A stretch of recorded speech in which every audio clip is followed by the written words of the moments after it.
All right, welcome to the show. This is David Wilcock live. Yes, that's right, and we've got space-time in the pyramids. Or maybe and the pyramids, I don't know. We could kind of say it either way, but I am the proud recipient of a brand new light blue velvet sizzle jacket, my friends. 7 Geometric Forms has delivered once again. I'm not tucking in my shirt. I don't want this to get too crazy hot, but I love this jacket, so thank you, 7 Geometric Forms. Want to give due respect when someone bestows such sizzle upon the David Wilcock universe. This is truly a really wonderful thing. I love this kind of jacket, and I decided to go with the light blue shirt underneath. Whoops. The light blue shirt underneath, but I wanted to talk to you guys first, so howdy, Big Dave. I'm loving the sizzle. Thank you, Angry Daddy Sir. Hello from Palatka, Florida. You're handsome as always. It's very nice. Nice sizzler. Looking forward to this podcast. You know, I realized that part of why my eyes get red on the camera is that they train you, if you study, you know, film acting and so forth, to try not to blink very much.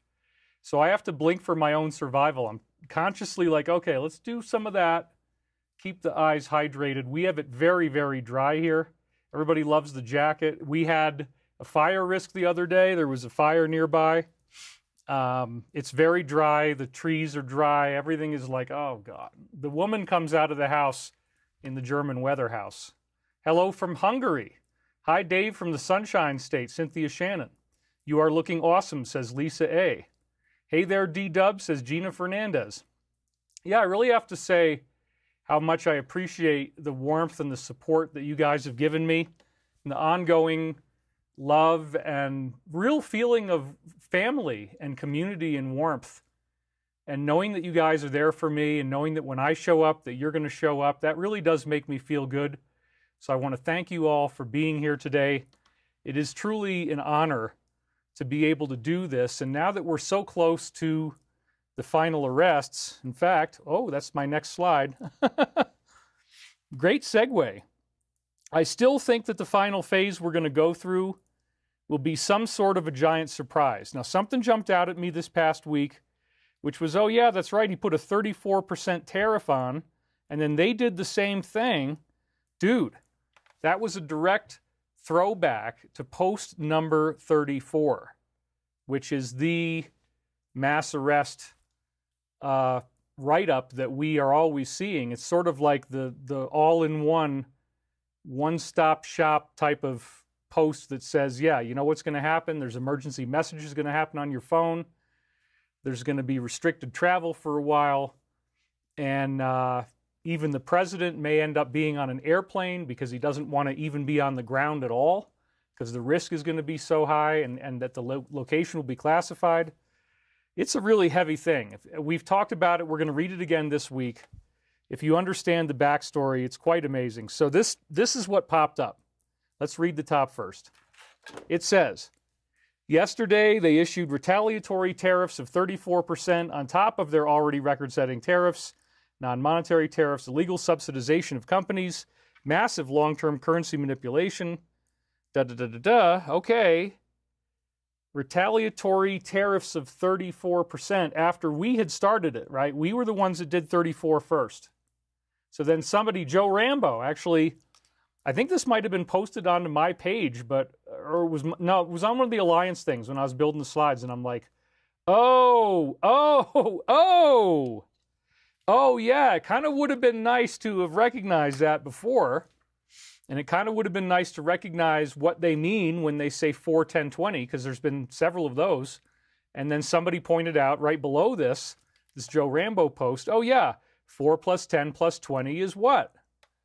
10 plus 20 is 30, plus 4, 34. Oh, and they got that one this week. And so after I figured out what 4, 10, 20 was, they put it right into the show. So thank you, Alliance, once again for the shout-outs. What is the Alliance? What is 34? Why do I care about this? Because, as you guys know, we are dealing with a rogue alien agenda. Actually, we have been subject to a type of alien invasion But because of the way the rules work, they don't invade directly. They invade through proxies. They have to be of your own population. The beings can't just show up and, you know, be 14-foot tall reptilians that enslave your planet. They got to trick your own people into doing it. And that's really the basis of the problem that we have. The evil on Earth is significantly worse. Yeah, it's also DJT. That I do know. And so thank you, Beverly Adams. Thank you, PB. Blue everywhere. The shirt, the jacket, the background lighting. That's APR 613. Yeah. Who cares about your outfit? I mean, dude, Alfredo, I was already onto the main information within less than 5 minutes. So there's always going to be a few trolls here, but like, you guys actually, most of you actually appreciate hearing from me. And if I ignored all this, if I ignored, like, for example, we did have somebody donate $100. This was Sandra Davis. You are so special. Thank you for all you do. And we'll just say thank you. So, I mean, come on, you guys. If I don't actually pay attention to my audience, if I don't read the comments and engage, then it's not, what's the point of doing a live stream, right? So just be patient. Just let the story unfold. You got to wake the bottle a little bit. You know, story doesn't just pop out on the first minute of the first day. But anyway, we don't listen to the trolls anyway. So I became aware that there was something really strange and bad going on in the world. I think probably the first time I really started to see it was when the Jonestown stuff came up. And there's all these people that supposedly drank Kool-Aid and they died on this one island because they were part of some cult. And the whole thing was so creepy when the news was showing all these bodies face down. And I just felt like something is really wrong here. This doesn't add up. I don't think this story is at all what they tell us it was. And sure enough, yeah, it wasn't. You go back and read Peter David Better, BETER.com. Look that story up and you're like, oh, this was an operation and it involved all kinds of covert elements to stage it, to make it look like they all did it willingly. A whole bunch of people didn't want to do it, and they got forced into it by your usual masked and armed thugs. So there's been a they. There's been a secret group that's really bad, and, you know, they were building up the whole Gulf War, that it was going to be World War III. That was in 1991, and after it turned out to just be, okay, yeah, Saddam invaded Kuwait, and now there's a coalition of countries that attacked Iraq. Didn't turn into World War III at all. But I've been watching television right before I graduated high school. I'd been watching television regularly up until about June 1991. So when I found out that, like, all that buildup was fake, that was what started to tip me over the scales. And then, of course, as you probably heard, and so Alfredo, or whoever he was, is going to be happy that I'm not engaging with my audience. I just want to get into the story for a minute. We then had a college class in my sophomore year, and I had a friend in there, and we were talking about this all the time, and the college class was telling us this crazy stuff about evil, like, for example, that Ford and Boeing were actually building tanks and planes for Germany, supposedly. Oh, that's a little bit of an embarrassment. B. Johnny says it's about to go down. I totally agree. And in other words, I am very happy because we're at the end of this thing. I'm not just going to be here at home alone, never acknowledged beyond my own audience that we have. You know, this work that I'm doing is going to have a lot more significance once they actually arrest people. And that's the other part of the story. So we have Crystal Swishu with my love and gratitude. She's already got 12 thumbs up. Mark donated. He says, Mark says 4D, 4 equals D, 10 equals J, 20 equals T. Yes, we're aware of that code. And hope it helps. Thanks for all you do, Mark and Christine. Yes. As I said before, I always read that because some people are getting in late and then they start at the beginning, so the comments are not live with the show. If you want to just jump ahead to where it's live, that might help you. You can go back and watch the beginning later. But anyway, yeah, so we talked about the fact that I know that it's the initials DJT, but it also adds up to 34, which is the one thing I didn't have every other time we were on the air before. Okay, so I've heard this a few times, APR 613. Bernie was calling for whatever it takes in violence.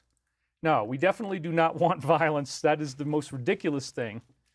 And there's a funny cartoon that we got about these anarchists where they say they're down with the system. The system is exploitative and unsustainable. They want to go out there and maybe rattle some cages, you know, do some nasty stuff. No, not the system. So that's pretty funny, you know, because again, everybody's been rattled by this tariff situation. I'm not going to kid you. It's had a profound effect on me. I don't like seeing this drastic escalation. I talked to my dad about it. It's the one time I'll allow him to win a slight concession. That, yeah, okay, it's scary.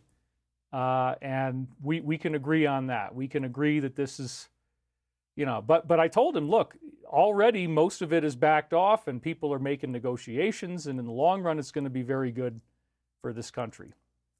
So it actually has turned out, I mean, we still got to resolve the thing with China, but as of today, in fact, I've got a slide for that. I didn't even put it in the show, but let's see if I can get that in there. I think I can find it. This is worth doing because if you guys are worried about anything, you shouldn't be. Let's see if I can find this. UFO attack. Maybe I didn't take a picture of it. All right, let's just leave it alone. Anyway, China is now making moves that they would like to make a deal. And so I thought I took a picture or something that showed that. But another one that's a really, really big thing that popped out this past week, Greg Theroux, thank you very much for the donation. We're already at 2,500 people watching live. Can you believe that? And by the way, I feel so much more relaxed this week. I'm just in a really, really good mood. I've been getting really good sleep. The weather is now nice again. We've had sun all week. It's like the first really warm weather that we've had. So living here right now is like the prime season. This is even maybe warmer than I would consider the prime season to be. We've been in the high 50s, low 60s, which for up here is just incredible. Pretty much all the snow is melted. It's been very, very nice. Whoops, I got a whole bunch of donations that popped in. So here we go on those. Let's see. We got Judy Booth, $34. That's ironic. Thank you for 34 reasons to say thank you to Judy Booth. Thank you, David, for all you do. Julia in Georgia, someday I'd love for you to tell us how the story of Isis and Osiris aligns with Ra-Ta, with Isis. And then we got Leo Solar Wind, stay strong, the light has already won. China is hurting financially, says Ricky Lee 1111. All right, so about the Isis, Osiris, Ra-Ta thing, this is more of a serial thing. So if you've been watching the show over time, and this isn't your first rodeo with me, soul codes. Did you get the Atlas deck of Sacred Currents? Thank you always for your wisdom. I believe I did. I haven't been able to open all the fan mail. I mean, I've been very, very busy. We've had some stunning, wonderful, actually several stunning, wonderful breakthroughs going on with our company. We're finally now, actually Chris got off the big proposal that he needed to get for the SM31, which is this plane right here. So this is something that he needed to basically show, how do we manufacture this aircraft? Who are we going to hire? The frickin' investor says, you need to give us a list of everybody you're going to hire to build this. Well, we've created affiliations. We're now affiliated, just in the last week, I think we've affiliated with 3 or 4 other companies. So things are really happening. We've got the supply chain, the pipeline in place to be able to actually build these. And we've got the whole business plan worked out, and Chris got it sent off in the email. So that was the last thing they needed before they were ready to commit funds. Oh, by the way, do you see I've got the Nautilus shell right here? Yeah, that's going to come into play big time today. MT Herrick, knitting with David and family. All right.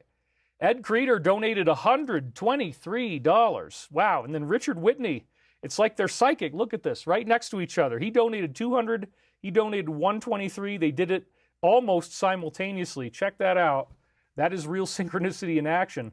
Ed Creeder, David, when do we see video of SpaceX and ISS? When we see video of SpaceX and ISS, why do we not see bright stars in the background? That could be a number of reasons. The aperture of the lens, the brightness level of the background. It might not actually, and it might have to do with our atmosphere making stars more visible too. I'm not sure. Hoagland talked about that. The same thing happened in lunar photos. Richard Whitney, $200 donation. Peace, love, and peace to everyone. Thank you, David, for all you do. God bless. All right. Well, we've already made more than we did in some of the other shows where I didn't talk to anybody for very much. So you see, it's profitable for me to engage with my audience. I'm just joking, but actually, you know, this is my main source of income. It's my job to show up here on a Sunday and deliver, you know, amazing content here, and hopefully not have. It looks pretty good. My hair looks pretty good. It's not too wiry or crazy. But anyway, thank you guys, Richard Whitney, Ed Creeder, everybody else who's been donating. I really appreciate it. And so we're very close to exciting, amazing, groundbreaking, fascinating things happening. And I'm actually looking over here on camera 4, and I've got this crazy bad mark from the cupping that I was doing with my massage treatment. So if you're wondering what that is, it's just the vagaries of what the extreme massage does to the body as you keep going through, you know, having cups put on you that like really cause a lot of pain. So anyway, let's talk about this next one. Ooh, man. Apparently, these folks were involved in the attempt that was made. So when you read this, you're like, oh, damn, it is on. Dr. Pam J. donated $49.99. Thank you very much. You guys are being very generous today, and I really do appreciate that. I seriously do. And then Junior himself, the son, right, said, if you think it's bad that they never said thank you for everything we have done for them, the fact that they seemingly did not tell us that this sociopath literally tried to buy from them to take care of my dad seems like a much bigger deal. I wonder why. And it says that he sought a missile from this individual. So holy crap. To me, that was one of those things that just splashed in for the week, and I saw that news, and I'm like, oh yeah. Anybody who's like thinking that this is not going to happen, and David is just going to keep making excuses every week because, oh, they haven't done it yet, but don't worry, post 34. Dude, we're in the end game. There's only a few stages that you have to make to get to the end game, and these are the final moves on the chessboard, man. If you can't see that, it's like, sorry, but wow, dude.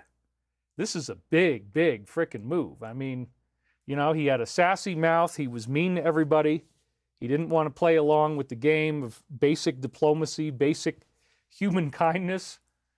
And whoa. So here's another one, okay? We're finding out now that, sorry, I'm looking at my slides and there's like, there's crap all over my laptop here. It's the crap top. We'll call it the crap top. Most people have a negative view of the small country. Wow. So they've dropped below 50% in the Republican group and GOP, which is a cratering. And then back when I last saw it before on the left side, it was already down at like 24%. That's before whatever is going on now. So the reason why the approval was so much higher was that GOP was hovering in like, I don't know, the 80s or something. 80% approval. So if it drops below 50, that means there's been a sea change and there's just no political will to keep this going. So this again seems to be a very, very big development over the last week. The photo they chose says it all. It's pretty hilarious. And then I can't even tell you what this says. You just actually have to read the screen. But the vulnerabilities, that's the term they're using. It's a nice kind of Orwellianly inspecific word. Is Orwellianly a term? It's been officially exposed. Okay, here we go.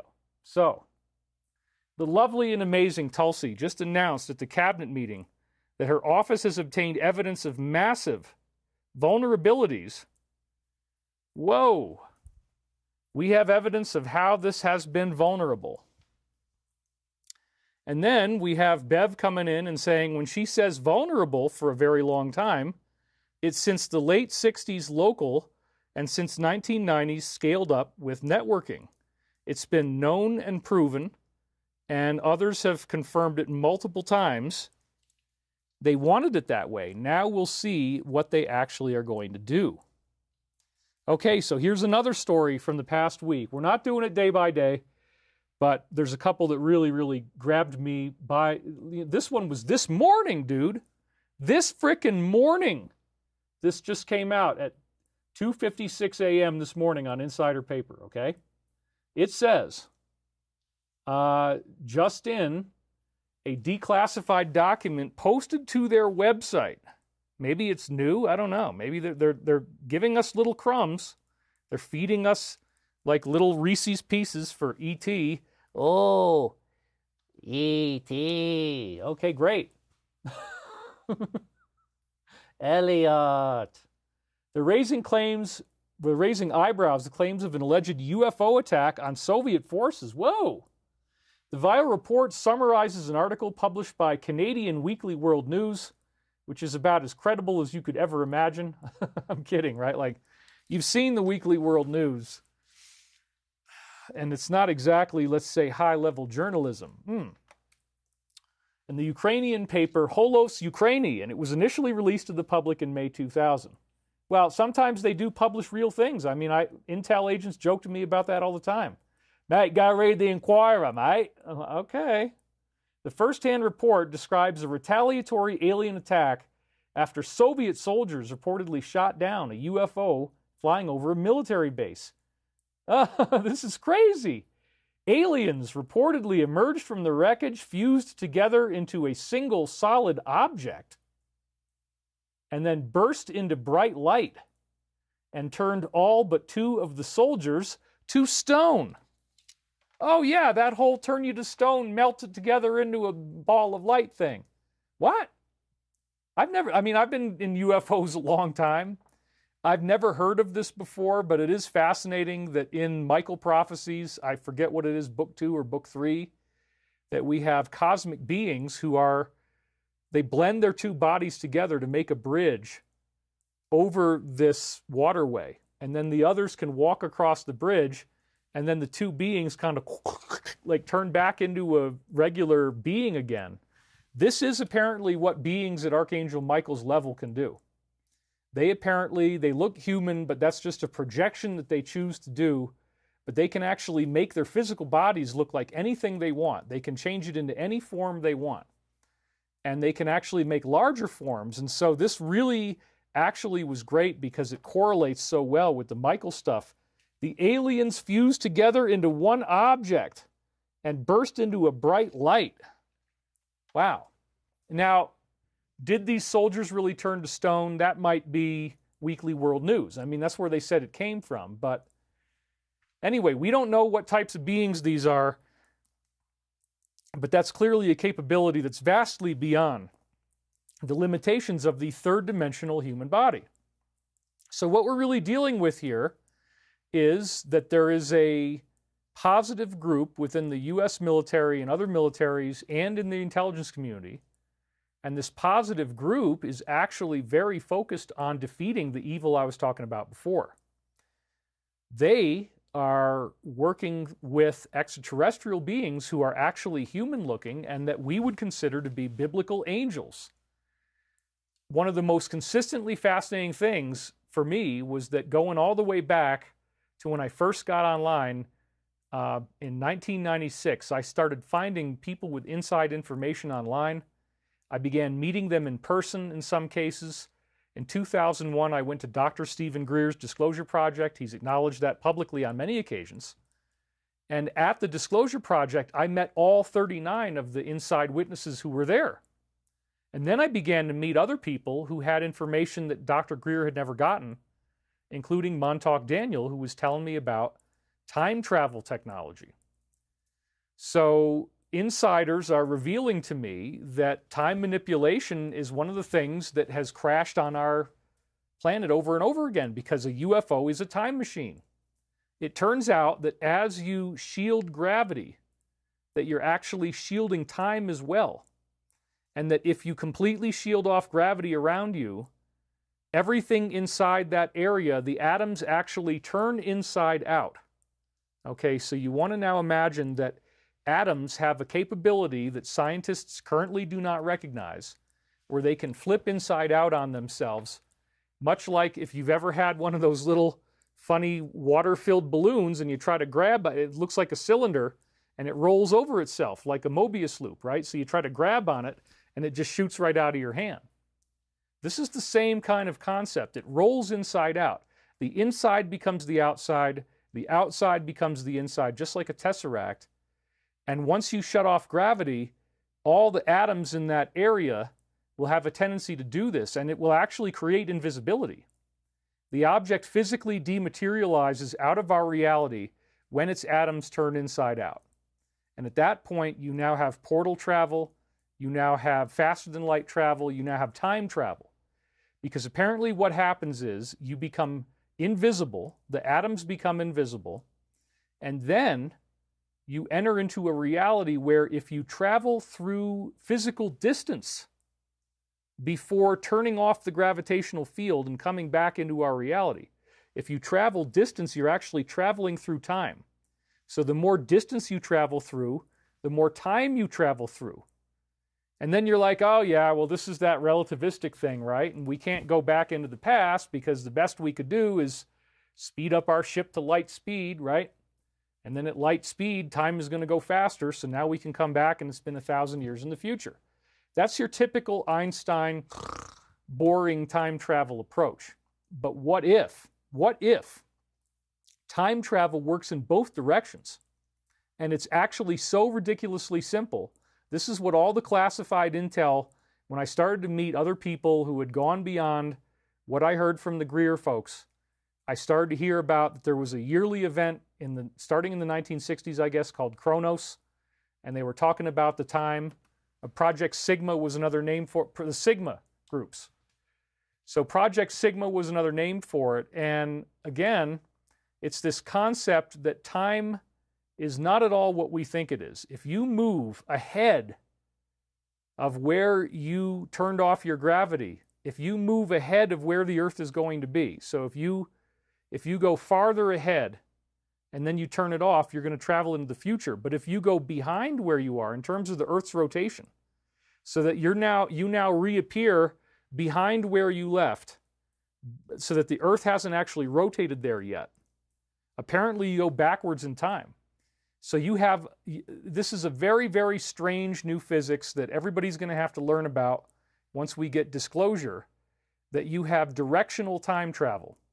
If you go ahead of the sunset, if you fly into the sunset, ahead of where the Earth already was rotated when you left, you're going to go into the future. But if you go backwards before the sunset, you're going into the past. And so it's actually very similar to the original Superman movie where he's flying around the Earth and he reversed time. If you travel through enough distance, you're going to travel through more time. And then it also turns out there's time geometry, and if you can physically see those in this other reality, which apparently you can, then you can fly into it and it can take you through a large block of time all at once. And I've had Michael Larson just donated. Archangel Michael, I've heard, is a member of the Galactic Federation. Absolutely. Archangel Michael is connected to the Law of One, and the Law of One is a product of what they call the Confederation of Planets in service of the One Infinite Creator. But Galactic Federation pretty much means the same thing. Now, some people have channeled books and they've gotten it all wrong, and then other people want to criticize that and say, oh my God, the Galactic Federation is evil. Look, what I'm talking about, the Law of One never even said the term Galactic Federation. They said Confederation of Planets in service of the One Infinite Creator. However, there was a guy doing this stuff through remote viewing, and he was following up on a lot of other leads about extraterrestrials, and he was Dr. Courtney Brown, and he was working with, apparently we found out later, he was working with Dr. Doom from Art Bell, Ed Dames, Major Ed Dames, who said that everybody is seeing a solar flash in the future with their remote viewing.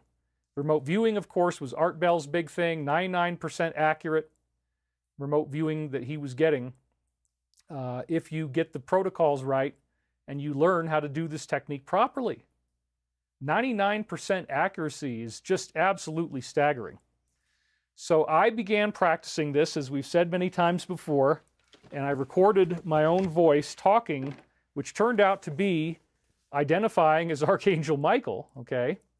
These are tapes now. There's 21 of these. I don't know if they're all in this one box. A couple of them are in the other box. But there was a total of 21 tapes that I didn't transcribe, where I was actually, using remote viewing protocols. I practiced it for a very long time. I would get criticized by Archangel Michael if I tampered with his information. And we have had an incredible time loop going on here, in which all this stuff is happening where it's like, okay, is David Wilcock the reincarnation of Edgar Cayce? Well, that would be interesting because they do have the same face. They do have remarkably similar astrology.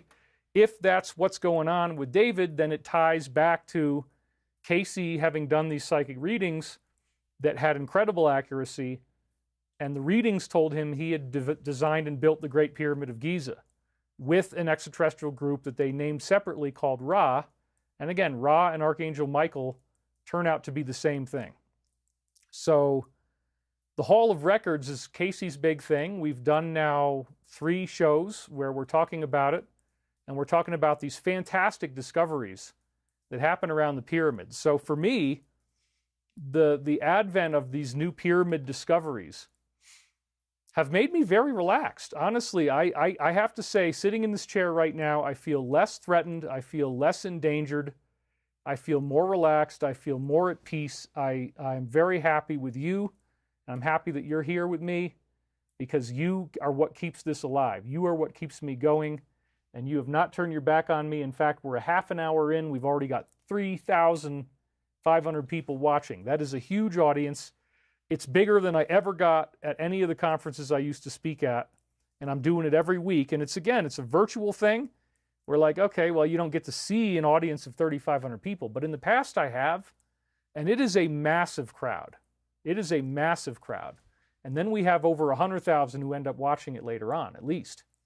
Now, I used to get millions of views, but still, even doing 1/10 or 1/9 of what I used to do, given the environment that we live in, is quite incredible.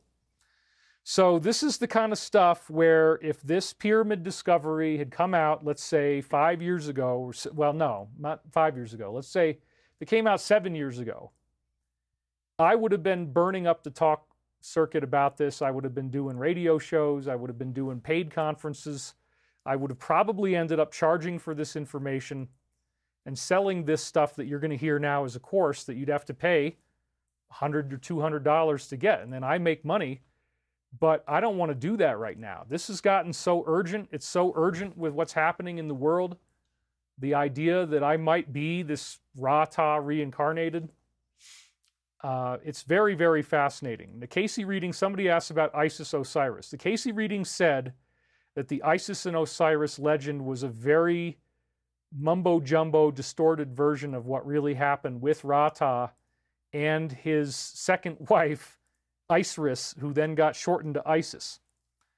So the Osiris story now has turned into something that some people might say, oh my God, that's evil. But again, the Law of One focused on the fact that they built the pyramid. It's 5 books that were channeled from 81 to 83.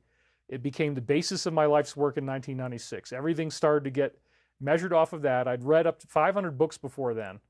I got into the Law of One. It's like, wow, dude, this just goes way, way beyond what I thought we would learn.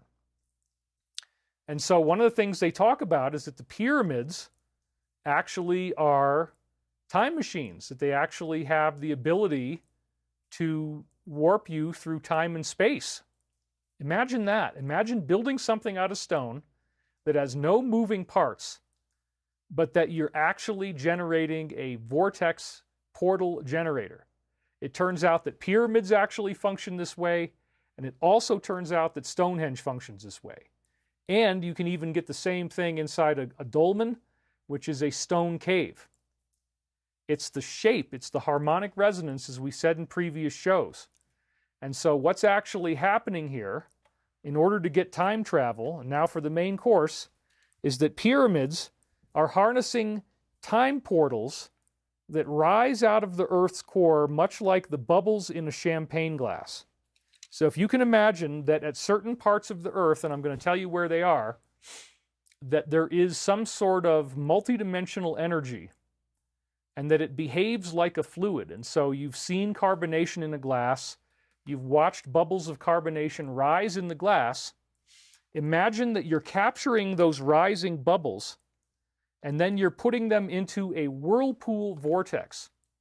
Well, this is the basis of shape power. When you have a shape like a pyramid, okay, let's get this right into a good spot here where you can see it. So all of these atoms need to be fed in order to stay going. In other words, it's like a candle. If you light the candle, you have a candle flame that requires oxygen and it requires more wax in the candle to light. We presume that atoms are moving all the time inside themselves, but we don't say that we're worried because the electrons are going to run out of energy and crash into the nucleus. Something has to be feeding the atoms all the time for the candle flame to keep burning. Just like the candle flame needs wax and oxygen, the atoms need their own life force or they would collapse. And so what's happening is gravity is what's feeding these atoms. And we know this through a whole bunch of exotic physics. Nassim Haramein gets into it. There's a whole bunch of really cool. Dr. Oliver Crane wrote a paper called Central Oscillator in the Space-Time Quantum Medium. I studied the hell out of that in like 2000, 1999, thereabouts. It was a huge paper for me. What we're finding is that gravity actually flows into the center of the atom. And so Nassim Haramein found out that the physics around the black hole are the same as the physics around the nucleus. That the event horizon mirrors the weak to strong force ratio inside the atom. Very interesting things. And he got a Belgian physics prize for doing this. So this is not superstition. What we're really learning now is that atoms are gravity powered, that gravity flows into atoms, and the reason you don't usually detect this is because the object is so much smaller than the Earth that its own gravitational force is exceedingly weak. So don't expect that you're going to get a huge object that's going to collide with the Earth. But yet again, we know that asteroids can hit the Earth. If you got an asteroid flying out in space, the gravity of the Earth is going to draw it in, it's going to crash. The asteroid itself might end up being large enough that you would have gravity on it, that you could stand on it because of the size of its mass. So everything has gravitational mass. Everything does. And the gravitational mass is actually caused by this fluid-like energy that, again, is flowing inside the object so in the Earth, because the Earth is a sphere, it flows in equally from all directions. But in the case of the pyramid, you can imagine that on one level it's a solid object, but then on another level, imagine that just from the outside, that it's like a glass. It's like a hollow glass.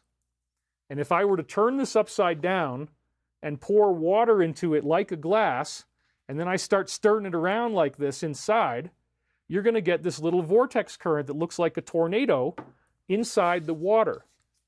So there's a level at which the object behaves like it's hollow with this gravitational energy that's flowing in. And the gravitational energy is fluid-like, and it actually can spin inside the pyramid. It actually starts spinning around like water going down the drain. And so what's happening is that every pyramid is naturally doing this all the time. It is a machine with no moving parts. And so what happens when you've got a whirlpool vortex that's just sitting there in the middle of Egypt? You're going to capture the little bubbles that rise through the liquid, if this hypothetical model is true. So that's the beginning of what I want you to see to understand this. But Michael led me through a whole bunch of physics, and it all kind of started with this dude. We went into all this last time. I'm only going to do a little bit. Dr. Kozyrev was a promising young space scientist in the 1940s who was thrown into a concentration camp, and he spent over 10 years in the camp. He noticed bacteria growing in a perfect spiral and then had a spiritual revelation about what he called the waves of time or torsion fields. Now, time, the waves of time, yeah, that's going to be the main thing we focus on today. He realized that these fields could extend throughout all matter energy in the universe, not just biology. And he performed research to prove this model after gaining freedom in the 1950s. So Dr. Kozyrev discovered that we do live in some type of fluid-like bath of energy, and you can actually model it as a fluid. So like think about the fact that if I take my finger into the glass here, oh, Roger Zabarek, $20, thank you. And he already donated like $200 or something. So this dissertation is phenomenal. Thank you. You should be awarded a doctorate in physics. Well, PhD and $10 will get you a latte at Starbucks, but a hover car will get you to Starbucks a lot faster. So the proof in the pudding is in the eating. I don't really mean anything until we've built this into something. I do mean something, but everything I'm telling you is going to have a lot more value once you see how true this all is. So we missed something very intrinsic about the universe. And I am thirsty. Let me drink a little of this. If I have my finger over here and I'm making a little jiggle in the water over here, it's going to carry over to the other side of the... You see how the whole surface of the water is moving as I do this? It starts to behave as a whole. I'm creating currents in here that go through the whole thing, right? So now imagine that as you are walking or moving through space or doing anything, as you move your arm, that you're actually inside an aquarium. Michael keeps making this analogy in the readings we're seeing. And as you move your hand, you're creating a burst of impulse. You're creating a wave in the water. So that's what torsion fields are. They're waves in the water, okay? And he can do this by moving his head. He can do it by breaking something, by friction, by burning plants that are dying. We read the whole list before. And then he found out that if you generate more waves in the water, that time flows differently. So if you start generating torsion waves and you get the waves going, the clock is going to run differently. It's going to run at a different speed. So time is actually the function of the waves that we are in gravity. So right now there's one wave, there's a certain speed of 10 meters per second squared that we are stuck in, and it's blowing us onto the earth. We're like a mosquito. This is one of my favorite parts of the thing. We're like a mosquito in a screen window. We're being blown down onto the earth by gravity.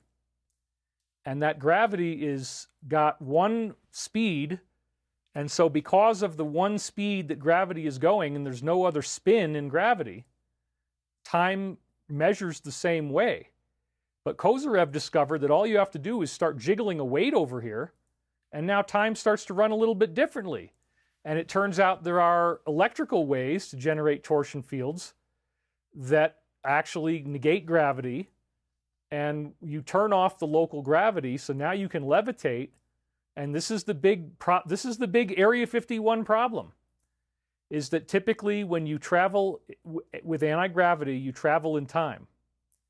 As soon as you disappear from gravity, you also visibly disappear. Your ship dematerializes or you dematerialize. And now when you travel through space, you're actually traveling through time. And then when you turn the anti-gravity off, you've now moved in time to a different location. This is what actually happens. So it's a very, very strange thing to realize that anti-gravity could not have been released to the public because some idiot is going to go and kill you in the past because he doesn't like you. People are going to start creating time paradoxes. This is what Back to the Future was about. Back to the Future movies were very well informed by the Area 51 knowledge of the Project Sigma conferences. So again, you can, in a given area, turn off gravity, at which point everything inside that bubble disappears and pops over into this alternate reality where all the atoms turn inside out. And now when you move through space, you're actually moving through time. And if you pop back in a different place than when you left, you've time traveled. This is why in the 1950s and whatever, they didn't want to give us anti-gravity, because some ass is going to go and cheat on the stock market, and he's going to go look for, oh, look at this, you know, the Apple stock is going to be huge, the Amazon stock is going to be huge. All kinds of dirty tricks would happen. People would try to kill somebody before something bad happens in the future. We're not mature enough to have time travel. somebody's going to go back and try to do crazy stuff to try to fix his own ass, and it's going to lead to ruin. So I totally get and I support why the military, why Majestic said we're not getting time travel. And in fact, Chris Beskar, who again built this amazing SM-39, which can be used as a spaceship. It's Mach 4. It's the fastest, most badass fighter jet, or will be once it gets made. Julia and Georgia, and gravity is love, right? Yes, that's another very important metaphysical concept, but let's not get ahead of ourselves. Love is the tendency of bodies to be attracted to each other. Gravity is like love. The law of one does say that. But the time thing is very difficult for people because we're used to thinking of Einstein telling us time travels in a line. It's one-dimensional. That's BS. It has to be three-dimensional. To try to constrain anything to one dimension when natural movement itself has 3 degrees of freedom, length, width, and height, you can't have one-dimensional anything. The universe doesn't work that way. So there's a three-dimensional time.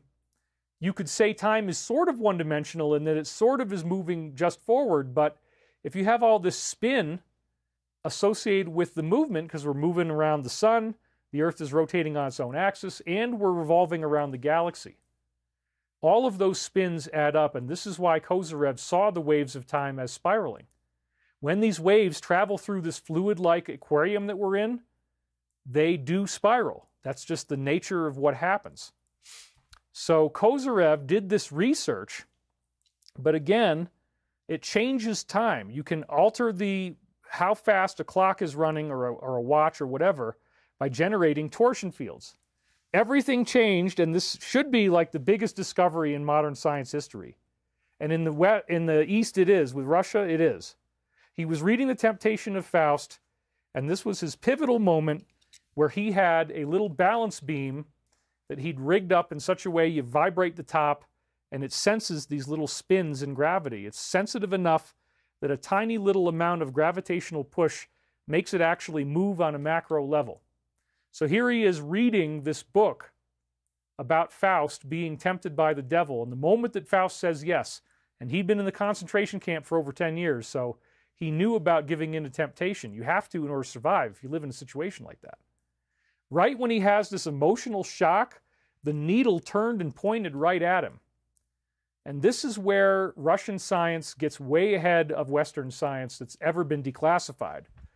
Because it turns out that you generate your own torsion fields. This has enormous implications in so many ways.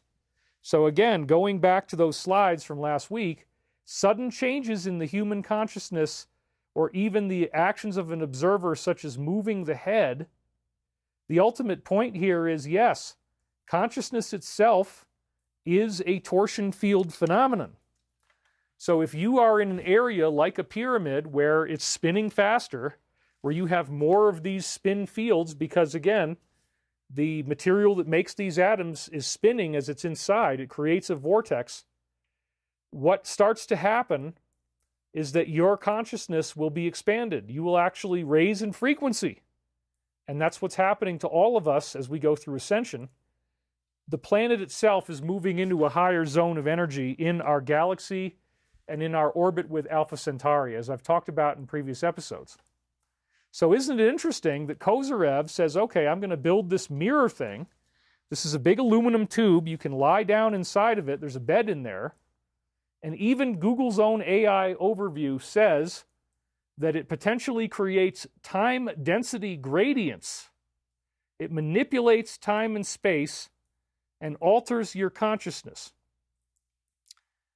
Time density gradient. Let's read that one down there. The mirrors are said to generate a time density gradient of disruption in the normal flow of time and space, which could lead to various phenomena, including alterations in perception, weight, temperature, and even chemical composition. Well, they kind of missed the point here, which is that the clocks actually do run differently.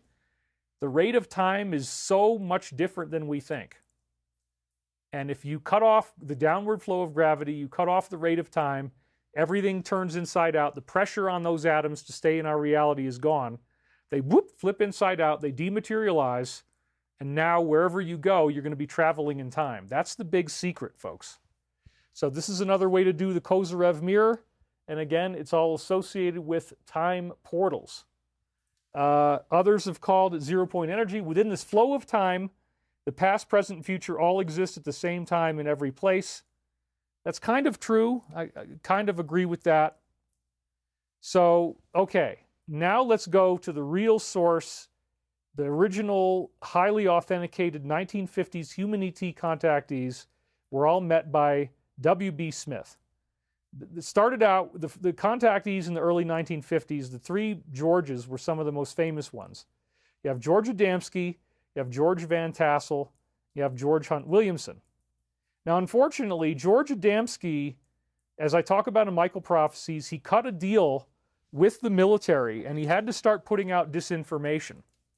So it appears that George Adamski had real things happening to him, but then they made him lie as part of his government contract.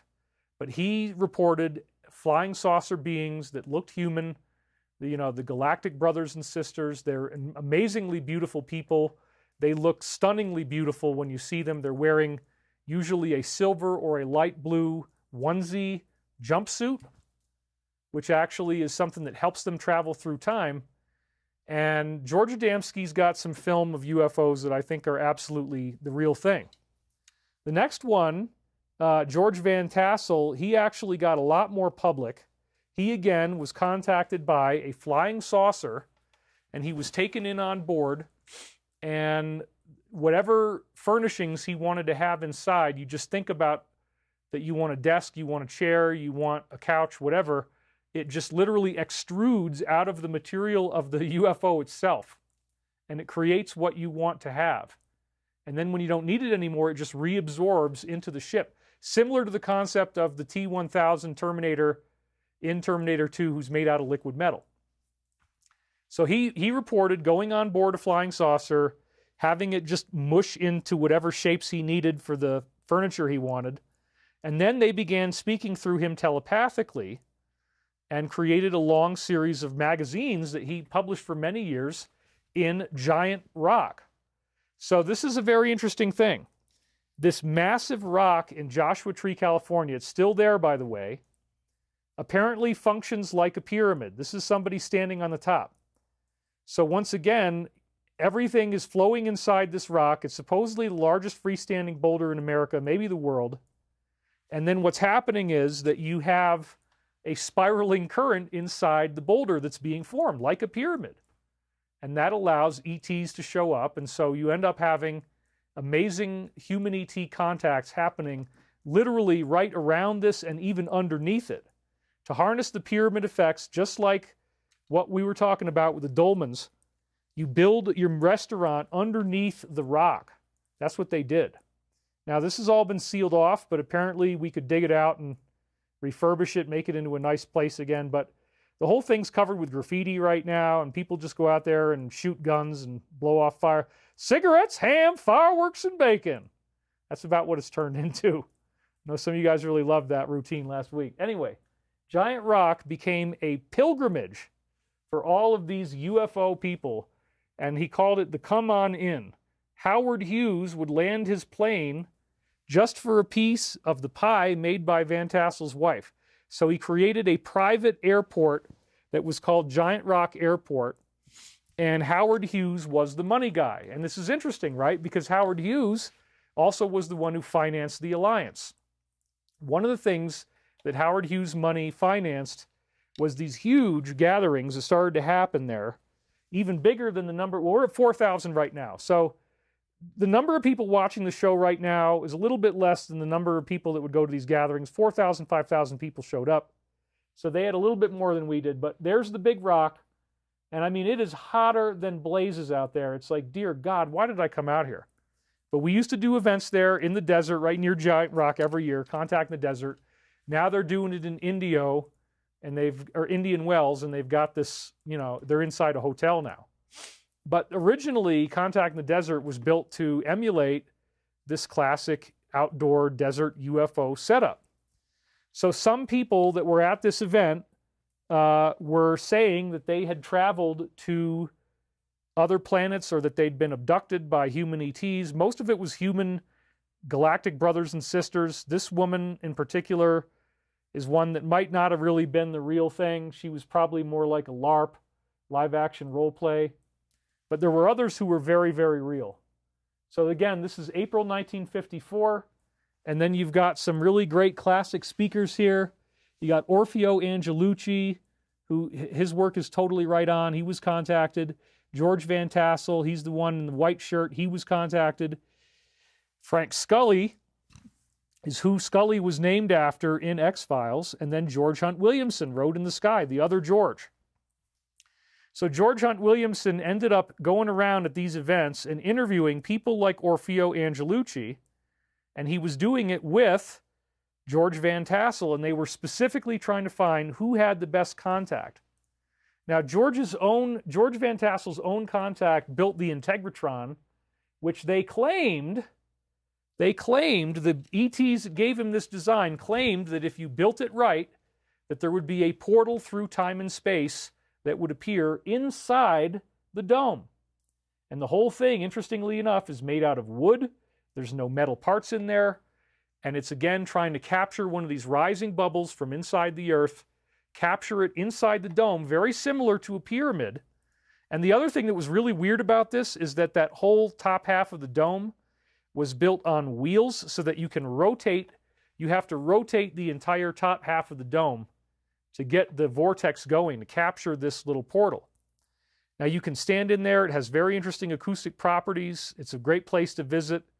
A time machine for basic research on rejuvenation, anti-gravity, and time travel. Now, the Law of One said that it would have worked, except that Howard Hughes was financing this. He paid for this whole thing, okay? And at the last minute, Howard Hughes said, I want my wealthy friends to be able to use it first for a year or 2 years. I forget, I think it's 1 year. I want exclusive access to the time portal for 1 year before anybody else gets to use it. The ETs cut him off because it wasn't going to be made available to everybody, and the design was never completed, and they never told him exactly how to finish building this thing, which is so frustrating. But there again, you have basically something like a pyramid, except that the top half of the dome rotates, but it's the same idea. It's a dome. Captures the swirling light, captures these little plasma balls that come out of the Earth sometimes. And if you can capture one in one place, you can actually use it to travel through time, which is what the beings told him this was going to do. And again, the Law of One said it almost worked, but we had to pull the plug because he wanted it only for the rich. And that was Howard Hughes. So, you know, he wasn't a perfect guy, but he did a lot of great things. So this is George Van Tassel on Long John Nebel's talk show discussing his contact. The space visitor's name was Solganda, and she walked up to him, beautiful woman, speaking English. Okay, so George Van Tassel, W.B. Smith, and George Hunt Williamson were walking around at Joshua Tree finding people who had communications in the 1950s, and we're going to talk now about what were people getting. So Wilbert Smith received his own very strange ET contact through a type of internet. If you could imagine using Morse code as sort of a binary code where you either have a dot or a dash, that's all it is dots or dashes. And then you're using ham radio to communicate a telegraph message because the voice is indistinguishable. At that distance, there's so much static, you can't make out what somebody's saying, but you can hear Morse code. So Morse code allows you to travel long distances by ham radio and get accurate communications. So sure enough, the Morse code turns into an ET contact where the spaceships began sending him Morse code messages on the radio, and they actually said, go look outside, look out the window. And then there was a ship landing in his yard. I mean, they had in-person contact that started off of this internet-like Morse code thing. Kalen Robinson, another great supporter. Hey, Dave, I've been to the Giant Rock. There he is, $50. I've been to the Giant Rock and the Integratron. It is such a vibe. Also, it was so crazy at Contact in the Desert when you mentioned William Tompkins, who had recently passed, and all the lights started flickering. I forgot about that. That's right. And wow, we're up to almost 4,000 people right now watching. So for the 1 hour mark, that's very, very good. Trish P says, this is a great, interesting show. Julia Weingart says, it's such a wonderful show so far. Midnight Mark, David, you look amazing. It's because I'm sleeping. It's because I'm sleeping. And I'm a lot less worried. So here's Dr. Wilbert Smith. Now, another thing that makes him cool is that he actually had a legitimate Canadian security clearance. But he was contacted by these ETs. He goes to the big UFO conference. And then this dude hooks up with George Van Tassel, who's building the Integratron, with George Hunt Williamson, who's having his own contacts. And they start interviewing all the people that said they were in touch with ETs. And they found a certain number of them answered the same 100 questions with the same answers. So now we're going to hear about what those authenticated ET contacts said about the nature of time. And it is so incredibly fascinating. So I just set that up for you. Here we go. Okay. So the contact for him began in 1952. He was one of 12 groups that he says were contacted by the same ETs, and they reached out to him using the ham radio telegraph. And this is what George Hunt Williamson wrote probably his biggest and most commercially successful book about. So Wilbert W.B. Smith was like the real world scientist, the good scientist who allowed this all to come out. So they start receiving telegraph messages which are translated and put in the book. Some of them are in Michael Prophecies. The identity of the scientist was hidden. We only found out later, oh, that was W.B. Smith. Okay, I got it. The ETs explained ascension. They said our solar system is moving into a more energized region of the galaxy, that this will transform everything about life on Earth. It will create ascension. And on a superficial level, you're going to get more cosmic rays. You're going to get interplanetary global warming, climate change in the entire solar system. This Earth is going to move away from the sun. The moon is going to become its own separate satellite. It's going to jostle the solar system. It's like a big solar flash is going to happen. The sun is going to give off this blast. All the planets change in their orbits. It's a very, very significant thing. And the whole nature of the flow of time and the whole nature of the human being transforms in some profound way where it's like, think about the best trip you ever had, if you ever did have any type of a trip experience, whether it was from a fever or whether it was from something else, but where you really had that reality-altering, euphoric experience, you're going to be living like that. They say it's 100 times more harmonious in the ascension than it is living the way we do now. They gave this message to the world governments. Everybody in the world governments pretty much ignored it, although we do have the alliance now.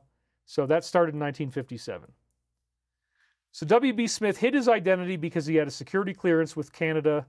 The telegraph messages switched eventually to direct mental telepathy, and he was asking classified questions that only he knew the answers to, and he got the correct answers. He created a 100-part questionnaire that was based in no small amount on classified intel. So you either get it right or wrong, and he already knows the answer. And he examined all of the would-be telepaths who showed up at Giant Rock, around that big pyramid. Small number who showed up at Giant Rock from all over the country and Canada were giving basically identical answers, and only discrepancies we got were explained as their biases tampering with the data. So he concluded that telepathic communication is extremely real, just like we see now with remote viewing. It's very serious. It can be replicated. Completely different sources are giving you nearly identical answers to these highly technical classified questions. And they told us over and over again, your entire solar system is spring-loaded and it's about to change. But they also gave us a big download on time. So here it is. By 1961, he'd been doing this work for almost, 8 years, something like that. So 9 years almost, yeah. So he said, the Project Magnet that I was associated with was not an official government project. It was a project I had talked the deputy minister into letting me carry out, making use of our extensive field organization in the Department of Transport. We didn't spend any money. We merely had access to a very large field organization and opened a number of files. Unfortunately, the gentlemen of the press climbed on this and tried to make it into a big deal. See, nothing has changed, you guys. This is government interference. This is intel agency interference to stop you from learning about all this stuff. However, we carried the project through officially about 4 or 5 years, and then we went underground because of the press. We had been following up every lead we could find. Some of them led to a dead end. We found tremendous amount of garbage, but mostly from doing this, yearly UFO conference in Joshua Tree, they found a number of contacts that they thought were sincere. This is where people answered these questions. So our technique of handling the contacts was to ask a number of rather general type questions, and then we compared their answers. And it says right here, we found in a majority of cases we got back exactly the same answers from all of the contacts. Whoa, what? Yeah, this is replicability, folks. It replicates. You have he didn't really say in this that he added some classified information in there, but he talked about that later. The point is, even if it wasn't classified, if you say very specific questions like, do people have houses on Mars? What do their houses look like? Do they use coin money? Based on things that certain contacts had said. And everybody answers it the same way. That's very, very interesting. That means there is a unified intelligence that's talking to everybody, right? It's incredible. So, we felt that since this was the case, the contacts were probably authentic. In a few cases, we got answers completely inconsistent, and we discarded these contacts. That lady, my trip to Venus, was one of them. We just confined our activities from there to the contacts whose results we had been able to fact check. So they had fact checkers. In following through our program of investigation, we always felt an unconfirmed report of any kind was of interest only.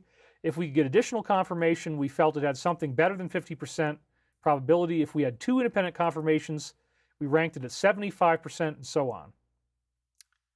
So the material I'll be talking about a little later on is a result of not just one piece of information, but the majority of it has been the result of 3, 4, 5, or sometimes even more independent transmittals of the same information. They're going to talk about all this stuff having to do with time. Exactly what I was explaining to you. Time is very different than we think. So up to 5 or more different people saying the same thing. The information includes a great deal of philosophy, human engineering, and science. Being of a scientific background, my own interest was directed largely towards the scientific end. I wanted to know how the craft were built, what powered them, how they got energy, and how come they were able to do such interesting things that we can't do. Many of the questions I asked when I had the opportunity were scientific. I admit I got a great deal of info that sounded unintelligible and sounded like double talk. However, since we had previously established the contacts from whom we got this info were probably authentic, we simply took the info down either in writing or on tape, and we kept it for future reference. Eventually, we were able to get quite a good deal out of this. There is a great deal we have that we have not yet been able to decipher. The trouble's with us, not the info. Much of the info we obtained from these human ETs casts serious doubt, here it comes, on the validity of our basic scientific concepts. Whoa. Here it is. For one thing, they told us the velocity of light is not constant. Einstein's wrong. As a matter of fact, they seem to be pointed in the statements that light doesn't travel, light is. And we told them from our point of view, it appears that light travels at 186,000 miles per second. They said, that's the way light looks to you because you're looking at it from a region with certain conditions and influences. But if you go away from your region around the Earth, you will find that a different set of circumstances prevails. This includes the flow of time. If you just leave the Earth and go somewhere else, and the gravitational flow rate, the spin rate of gravity is different in the other place you go to, which could even be in our solar system, you're already going to experience a change in the way that time flows. You can't just go somewhere and enjoy the same time that you have here. The time that you have here is totally a local function of the flow rate of gravity into the Earth and us being on the surface. When you go inside the Earth, you can make plants grow faster. When you take it outside the Earth into the space, plants grow faster because, again, the flow rate of the torsion field is different and it feeds that biological life. So in space or under the Earth's surface, there's accelerated plant growth that scientists do not understand. This is the explanation. So here it comes. This is the really big one now. Another thing they told us cast a great deal of doubt on our idea of time. Time is not at all what we think it is. Not something marked off with the ticking of a clock. It is actually a field function. It is the result of there being a universe. That is, time was something derived from the basic primordial concepts bringing the universe into being, and time changes as you go from one part of the universe to another. That is exactly what I'm saying. That there's when you shield off gravity, everything flips inside out, and you become invisible, you dematerialize, and then you pop into this world where as you move through space, you're moving through time. If you come back into a different location, you will have time traveled. There's a lot of cases in Jenny Randall's book, Time Storms, about people traveling an average of about 4 days. A natural portal hits them somewhere on Earth, and they jump about 4 days, up to 4 days into the future, and they perceive no elapsed time, but they've disappeared for those 4 days, and then suddenly they appear right where they disappeared, but they just had this little time jump. Bermuda Triangle is loaded with stories of time jumps. There was an approximately 10-minute time jump that an entire flight of people had. I believe it was around the Bermuda Triangle. That's all in my books. There's so many ways I can take this, but I wanted to keep it to this right for now. That time, again, the ETs told us it's a field function. It's actually caused by gravity, caused by matter's own existence. And it differs as you go from one part of the universe to another. Also, time can be altered, sometimes by natural means. There's your Earth energy Bermuda Triangle vortexes. It's a natural bubble. It looks like a luminous sphere. Sometimes you can alter time intelligently throughout various parts of the universe. Woo! That'll be good once you can do it responsibly. In any given interval, which incidentally is what our clocks mark off, our intervals, not chunks of time in these intervals, we can all have different types of lengths of time. That's psychological time. If you think about it like, oh, the clock is so slow. In other words, if you check your clock with me and you find they're synchronized, I climb into a flying saucer, take a little trip out, clear of the Earth, watch my clock, come back in 3 hours, and we compare clocks. Maybe you say I've been gone an hour, but my clock says I've been gone 3 hours. That's basic relativity. Both clocks are strictly correct. You've experienced an hour in the time the hand went around once. In that same interval, I experienced 3 hours, and they're 3 real hours. This is basic Einstein. Theory of relativity talks about time dilation. It leads to a paradox. Anyone mathematically inclined who's taken the trouble to look at this is probably disturbed by it. According to relativity, if I start out in a spacecraft from Earth, near the speed of light, say I go out to Alpha Proxima, what an ironic choice. That's where the solar flash was. Then I turn around and come back. People on Earth say I've been gone like 10 years, but according to my clock, I've only been gone 1 year. Now, this is a result of time dilation. In relativity, the spacecraft is moving relative to the Earth at a velocity nearly equal to the speed of light. The paradox arises when you consider that relative to the spacecraft, the Earth is traveling away at the same velocity. So people on the spacecraft who are stationary, 10 years should pass. By the time the Earth comes back to them, it should have only been away for a year. You can see right away the very premise on the theory of relativity, namely B is relative to A must be relative to B, is an impossible paradox. It's resolved completely if you recognize that time is variable. That's what Einstein didn't get. As you move around from one part of the universe to another, so these ETs tell us, you encounter all sorts of values of time in certain given intervals. So these beings can travel forward in time, backwards in time, and they've proven it with the Michael prophecies. They're doing all this great stuff. And again, the pyramid captures the naturally occurring time portals that are bubbles that rise up out of the Earth. I find this idea of variable time to be almost incomprehensible because, as they say, a Swede is only a Norwegian with his brains beaten out. I guess he's Swedish. I think that is what has happened to most of us. All right. So you suffered through all that with me. Now I want to take you into Joe Parr. Dr. Joe Parr, he's got a JD in law. It's a doctorate. So he is a doctor. Joe Parr essentially proved that very strange time effects occur involving pyramids. And so let's get into this because this is incredible. I love this dude. I wish I'd ever gotten to meet him, but he died before I had the chance. So anyway, there's Dr. Joe Parr. There he is in front of the Egypt pyramids. He was doing tests on them. But this is one of the many things that he built at home. You can see it was on History Channel. And this was a program about Joe Parr. And that is a pyramid that he made out of glass that's sitting on his countertop, all these wires on the left. And you can see right above the pyramid, he's got a whole bunch of different size screws. So he's building pyramids at home. And then what's really important also is that the pyramids could rotate. So he's got it on these, he's got this pyramid, and if you look below, right below the copper of the pyramid, you see it's on, there's a black ring below there. That ring, there's a little motor that he built inside the white part, the white cylinder inside the pyramid. There's a motor that keeps it spinning on that plate. So this was his big thing, was okay, let's start building pyramids and just keep them constantly rotating and see if anything weird happens. And remember, what did we just say about the integratron? You had to rotate the top, and the top is a dome. A pyramid works the same way, apparently.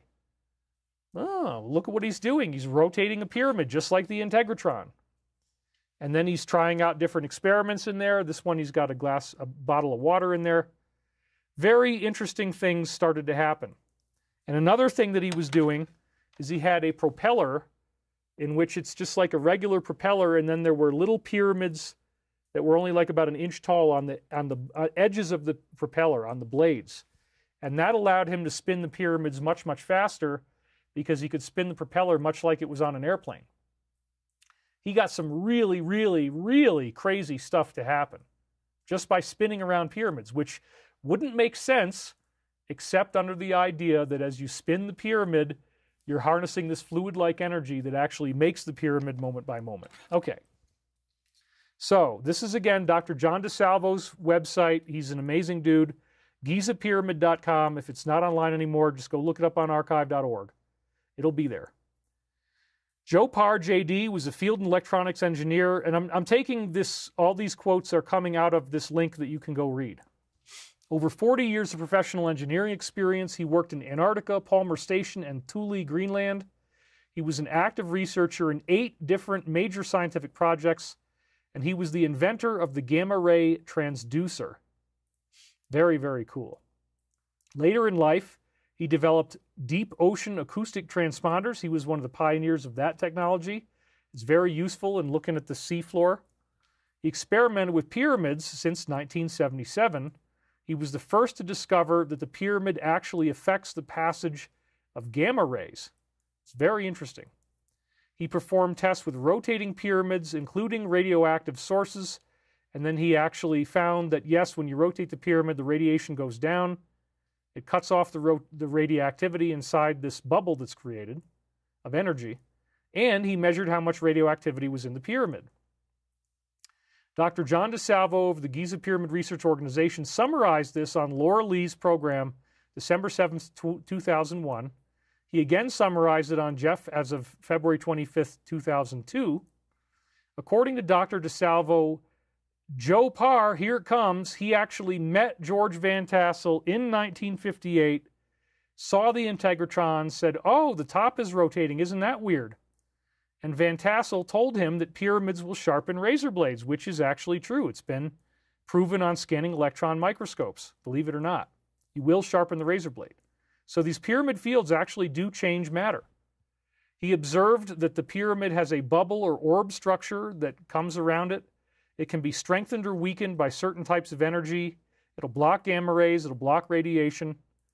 It may be weak or strong, the bubble will be, depending on the time. Actually, the temperature even changes inside and outside the bubble. It varies over the 11-year sunspot cycle. Oh, isn't that weird? And he could recreate the peak cycle times of the sunspot cycle by rotating pyramids inside magnetic fields in a centrifuge. Wow. So he could make the bubble bigger using magnetic energy and high-speed rotation. This is very interesting. What is the orb exactly? The area inside the invisible orb becomes opaque and starts blocking off energy fields. Radioactive and magnetic sources put inside the pyramid, even like a radio receiver if you want to tune in radio stations, then you measure their attenuation. He was seeing how much energy would pass through this bubble or how much would get blocked. And the greater the amount of orb's energy, the more it would block the fields, and you don't get any radio reception in there, and the radioactivity is cut off, etc., etc. The pyramid orb would actually block off all these known energy fields. That orb is the beginning of what will eventually turn inside out and dematerialize. And so here's where it starts to get cool, you guys. Gravity was one of the things that the orb would reduce when you create one. That's incredible. He used a sensitive gravitational measuring device to discover this, and the object inside the orb will actually start getting lighter in its physical mass. Wow. So there you go. Rotation, rotation, rotation, as Richard would always say. Any pyramid will naturally create this kind of an orb because of its basic shape during peak times in the sunspot cycle. So everything naturally makes these orbs. And it's, again, caused by shape power. It's the actual torsion flow that causes this whirlpool to occur. The diameter of the orb can be increased in certain conditions. He was tipped off about pyramid power by George Van Tassel in 1958, and by 1979 he'd been studying these orb effects for 3 years. It was happening all the time, very reliably in his lab. On December 4th, 1979, this entire orb of energy disappeared, and it no longer had any effect. And he's like, what's up with December 4th? He didn't realize until years later that an X-ray emitter had appeared on our X-ray telescopes, radio telescopes, from the center of the galaxy that very same day. On December 4th, 1979, the X-rays were hiccuped. Actually, that's what it was, sorry. They temporarily stopped coming to the Earth. There was a hiccup in the signal, and then they would come back periodically. But during that time, the pyramid orb was gone, and then when the X-rays returned, the orb of the pyramid's bubble would come back. That is just really, really cool. Why in the world would X-rays cause the orb to disappear or cause it to appear? It's as if the flow of X-rays from the center of our galaxy was required to make this time portal type of thing happen, this time altering, and that's another thing. Joe Parr put watches in there and found that the rate of time was different inside these bubbles. So it's very interesting integrated science that pyramid power itself with magnetic energy and rotation is creating this orb, but then the orb disappears when the X-rays get cut off from the center of our galaxy. Wow. I mean, why don't we ever hear about this? Why doesn't anybody ever talk about this besides me? I don't know. I'm just out here doing what I know. But this is very common extraterrestrial science. Without the X-rays from the center of our galaxy, the orb does not work. He measured additional moments when the orb disappeared later on, precisely corresponding to when the X-rays got cut off. So the orb is fed by X-rays from our galactic center. It's very interesting. Now, instead of it disappearing, sometimes the bubble gets much worse and it becomes incredibly powerful. It completely closes off to all known forces. It closes everything off inside. There's no radioactivity, no radio frequencies, no magnetic fields can breach that boundary. This is what Salvatore Pais would call the superforce when this starts to activate. And that's the same thing that's going to cause your ball lightning, your tornadoes, your hurricanes. They're all caused by this at different sizes. On an O-House Precision Plus scale inside the pyramid, any objects become nearly weightless. So you have anti-gravity. And again, it's going to have time travel effects. It's going to slow time down. It's all the same stuff. So an anti-gravity bubble. When the bubble kicks in, gravity turns off, and now you've got your time portal. So Dan Davidson actually replicated this, as scientists are supposed to do. He did it in Arizona. He got almost exactly the same results. When the bubble closes off, this is the big thing. The entire pyramid dematerializes. Oh my God. What? Yeah. Not only does it block radio fields, not only does it block magnetic energy, does it block radioactivity, there's no known fields that can get in or out of the bubble, and you get anti-gravity, everything inside the bubble becomes weightless. The entire pyramid itself, remember, imagine a big airplane propeller with pyramids on the edges of the blades that are about an inch long, and he's measuring what's going on inside there. Imagine that the entire pyramid itself now dematerializes, shoots through the wall of the centrifuge in a dematerialized state before rematerializing and then embedding itself into the wall like it had been shot out of a shotgun. It passes through a solid object. The pyramid, from rotating it just like this, passes through a solid object only at certain times when this orb completely closes, but you now have the basic UFO travel effect. You have dematerialization, you have time travel. That object is going to come out at a different time than it went in, and that's where we get into Grebennikov, but we'll get to that in a minute. So it actually causes the entire propeller to rip off of its mounting because matter is disappearing temporarily. So sometimes the pyramid self-destructs and flies off somewhere. He conducted over 55 different cases where the pyramid disappeared and passed through solid matter as it was flying through space in a dematerialized state. And it's the most dirt simple experiment. He's just always got pyramids spinning in his house. And then at certain times of the year, oh my God, they disappear and they shoot through walls, and he replicated it 55 times in a row. 55 times the pyramid actually disappeared and was invisible and then rematerializes and embeds in the wall. It's incredible. I love this.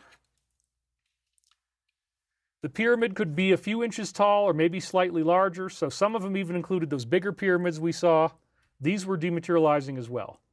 It's made of ordinary materials. When the orb closes, the pyramid would completely detach from the arm. It would become invisible. It would pass through solid objects, again, 55 replications, passing through objects for a short time, and then it would come back into view. So apparently this is one of the types of pyramids that dematerialized. When it reappeared, it moved at a tremendous velocity, and it would then up embedded in a wall or blowing up. It would actually explode, and it could be dangerous if you're standing nearby at the moment that this would happen. Every year, the orb would disappear between December 13th and 16th. You'd have no orb at all. And he reported the same observation for 13 years, and he discovered the answer. There's a direct plasma energy conduit between our sun and the constellation of Orion. And so we pass through the conduit December 13th through 16th, and then the orb vanishes. So this actually shows that, yes, there are probably Stargate portals that activate during certain times of the year based on the alignment between the Earth, the Sun, and nearby stars, in this case Orion. Wow. Like, think about how cool that is, that we already know there's these plasma filaments between stars. We've already seen that, right? That's probably traversable wormholes. So when we're going through the biggest one, which is next to Orion, boom, you don't get the orb anymore because the plasma has changed the way that all these time portals now function. And it might even be easier to travel if you know what you're doing. That's my guess. Different variables would affect this bubble. It is an enclosed source. It blocks off all known energy fields, and he was able to reproduce it around the pyramid using audio. Wow, so vibrations of sound could strengthen the orb and make it more likely to dematerialize. That's incredible. A specific sound frequency of 51.5 cycles per second, which he probably did because the pyramid slope angle is about 51.5 degrees. So yeah, sure enough, 51.5 cycles of sound, and the orb gets heavier. That's all because it's vibrating this fluid-like energy around us the right way. As I said, it's the approximate angle of the pyramid. And he studied these effects in '87 with Dan Davidson, using plastic pyramids to spin them from hundreds to several thousand revolutions per minute. And he built a special signal generator within the amplifier. The goal was to turn the pyramid's force field on and off. Interesting, huh?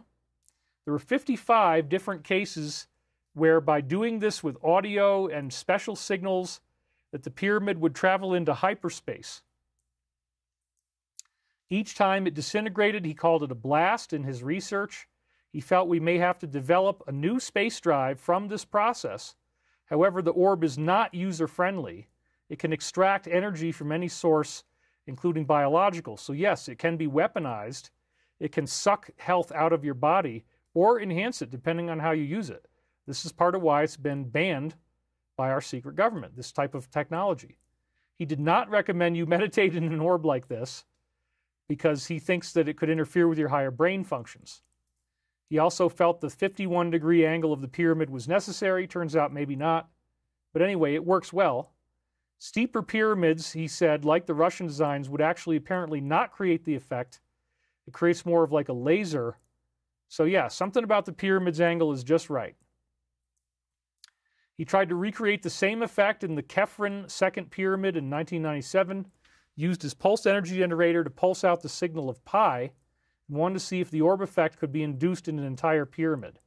After several hours, all of his equipment was stolen because he wasn't guarding it, so he lost out on that one. But anyway, so we're at 1.5 hours now, and I'm doing really good on my time. The point here that I wanted you to get to is that all you have to do is have the pyramid in its right shape, and you're rotating it, and during certain times of the year, it actually dematerializes and flies through solid walls. For a few seconds, it'll be dematerialized. And the same thing that happens in tornadoes. You get straw blowing through a plate glass window. You get iron fire hydrants that are filled with pine needles. You've got cows that get their bodies stuck in the barn, halfway embedded into the barn. You get all kinds of really, really weird tornado anomalies, metal and wood fusing together. And I could geek out on tornadoes like you can't believe. I mean, that's something I thought maybe next week we'll get into the tornado stuff. But let's think about what we've already learned, okay? We've already learned that Kozyrev discovered waves of time, that you actually can generate torsion fields and the flow of time will change. And then you build this mirror, which harnesses, again, the spiraling energy. And when you're inside the mirror, you get time dilation, and you could actually measure it with watches and stuff. Then you got Joe Parr, who is following up on the research that George Van Tassel and others brought through from 1950s human ETs. They say time is not what you think. It's actually a field function, and it changes depending on where you go. So now we have simply the power of the pyramid itself causing anti-gravity, radiation shielding, electromagnetic shielding, and actual dematerialization. 55 times he proved this. Has anybody else done anti-gravity, dematerialization, and time travel? The answer is yes. This is Dr. Viktor Grebennikov. We just talked about him last week. This is where my show ended when I was on Gaia in Wisdom Teachings. So, now we're picking up from there and going beyond it. So Dr. Viktor Grebennikov was a renowned insect scientist, that's entomologist, discovering something he called the cavity structural effect, which again, certain shapes harness these torsion fields like pyramids, and you get all these effects we talked about, the increased health, better water, better oil pumping, alleviation of earthquakes, alleviation of severe weather. He first recognized the phenomenon from studying honeybees. So if you watch the last show, this is his painting of a sand dune that had mud bees that were inside the sand dune, and he slept on there and had these very crazy things happen.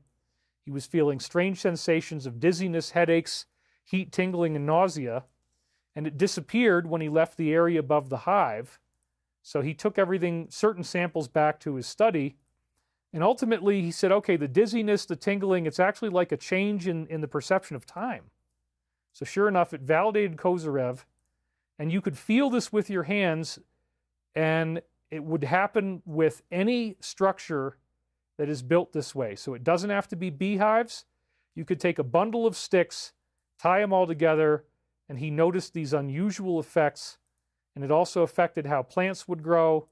These seedlings are growing off to the side. In this case, he zapped the water on the right with this energy. On the left, he didn't, and it grows a lot faster. So then he actually was saying that, yeah, people get this euphoria, they get a warping in space. It's like the Kozyrev mirror. In this case, you've just got 4 honeycombs above somebody's chair. So again, this is where I was saying, think about the pyramid tunnels, how amazing this is, that this actually harnesses torsion fields. Once again, he was able to change the flow of time with certain methods. We'll talk about what that is later on.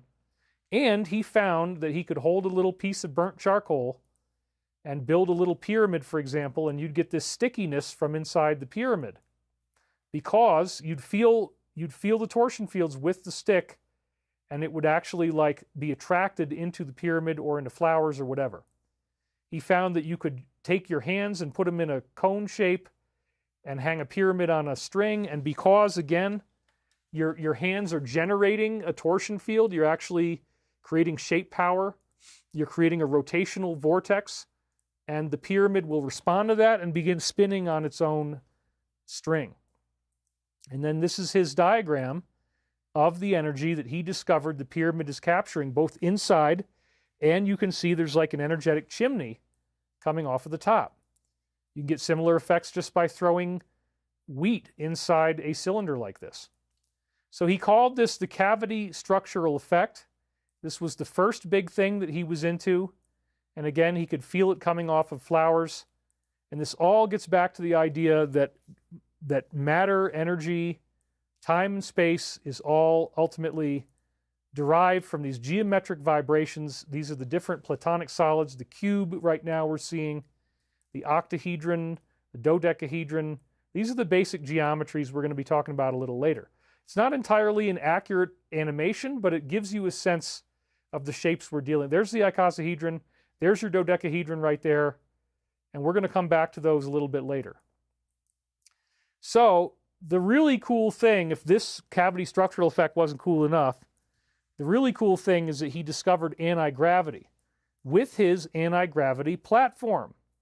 Now what is this? It's just literally a wooden box with a set of handlebars on the top, and then there's some calipers, and the calipers determine how much these fins inside are either overlapping each other or not.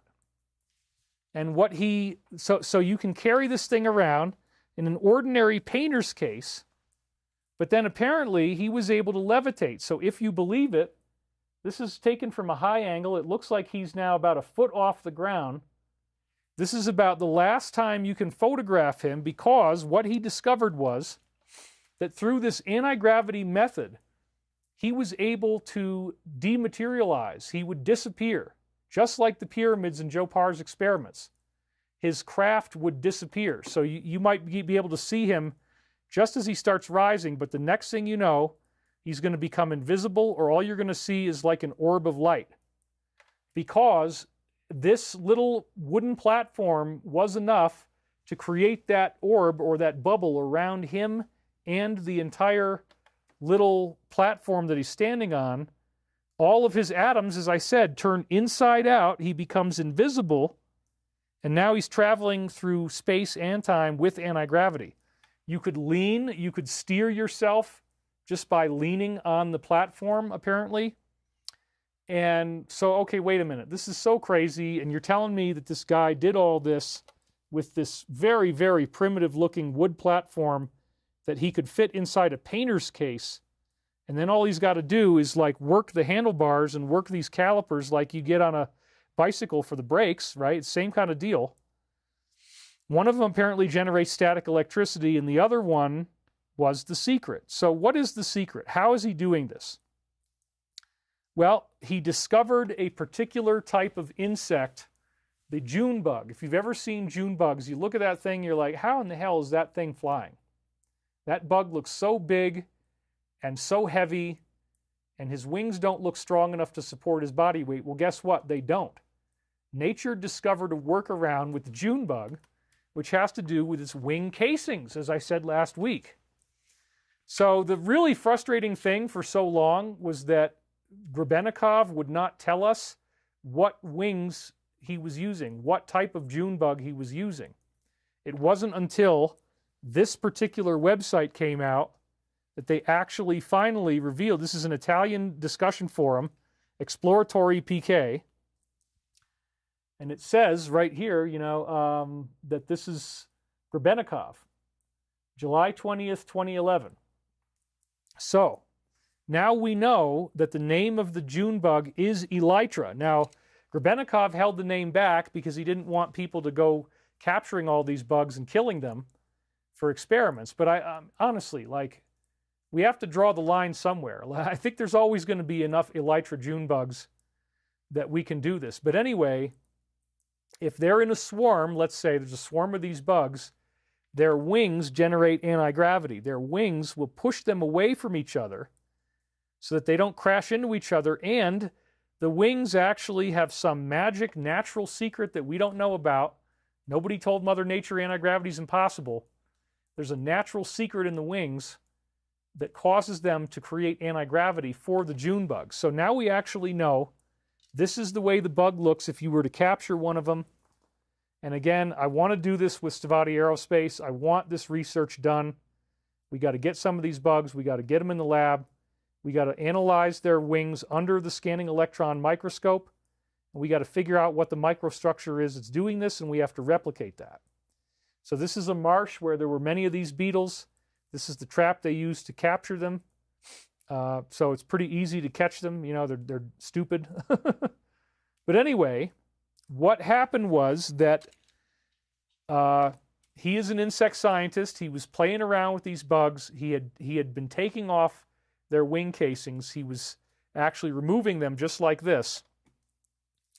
And then he noticed some very strange things start to happen. He was able to take a thumbtack, and so the wing was turned upside down in this case. Here it's right side up, but it was upside down, and he was able to take a thumbtack and drop it down onto one wing, and the thumbtack would hover in midair and then kind of fall off to the side. And then what was even weirder was that when he took several, so that's like an anti-gravity effect, right? That's incredible, first of all. And he said he was so tripped out when he discovered this, he felt like he was having an out-of-body experience. I don't doubt it. The next thing he did was that he tied like 4 of these wing cases together, and then he had to tie the tack onto the top of the 4 wings. And when he did that, the tack actually visibly dematerialized. It became invisible. Oh, we've heard that before, haven't we? Right.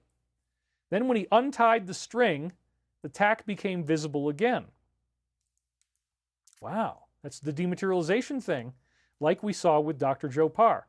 This is all considered, again, Area 51 classified science. The reason you haven't heard this before is they don't want you time traveling.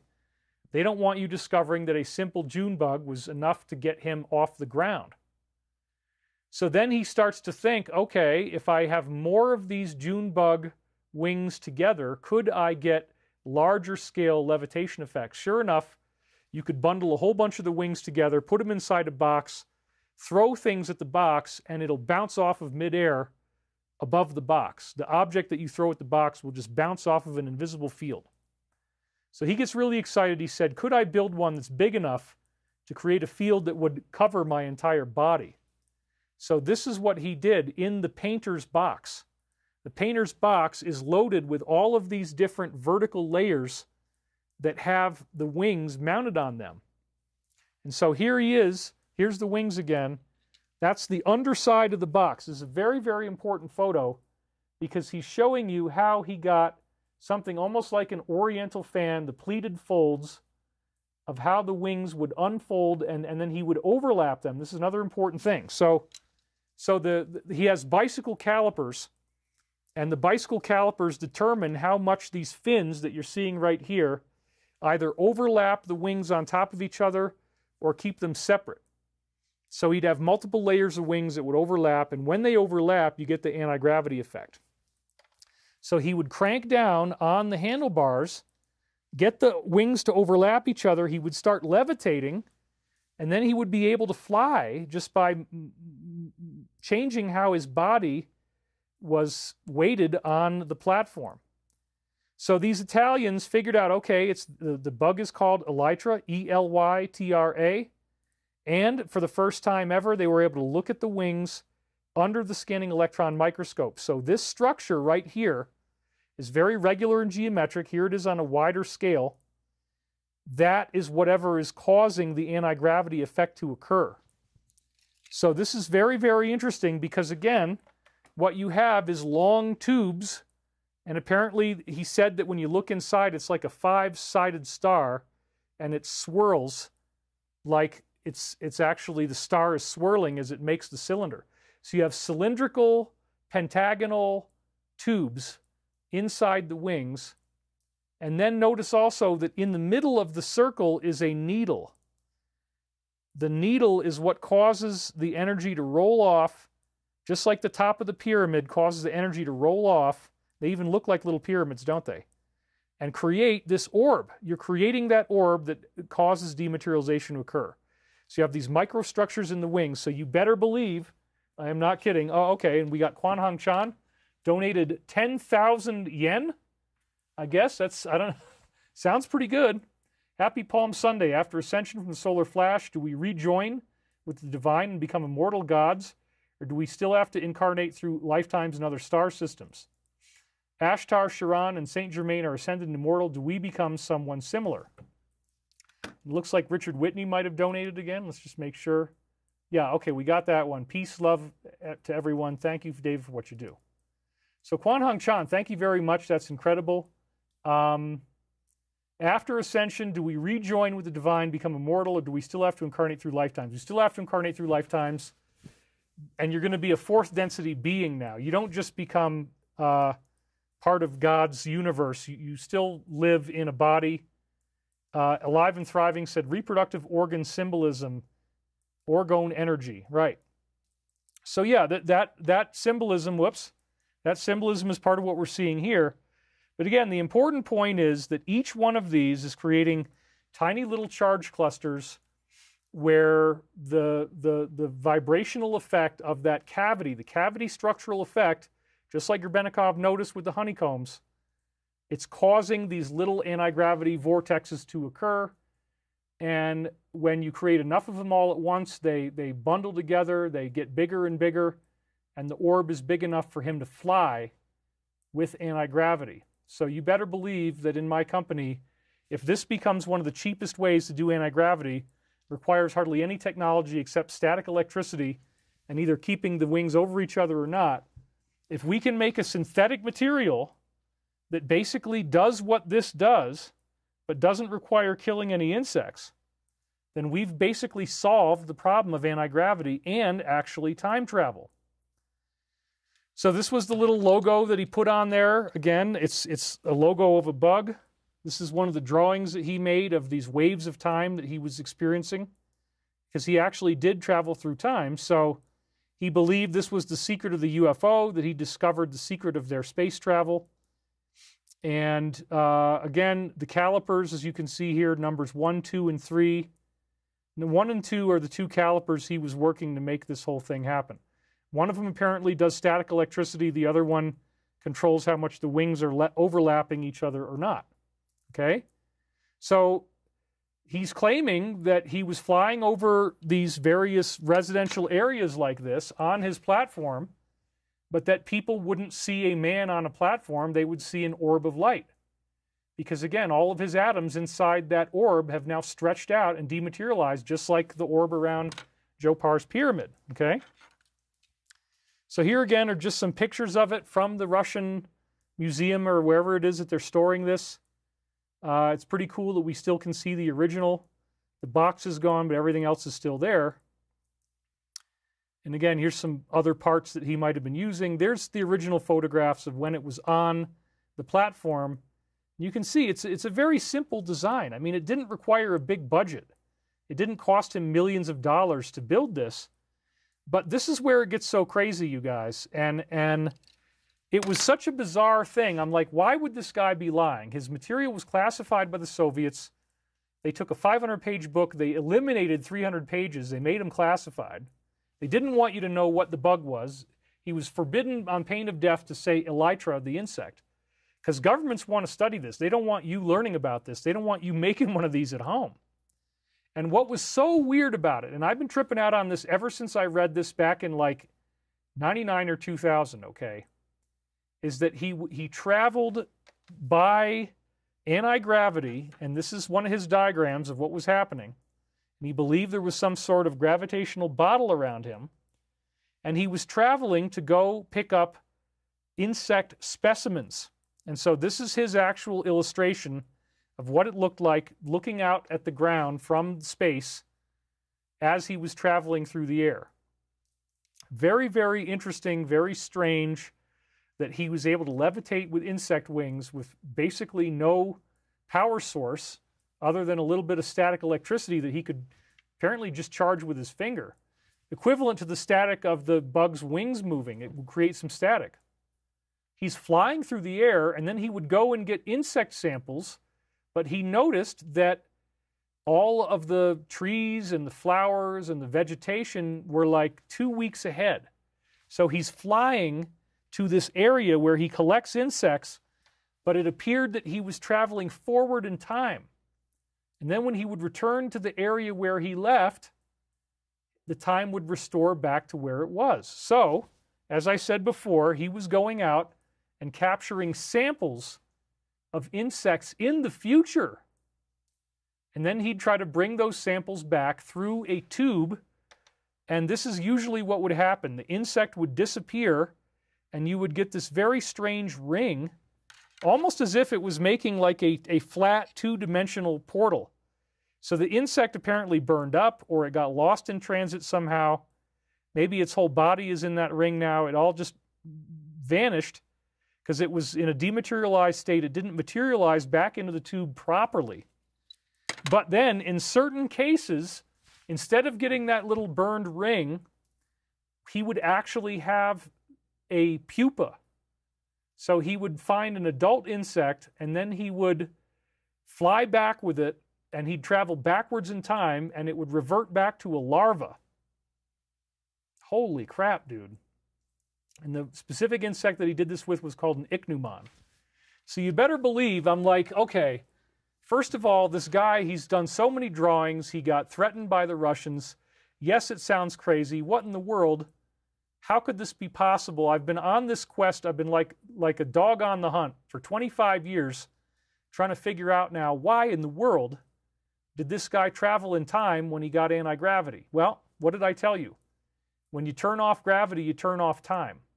All your atoms turn inside out. You become invisible to us. You reconsolidate in this upside-down reality where now time, you can travel through it. And so it's incredibly, incredibly fascinating. Gravitational flow is actually being captured by the pyramid shape. And so the pyramid is going to capture portals just like the ones he was making on his little scooter. So this is another really, really important document, amosci.com, Free Energy Torse Doc 17. I spent years studying this document. And again, they said in this, they're talking about torsion fields, that you can distort the geometry of our physical vacuum, which is like the ether. So you can make torsion fields that way. Every object with certain surface geometry will generate left and right torsion fields depending on its geometry. This can be detected by physical, chemical, and biological indicators. And it happens with pyramids, cones, cylinders, flat triangles, etc. In many different countries, they all saw this.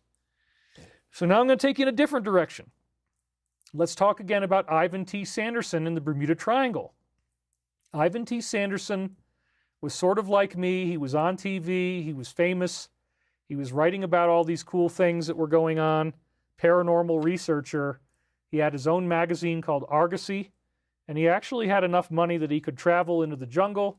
So this is him on the cover of his Book of Great Jungles. Now, when he went out into the jungle, he found out that people were seeing dinosaurs. So they called it Mokele Mbembe in the Congo. There's 55,000 acres that are not, or 55,000 square miles. And he actually took a casting of the modern footprints of this beast. So you better believe if a dinosaur with feet that big is around, it could be a threat to you. And so people in the Congo would get entangled with these Mokele Mbembe. Where the hell do you get a dinosaur in the modern world? So Sanderson believed that whatever was generating these footprints might actually have traveled from prehistoric times through a portal into our reality. Oh, it's a time-traveling dinosaur. a whole other show we could do. Maybe we'll do that next week because it's really fun. And I could definitely hit that again. So there he is. And he was getting published in these various sci-fi journals like Fantastic Universe of Science Fiction. 35 cents, right? Can you believe they made money on that? How that things have changed. Shapes in the Sky by Civilian Saucer Intelligence, it says at the top. And then on the right, it says, What Pilots a UFO by Ivan Sanderson. So there's one of his articles. Here's one of his many books. The first book was called Things, and then he had More Things. And it says, Fascinating True Adventures into the Unknown, Incredible Creatures, Strange Mysteries, and Living Monsters. Mokele Mbembe being one of them. He wrote a book on underwater UFOs. He was into that as well. And notice it had, again, the classic Mother Mary Bell UFO shape. This is his magazine. He published it himself. It was out for a long time. It got very famous. The Airplane from 1,000 Years Ago, da-da-da-da-da. But he did a huge investigation as a result of the Mokele Mbembe. What's up with the time-traveling dinosaur? Let's see, is there any other way we could figure out if portals really exist? Well, yeah. Let's go look at every time that airplanes or marine vessels disappear. And let's just start plotting them out on the map. That's what he started to do. So then he found out, my God, all of the places where the planes and the ships are disappearing are on 10 equidistant points around the Earth. Whoa. So again, the triangle isn't really necessary. I'm just using somebody else's diagram, but it's not really a triangle. But this is where the first 10 vortexes were found. So again, you've got thousands and thousands and thousands of disappearances in these areas. A plane is flying through the air, and as I told you, some type of bubble comes up out of the Earth, and it's a bubble through space and time. It's got anti-gravity, it's got time travel, and it looks like ball lightning. It looks like an orb. It's a visible, luminous orb. And it rises up out of the Earth, and then if you just so happen to be sailing on the sea as this sucker rises up or flying through the air, it's going to nail you. Phil Kasubers donated $50. Thank you very much. I'm very honored.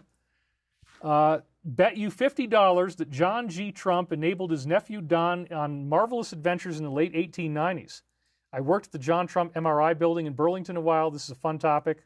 Absolutely. Alive and Thriving just donated. Says, raising one's vibration, consciously experiencing the oblivion of time. I totally agree. So that's really cool.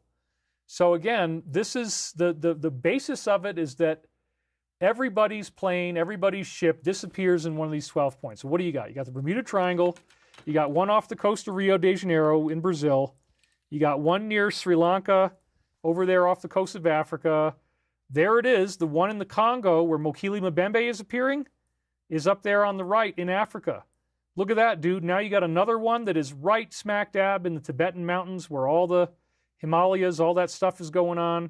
People ascending, hitting light body. Then you go over to the left, you look at Australia and New Zealand. There's one on either side of Australia. Then there's another one right below Japan that is called the Devil's Triangle. And it actually is a very, very serious vortex that caused them to have lots of losses of planes and ships. There's another one that's relatively near to where Hawaii is. You got to be careful if you fly around Hawaii. You could get really nailed. And then again, there's one down there around Easter Island off the coast of South America. So wow. Each one of these areas is home to all sorts of like orbs of light, portal phenomena, people disappearing, time warps, traveling into the future, traveling backwards in time.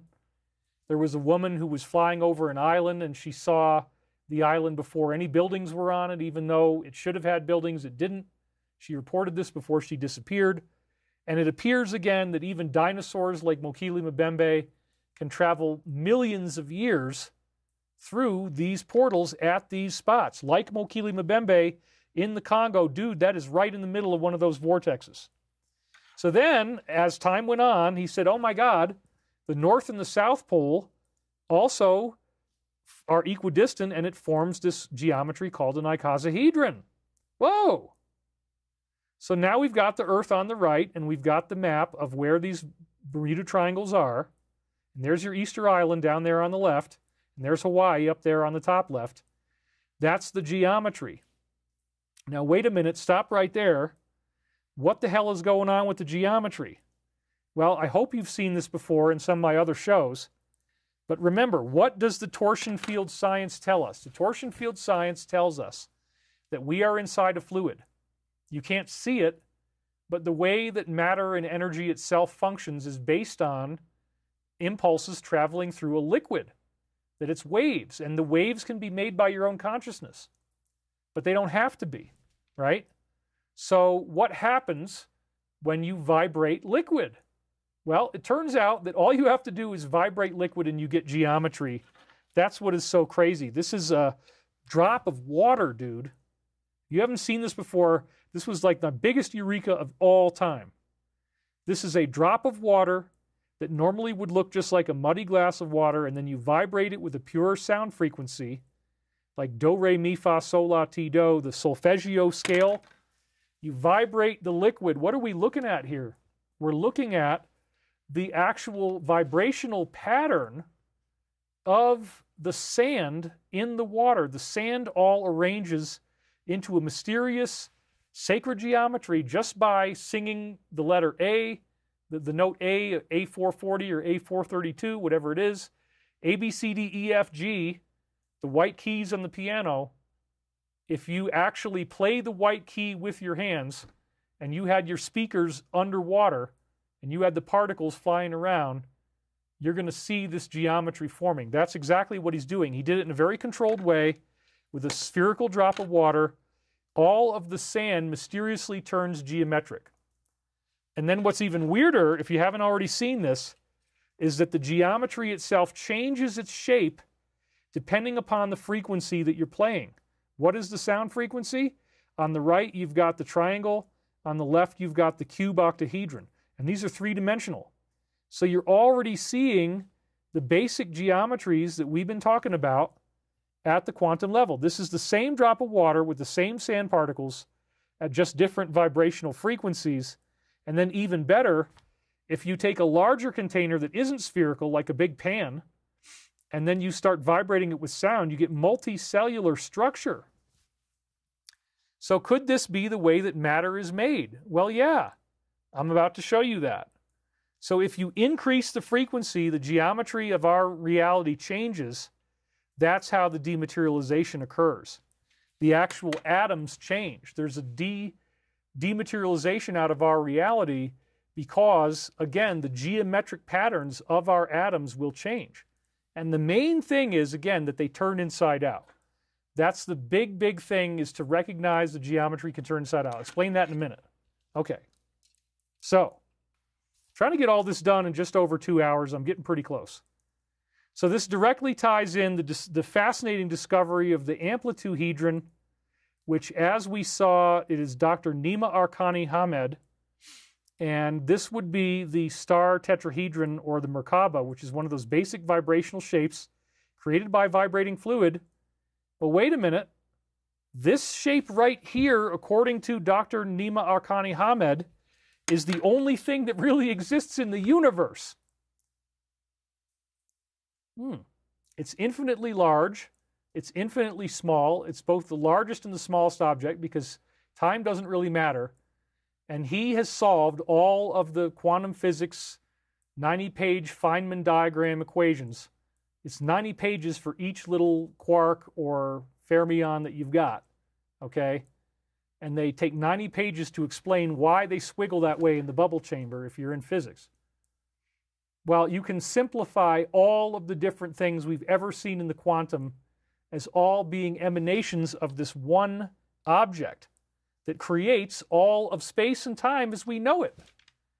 And the science is legit. He actually solved this. So my only critique is, okay, you might have only needed to get 4 of those tetrahedrons. If you add in more of this, which his math wouldn't require that, there's enough symmetry without it. Now you've got one of our basic geometries.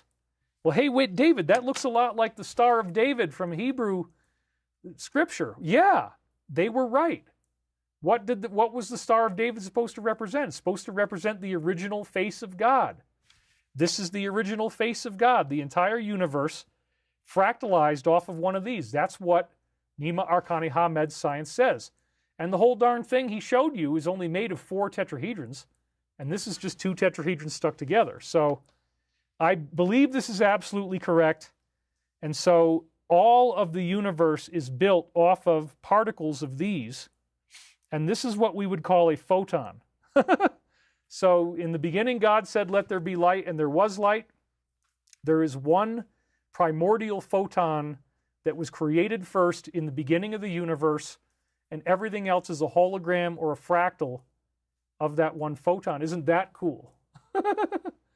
You got to have a very expansive mind to think about the idea, wait a minute, you're telling me, again, that this one geometric shape, that the entire universe of all the galaxies, all the stars, all the inhabited worlds, all the sentient life is all emanating off of this? Yes.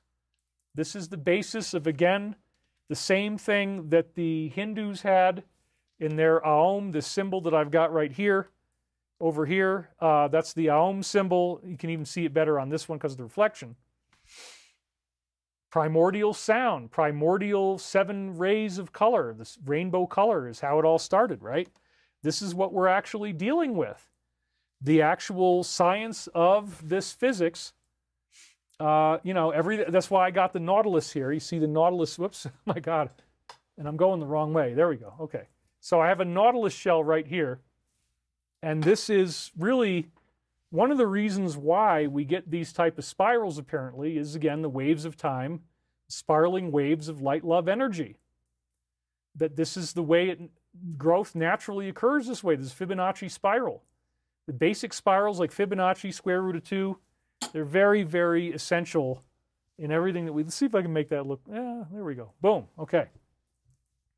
So everything comes off of this, all of space and time, and then you're also trying to tell me that it shoots off carbon copies of itself as what we would call photons, that each photon is actually this geometric shape? Well, David, how the hell could you prove that?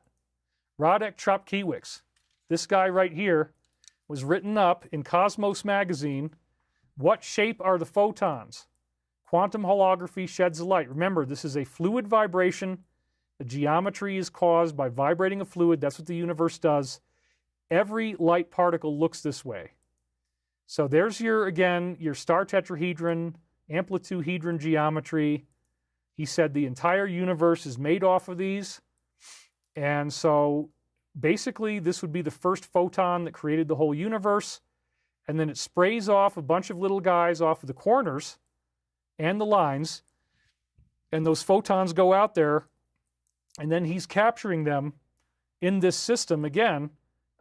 If I didn't actually have the layover here, but if you tilt the Merkaba sideways, it perfectly aligns with these diagrams. So photons are now proven to be little Merkabas that he saw this, Chopkiewicz, the scientist, saw this in the lab, proved it by capturing photons with laser light, actually, and then measuring it. And so that is the diagram. On the left is the false color, where you see it as yellow and red. On the right is the bluish is more like a computer mapping of what he saw. It really is weird because it looks like the Maltese cross, but it also looks like the star tetrahedron from the side. Same thing that we're seeing, again, in the amplituhedron. So you can imagine how much I love to geek out on this stuff because, again, if the whole universe is made of these, this is what the photon really is. And then the geometry is the key to everything. It's the hidden intrinsic vibration of the fluid-like energy around us that makes matter. So, okay, Dr. Robert Moon solved quantum physics by building the nucleus geometrically. Here he is. Looks like a typical mad scientist. You know, he's got the bags under his eyes. He's got the thick glasses and hair like wavy gravy. And this was his quantum model. So what he's saying is that the inside of the atom, the corners of the geometry are the protons. So what you got in the middle there is oxygen. It's got 8 protons. That's the cube. Then after that, you've got the octahedron. That's silicon. And that's again, the next atom that has a stable identity. So he worked out the whole basis of the periodic table, that you have certain elements that are super common in our reality and stable, like oxygen. And the reason oxygen is so stable and the reason it's good for us is it's in the shape of a cube. The reason that silicon is so valuable to life is because it's in the shape of the octahedron, and it has a cube inside of it. So now it turns out that atomic nuclei have shells that are based on geometry. And if you have something that's asymmetrical, if you don't have all 8 protons to make the cube, then you're below oxygen on the periodic table. And now, by being below oxygen, it's asymmetrical. It needs to bond. It's looking for one more corner to make the cube solid. So both covalent and ionic bonding can now be explained geometrically in his model. It goes very, very deep. I'm not going to go into all the science of it. I have done that in my books. The source field is one of them. So 62.55% of all the matter on Earth is oxygen, and that's your cube. That's the one right in the middle there. So you start out with that, and then when you build the next shell inside the nucleus, you've got the octahedron with a total of 14, including the cube. And there you got silicon, which is now 21.2% of all the mass on Earth. So again, super stable. And you can see it there as what looks like the Egyptian pyramid surrounding the cube. And there's one on the top and one on the bottom. So this is the basis of matter. It turns out that matter is made from this fluid-like energy vibrating in a liquid, turning into these shapes of the nucleus. The next one being iron, which actually has a very unique property of being magnetic. You can realign all the atoms in an iron nail and turn it into a magnet just by stroking a magnet along the nail. Well, that's actually apparently because the nuclei of iron, the nucleus is able to roll around because it looks like a little ball. It can roll around, so it can change its north-south polarity. You can stroke the magnet over the iron, and all of the nuclei start aligning because they can roll. So they roll into a north-south position, and now you've magnetized the nail. Oh my God. So nobody knew why iron was magnetic. The moon model actually solves it. The reason iron is magnetic is because the nucleus can roll around like a ball. That is so exciting. So, okay, we've got oxygen, the basis of all life. We're breathing in cubes. We didn't know that before unless you watched my show. Silicon is very important for computer chips and biological life. The next one is iron, which is magnetic. It's very magical. Last but not least, you've got palladium. And that has now 46 protons. All the other shapes are inside. That's the dodecahedron around the outside, which you can't see in the other shape. But again, why is palladium so cool? Because you drop it into hydrogen-3, heavy hydrogen. It's called deuterium also. And that will actually cause cold fusion. The whole basis of cold fusion is, wait a minute, why do we get all this anomalous heat and energy off of palladium when we drop it into heavy hydrogen? Well, because the geometry is vibrating, and the geometry is vibrating in such a way that it's gating in energy from higher dimensions. That extra heat that we're getting in cold fusion is ultimately because this dodecahedron is vibrating and it's gating energy in from another reality. It's similar to tapping gravity like a water wheel. With this kind of geometry, you can tap into the gravitational field. And again, this is what we're building atoms out of. He resolved the entire periodic table all the way up into uranium. Uranium is like 2 dodecahedrons side by side.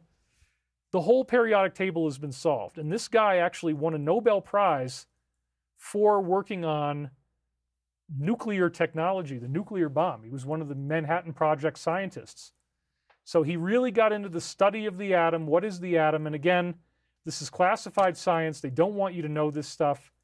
They've tried to keep this as hidden as possible because, wait a minute, if atoms are made of these, and then David, didn't you just say before that those geometries are created by vibrating a fluid? Yeah. Yeah, they're created by vibrating a fluid. So how freaking weird is that, right?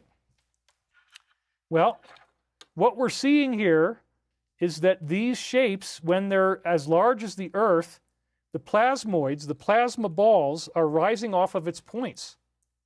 So this is why in those areas of the 12 vial vortices that people are disappearing. There's literally these bubbles that are created inside the geometry that are portals through space and time, and they're rising off of the global grid, okay?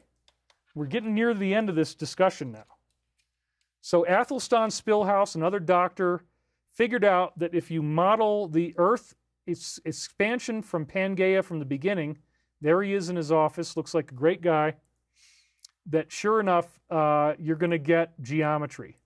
So this was a comic book that he wrote in Minneapolis Sunday Tribune.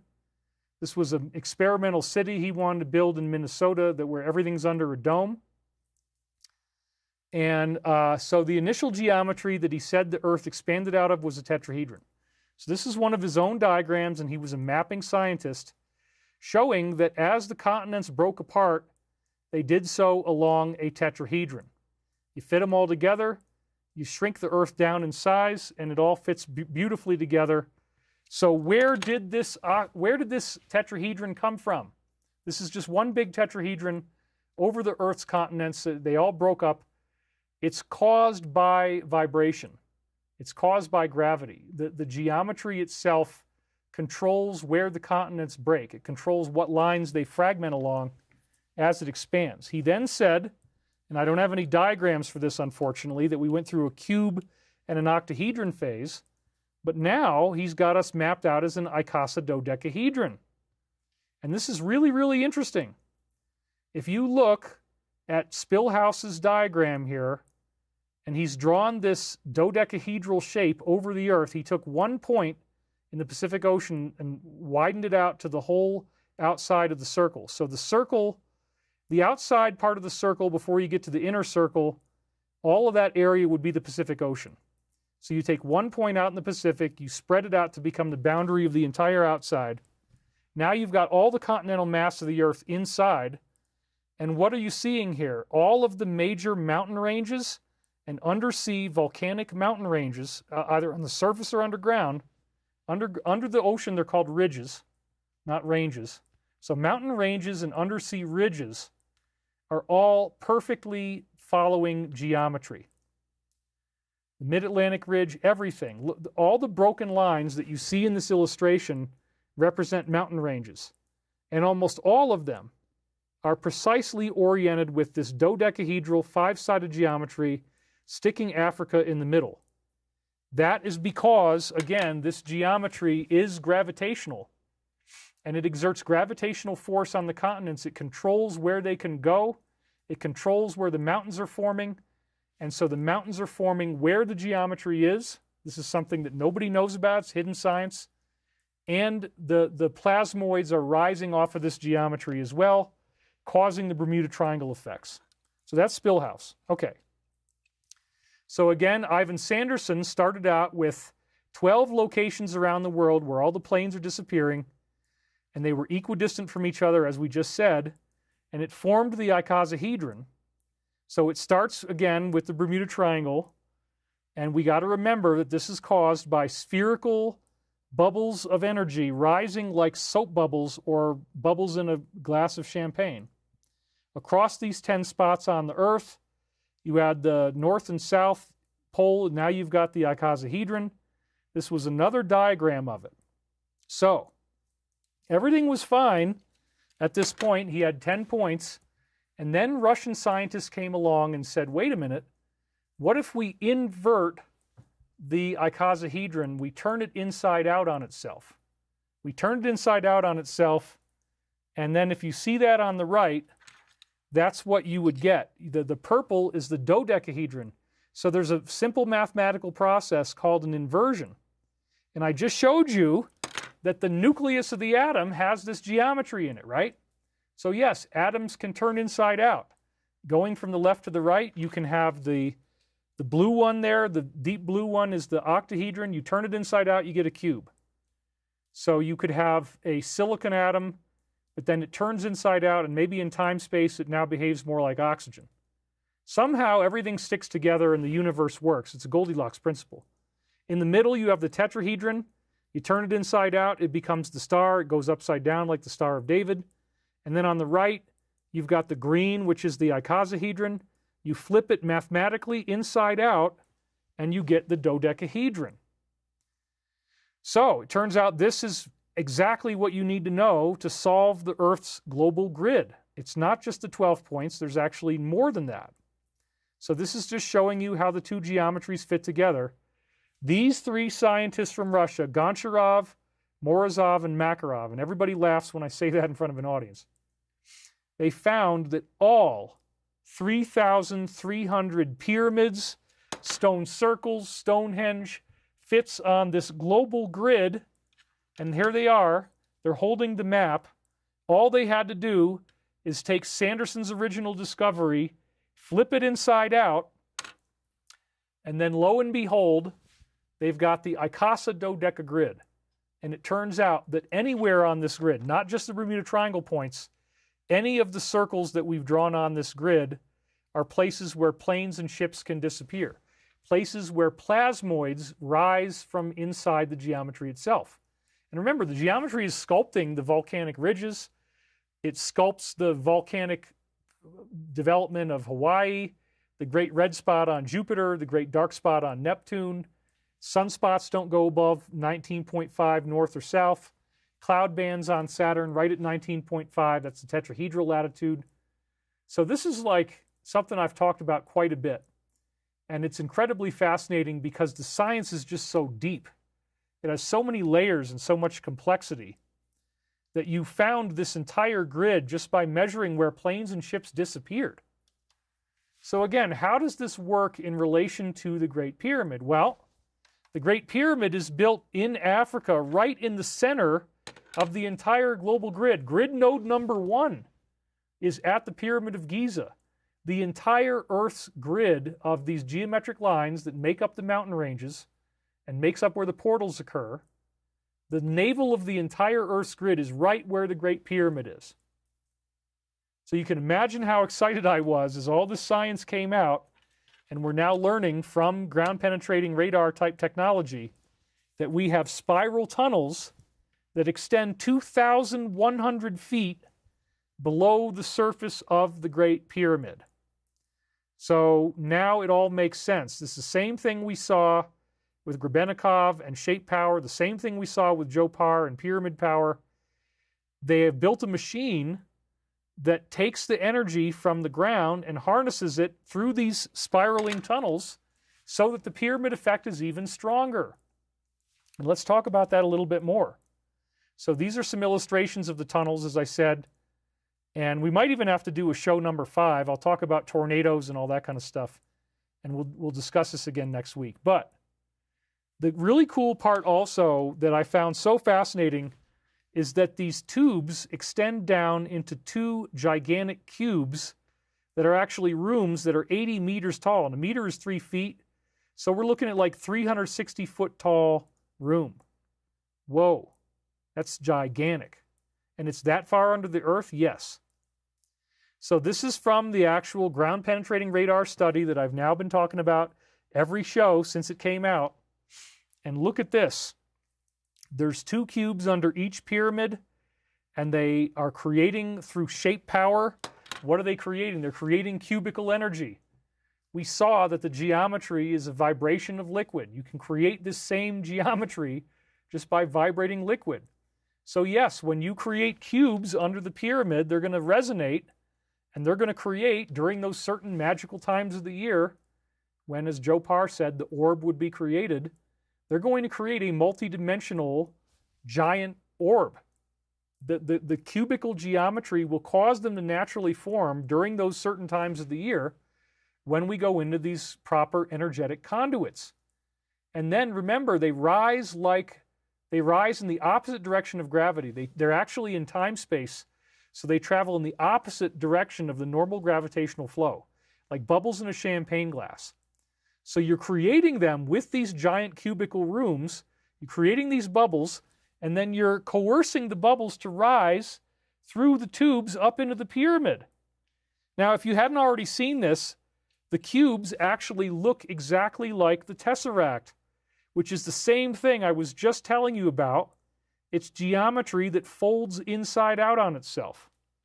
So you can do it with the cube. I also showed you the same thing again with the icosahedron, dodecahedron.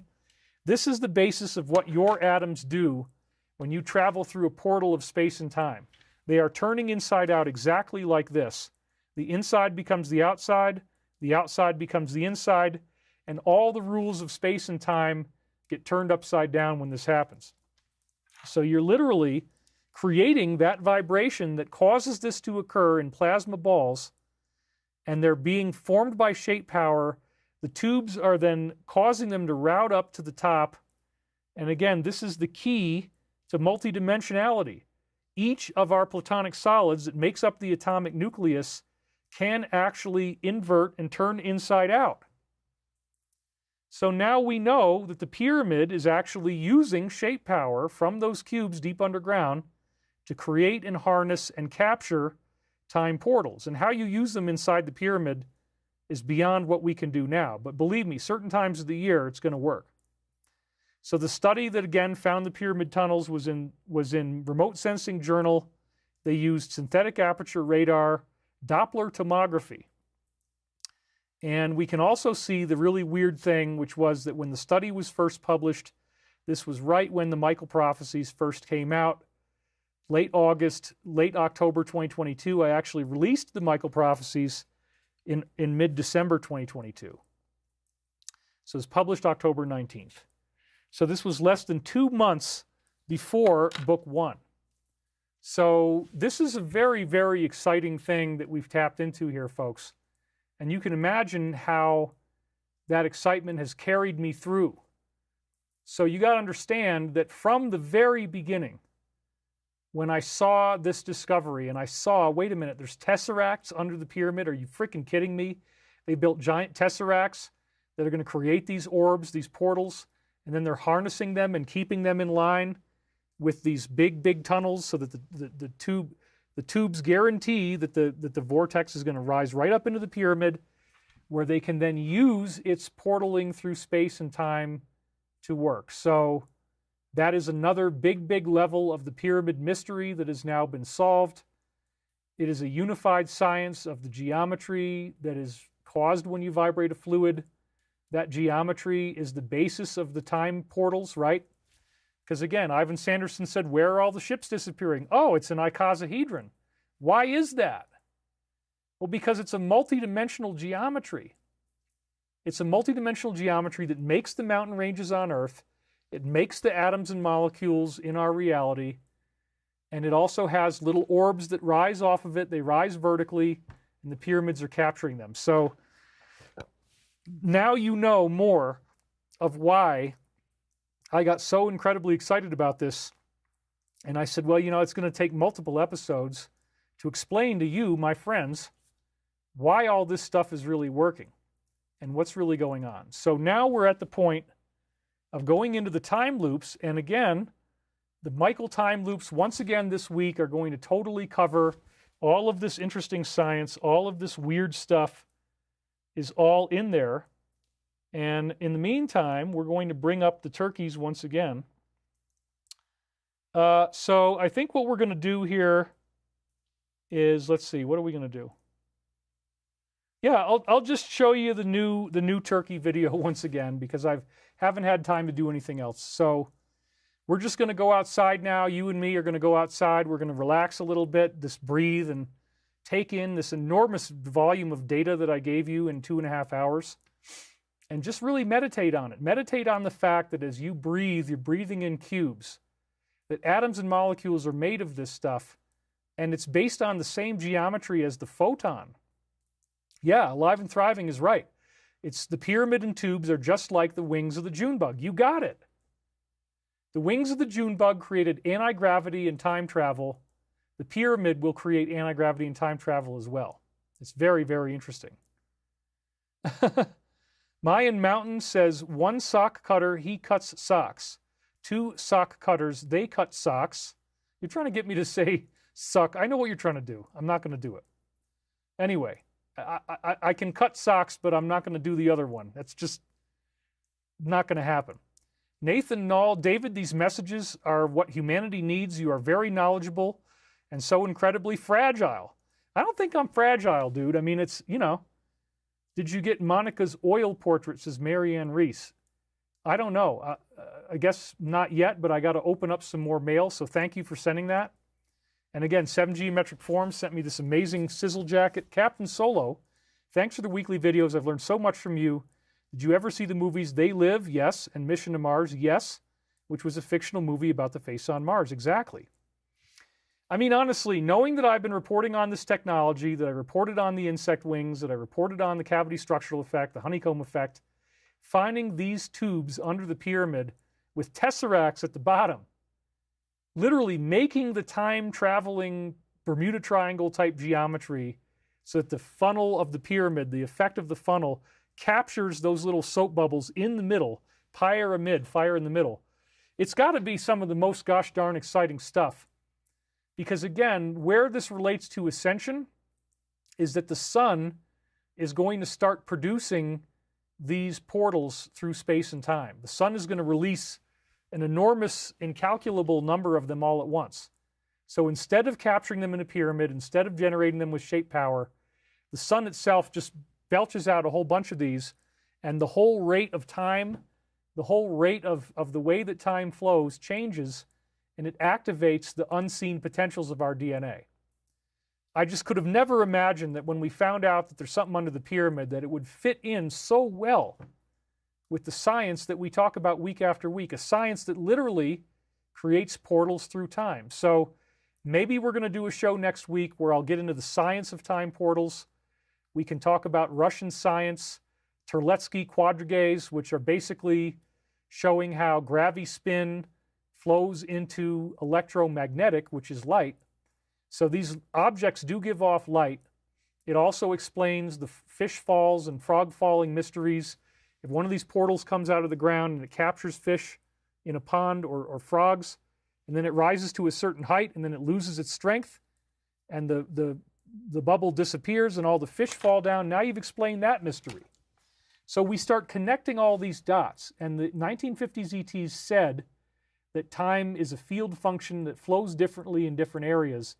They know how to do that. The pyramid technology is now way ahead of anything else we have. Because these, as a portal rises up from under the earth, it would be just floating around. It gets captured in here. It flows up through. It gets caught inside. And if you have chambers in there, you can actually use the portal. So apparently ETs used pyramids to travel through the universe of time and space. It's just freaking amazing. So thank you for all your hard work, Edward Taylor says, helping us keep on with the truth. God bless you from Ohio. That's not actually true. So Marilyn Jacobson said free energy would put the elites out of business and all the employees, just like med beds would put the doctors out of business unless they change. Yes. And we talked last time about the healing effects of the pyramids, that's one of the really, really cool things that they're doing is causing incredible changes in granite, making the granite whiter and purer, changes in water, changes in oil, and, of course, improvements in health. All of these things are interrelated. And so the pyramid ultimately creates healing, and the law of one defines the greatest healing as ascension. You're ultimately supposed to heal out of third density. You heal your body, mind, and spirit. And once you have fully healed, then you can access these portals with your own consciousness. You can travel through time and space with your own consciousness. It's very, very amazing. So anyway, I do need to go very quickly and take a break so that I have enough, to get through the rest of the show. We're at the 2.5 hour mark. It's perfect time. It's a 5-hour show. So what I always do right now is, again, we're going to feed the turkeys. So I'm going to take you outside with me. We're going to feed the turkeys. And again, this video starts with them all barking at me like dogs because they were so excited. It was the first time I'd seen them since they went to sleep in November. It's a little 5-minute video. It'll probably run a little bit extra. 7 Geometric Thought Forms, who is the guy that gave me this jacket, He just donated. Thank you very much. And James Sykes also donated. P-Time, me too, says Red Disco Dancer. Can't you travel through time and space while you dream, says APR 613. Yes, you definitely can. When you're in dreams, you're in time-space. Ghosts are in time-space.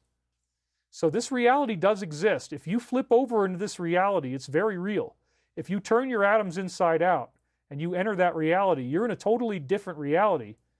And it's dreamlike. It doesn't have the same solidity that we do. But if you travel over there, you're time traveling over here.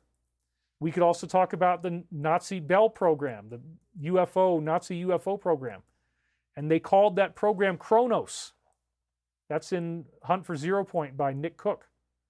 So like, yeah, if you travel anti-gravity without a special method, you're going to travel through time as well. The way that we avoid traveling in time is we take the little bubbles that make anti-gravity and we shoot them out behind the craft.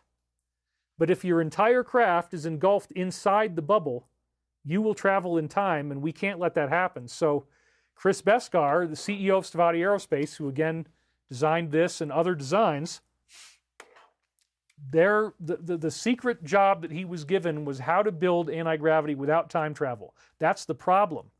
It's so easy to travel through time when you do anti-gravity that we don't want it. We don't want time travel. We don't want somebody to go and like Trudeau. Like, I really wish I hadn't a da-da-da-da-da back in the day when I was the Prime Minister of Canada. Let me go back and edit the timeline a little bit and fix that. That's what we don't want. So we are going to be designing anti-gravity that's going to not travel through time, and we're expecting, from what we've heard from various briefings, that the technology of time travel anti-gravity will not be given to us for the first 10 years. And I think that's very necessary. We need to grow up as a civilization. We need to learn to obey cosmic laws and to not try to mess with time, because the time paradox thing is very real. So again, now you can share more of my excitement. As soon as I saw this with the tunnels and the cubes, I'm like, oh my God, the pyramids are vortex generators. They're generating time-space vortexes. It's so amazing. So I'm very, very happy. So without further ado, let me go take this break now, and I will be back to you in about 6 or 7 minutes, because again, at age 52, you just can't pee right away. You got to sit down, stand up, wait a minute, then do it again. So that's why I typically pee 2 times upstairs, once sitting down, standing up, and then 1 more time when I come downstairs. That's what you'll hear. And I might eat a little something because I got to keep my blood sugar up. But we're doing great on time. So everything is really good today. I feel great. So let's get into Daddy's Turkey's Return. Ooh, wow. James Sykes just donated $200. The red one's going by there. So thank you very much for that, James. I'm going to mute my microphone now. You guys are going to feed the turkeys with me, and we'll be right back.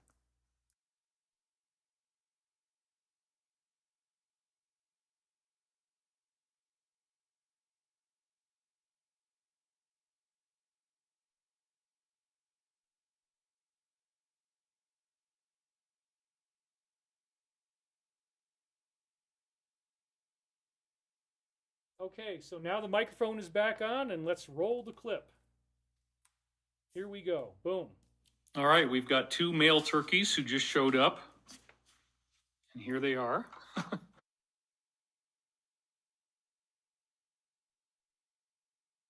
Back, you're my children. Yay! Turkeys! Turkeys!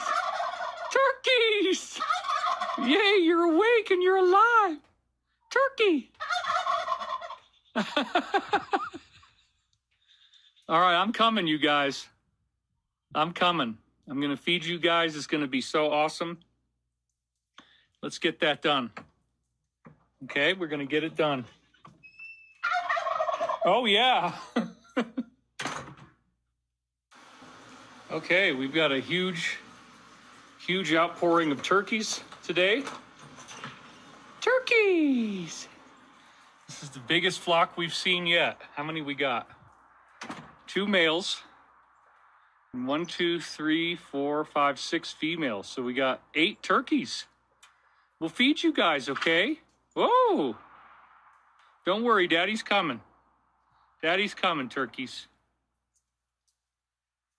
8 turkeys, yeah.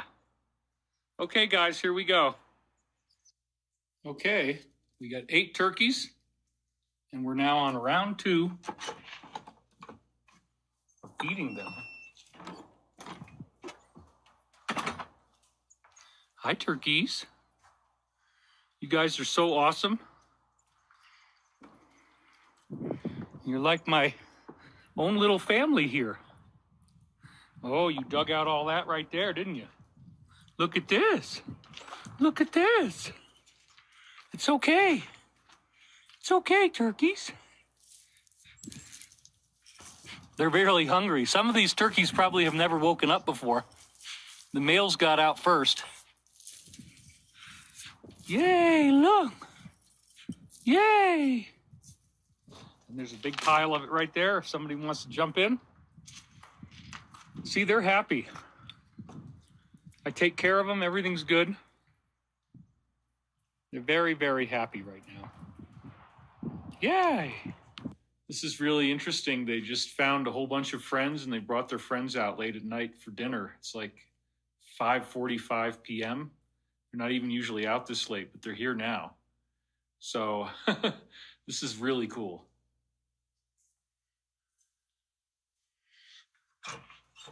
Tuk, tuk, tuk, tuk, tuk.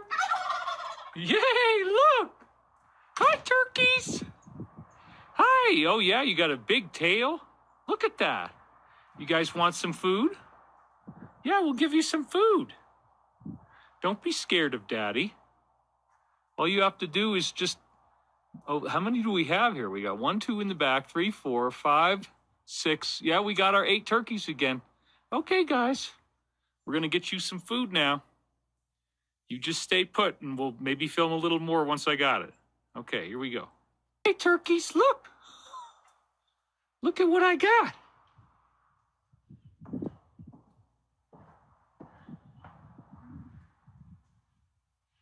It's a beautiful day here. The turkeys are back. Oh, you guys are so brave and strong. Dropping a big dookie. Okay. Here we go. Yay, look! Look, turkeys!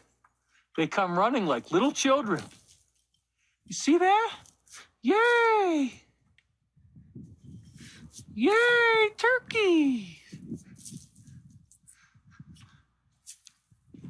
See, they don't like that I'm out here, so we gotta disappear. It's okay. Daddy's going back inside. You guys get to have that food now. They will. They just don't want to look like they are.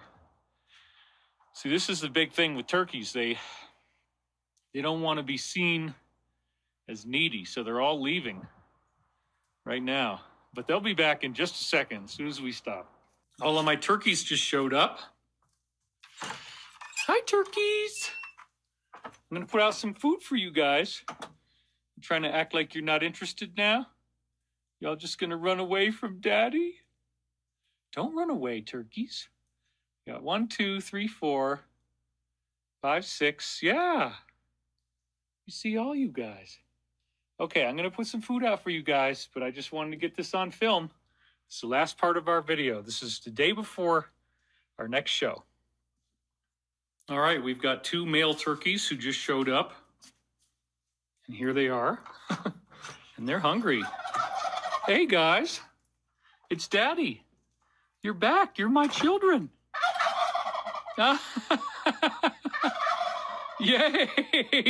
Turkeys! Turkeys! Turkeys! Yay, you're awake and you're alive. Turkey! All right, I'm coming, you guys. I'm coming. I'm going to feed you guys. It's going to be so awesome. Let's get that done. Okay, we're going to get it done. Oh, yeah. Okay, we've got a huge outpouring of turkeys today. Turkeys! This is the biggest flock we've seen yet. How many we got? 2 males. 1, 2, 3, 4, 5, 6 females. So we got 8 turkeys. We'll feed you guys, okay? Whoa! Don't worry, Daddy's coming. Daddy's coming, turkeys. 8 turkeys, yeah! Okay, guys, here we go. Okay, we got 8 turkeys, and we're now on round 2 of feeding them. Hi, turkeys. You guys are so awesome. You're like my own little family here. Oh, you dug out all that right there, didn't you? Look at this. Look at this. It's okay. It's okay, turkeys. They're really hungry. Some of these turkeys probably have never woken up before. The males got out first. Yay, look. Yay. And there's a big pile of it right there if somebody wants to jump in. See, they're happy. I take care of them. Everything's good. They're very, very happy right now. Yay. This is really interesting. They just found a whole bunch of friends and they brought their friends out late at night for dinner. It's like 5:45 p.m. They're not even usually out this late, but they're here now. So this is really cool.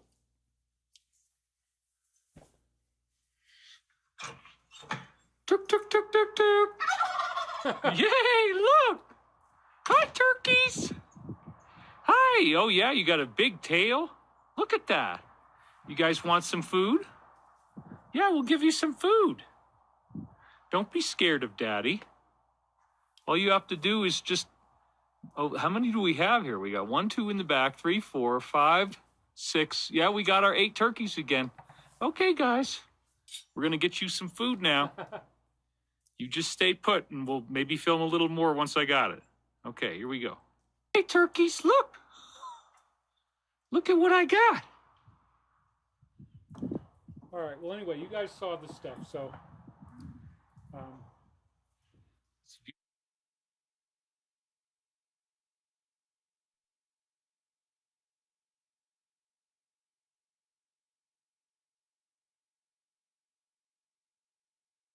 Here we go. Yay, look! Look, turkeys!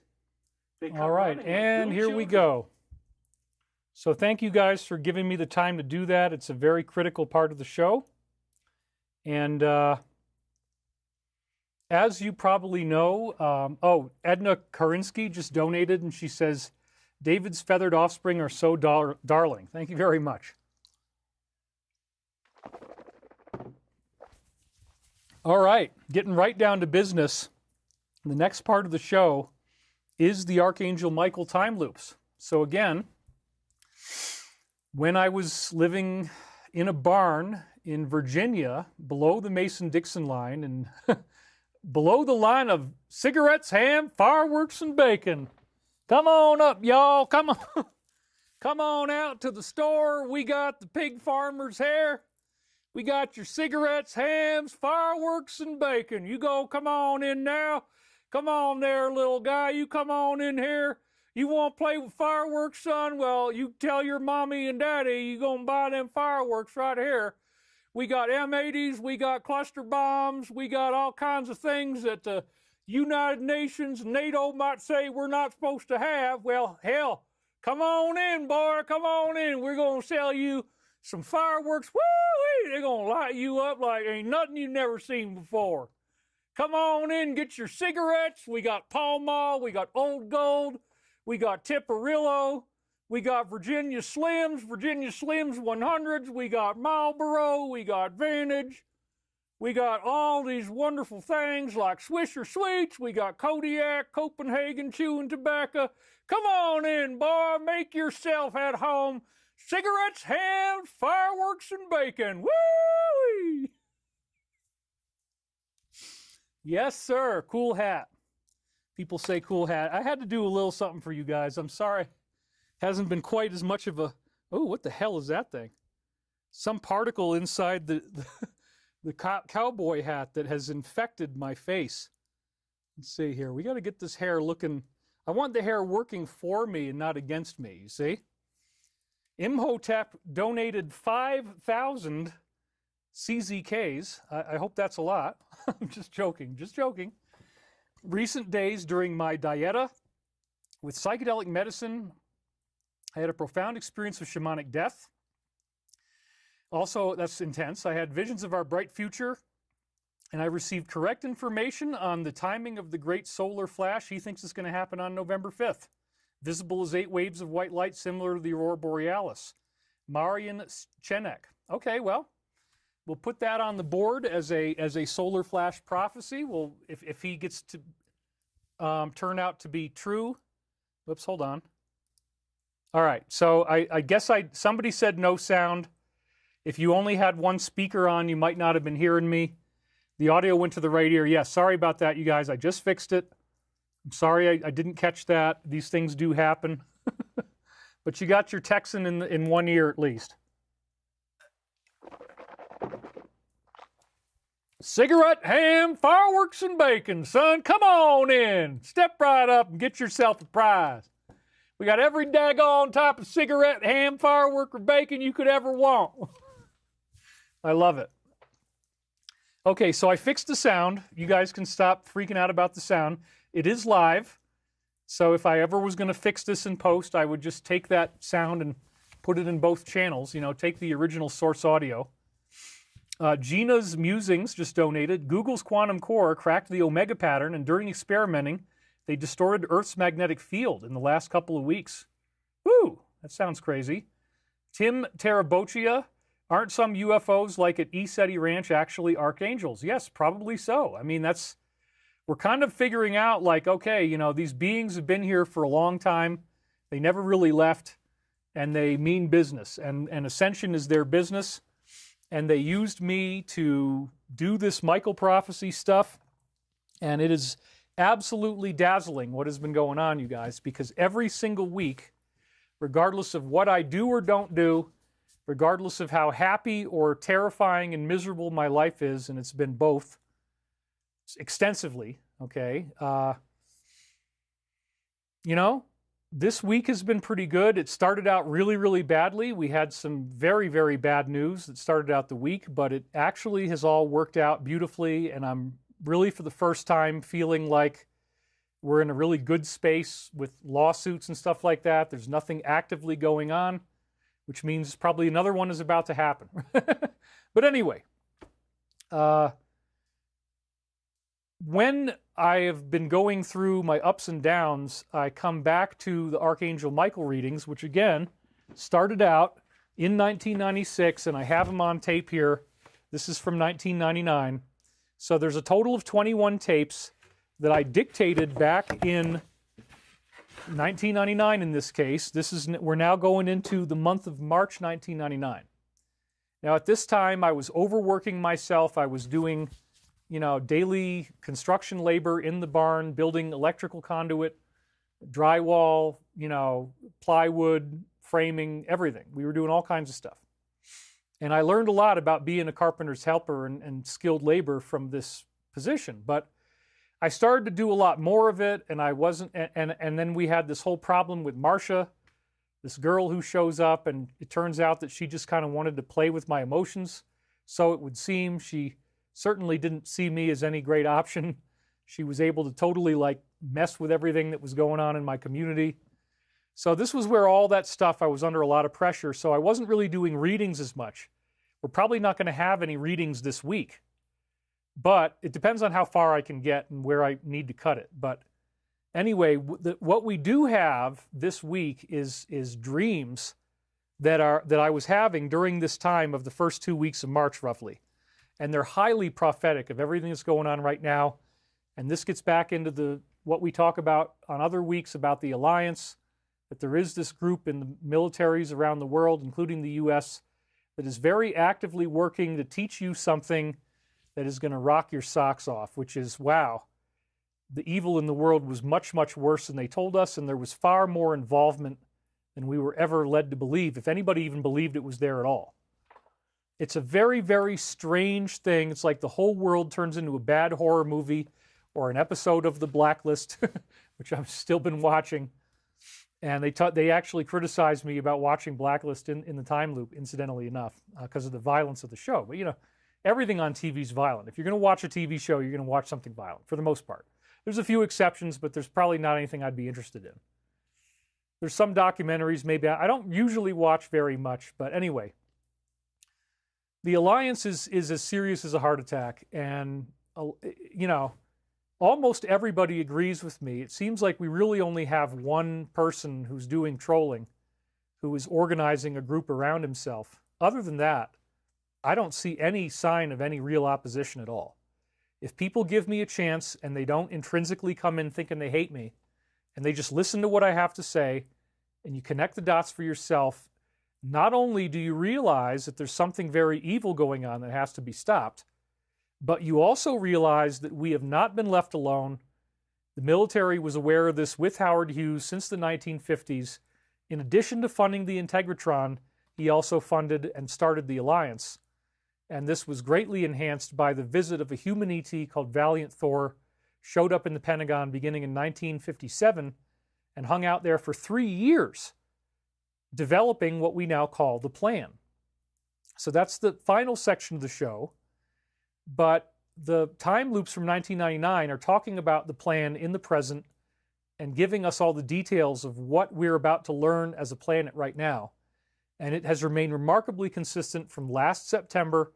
Every single time I do a show, which is usually Sunday, let's just say that, every Sunday, ever since last September, we've had jaw-dropping, Nostradamus quality or better prophecies, because some of the Nostradamus is very, very good. These are Nostradamus quality prophecies coming in every freaking week like clockwork. And whatever is going on, there it is. Now, after I did the last show, I hadn't unsealed any more. I didn't know if the first 2 weeks of March were going to hold true or not. I was actually somewhat worried. I'm like, you know, what if because I got so distracted by the Marcia thing and the fact that John was about to kick me out from the farm and that I was working too hard and I was all stressed out and doing all this labor, maybe it's not going to be any good. Well, no, it was quite amazing. So let's walk through it now, and you're going to find all kinds of interesting prophecies of where we're headed by hearing this. And it's very reassuring, as somebody was saying in the comments. These Michael prophecies give us hope because Michael sees a future where the bad guys are arrested and defeated, and apparently once that event takes place, it is of such extreme significance. When the public learns that they've been lied to, when they learn that these people were trying to kill them, when they learn about the degree of deception that was built into our society at every level, apparently this creates a consciousness shift that causes the sun to release a whole bunch of time portals, and we go through something called the first wave of ascension, where there's enough time portals around us that everybody's inside one of them, and we go into an infinite type of consciousness for a short period of time. The Virgin Mary of Garabandal prophecies from 1961 to 65 said that after this first wave happens, that science is going to try to write it off as a mass hallucination, but that while you're in it, you're going to be aware of your past lives, you're going to be aware of an infinite universe, and some people, after they go through this, get switched on into their light body, whereas other people are going to be fine. But we're not being wiped off the earth. There's no catastrophic end to humanity. We have a non-catastrophic, peaceful ascension caused by very powerful beings that can stop the earth from having a pole shift, I guess. So let's hit it, because this time loop is so exciting. It's going to come through dreams, but believe me, there's some amazing stuff here. So I'm going to repeat this one from last week, where Michael says, understand that this is the end game. We're in it right now. And I do believe that. As crazy as this is, I know I'm hanging my ass out over the line here, but what the hell? They've been trustworthy. I believe them. The choices and decisions you make in the next few months will shape the time of your transformation quite directly. So let's see. Next few would be at least 3, maybe 3, 4, or 5. So if we were looking at, you know, we're now into April of 2025. That's the month we're in right now. So if we're in April and you add 5, that brings us up to September-ish. And then we got this guy who thinks it's going to be in November. Okay, September, October, November. At the most, right? Because a few, you're looking at like 3 months, 4 months, or 5 months. Because after 5, it becomes several. So I don't know. I mean, it is driving me crazy that the Alliance hasn't done it yet. The anticipation is killing me. Of course, I'm sure it's the same with you. Like, please get those things published so that we can see this and you can move forward. But I don't think they're going to make us wait a whole lot longer no matter what. There's some very telltale signs that the tariff was 34% exactly, which is post 34. So like, whoa. So is this true? Yeah, I think it probably is. I mean, I'm willing to talk about it, and I'm willing to risk being humiliated in case nothing happens, but I really do think this is going to come true. The choices and decisions you make in this is the end game. The choices and decisions you make in the next few months will directly shape the time of your transformation. And so again, this supports the idea of the first wave of ascension. So because of how much stress I was going through, the next day, just picking up exactly where we left off last week, which is what I always do, I just see how far I can get, and we'll see how far I can get today. I might not get through all these slides. I've got a bunch of them. But anyway, here we go. So March 1st, I was under a lot of stress. Marcia broke up with me. No dictation. March 2nd, I had a time-looped dream. So this is 9:03 a.m. 2 dogs were at the back door.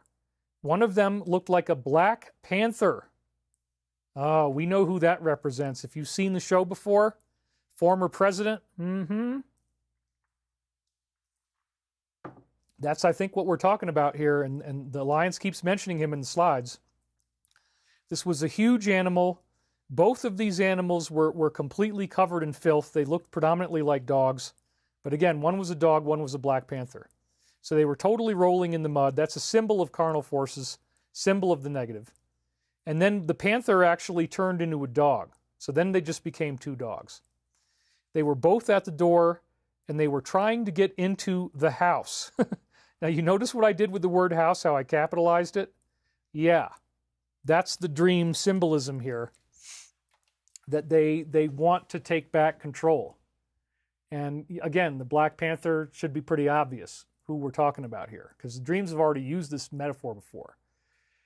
So what was so crazy about this, and I'm not sure if I wrote a comment in here or not, was that immediately after I unsealed this, which was just earlier, a couple days ago, I had 2 frickin' loose dogs in my yard, which is my next door neighbor who still hasn't figured out how to keep her dogs on a leash, which means my turkeys are threatened.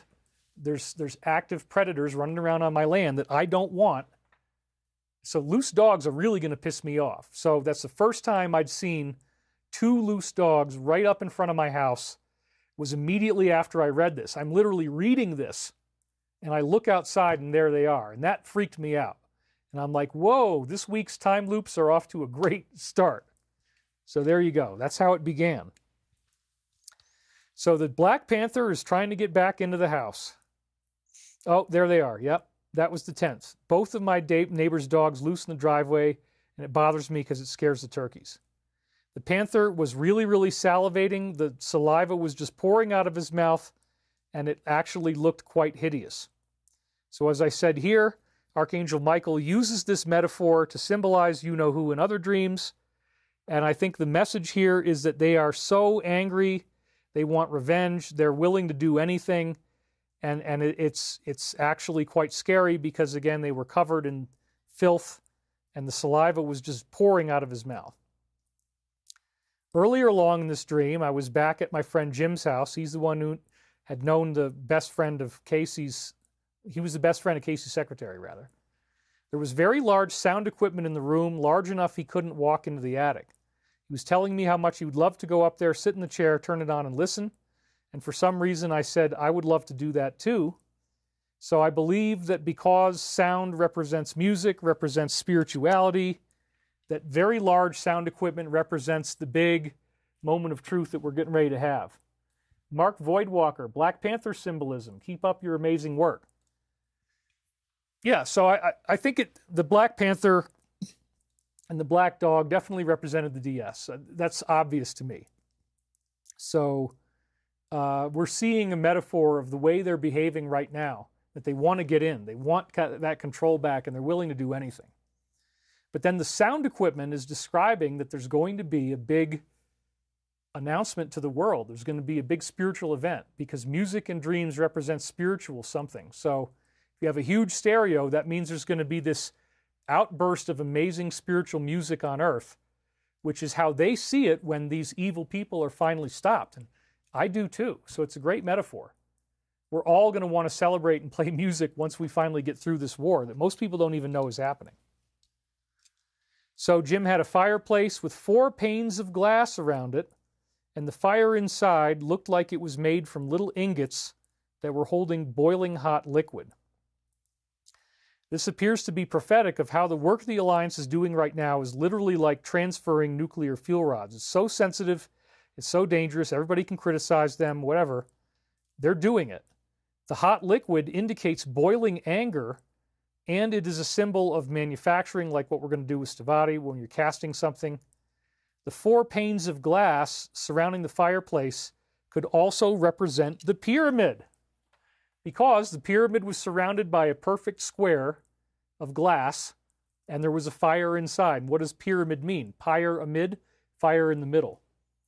So the very first dream we have is describing the subject of today's talk, which is this blazingly intense energy that can be stored inside the pyramid. The fire was all inside these 4 perfect panes of see-through glass.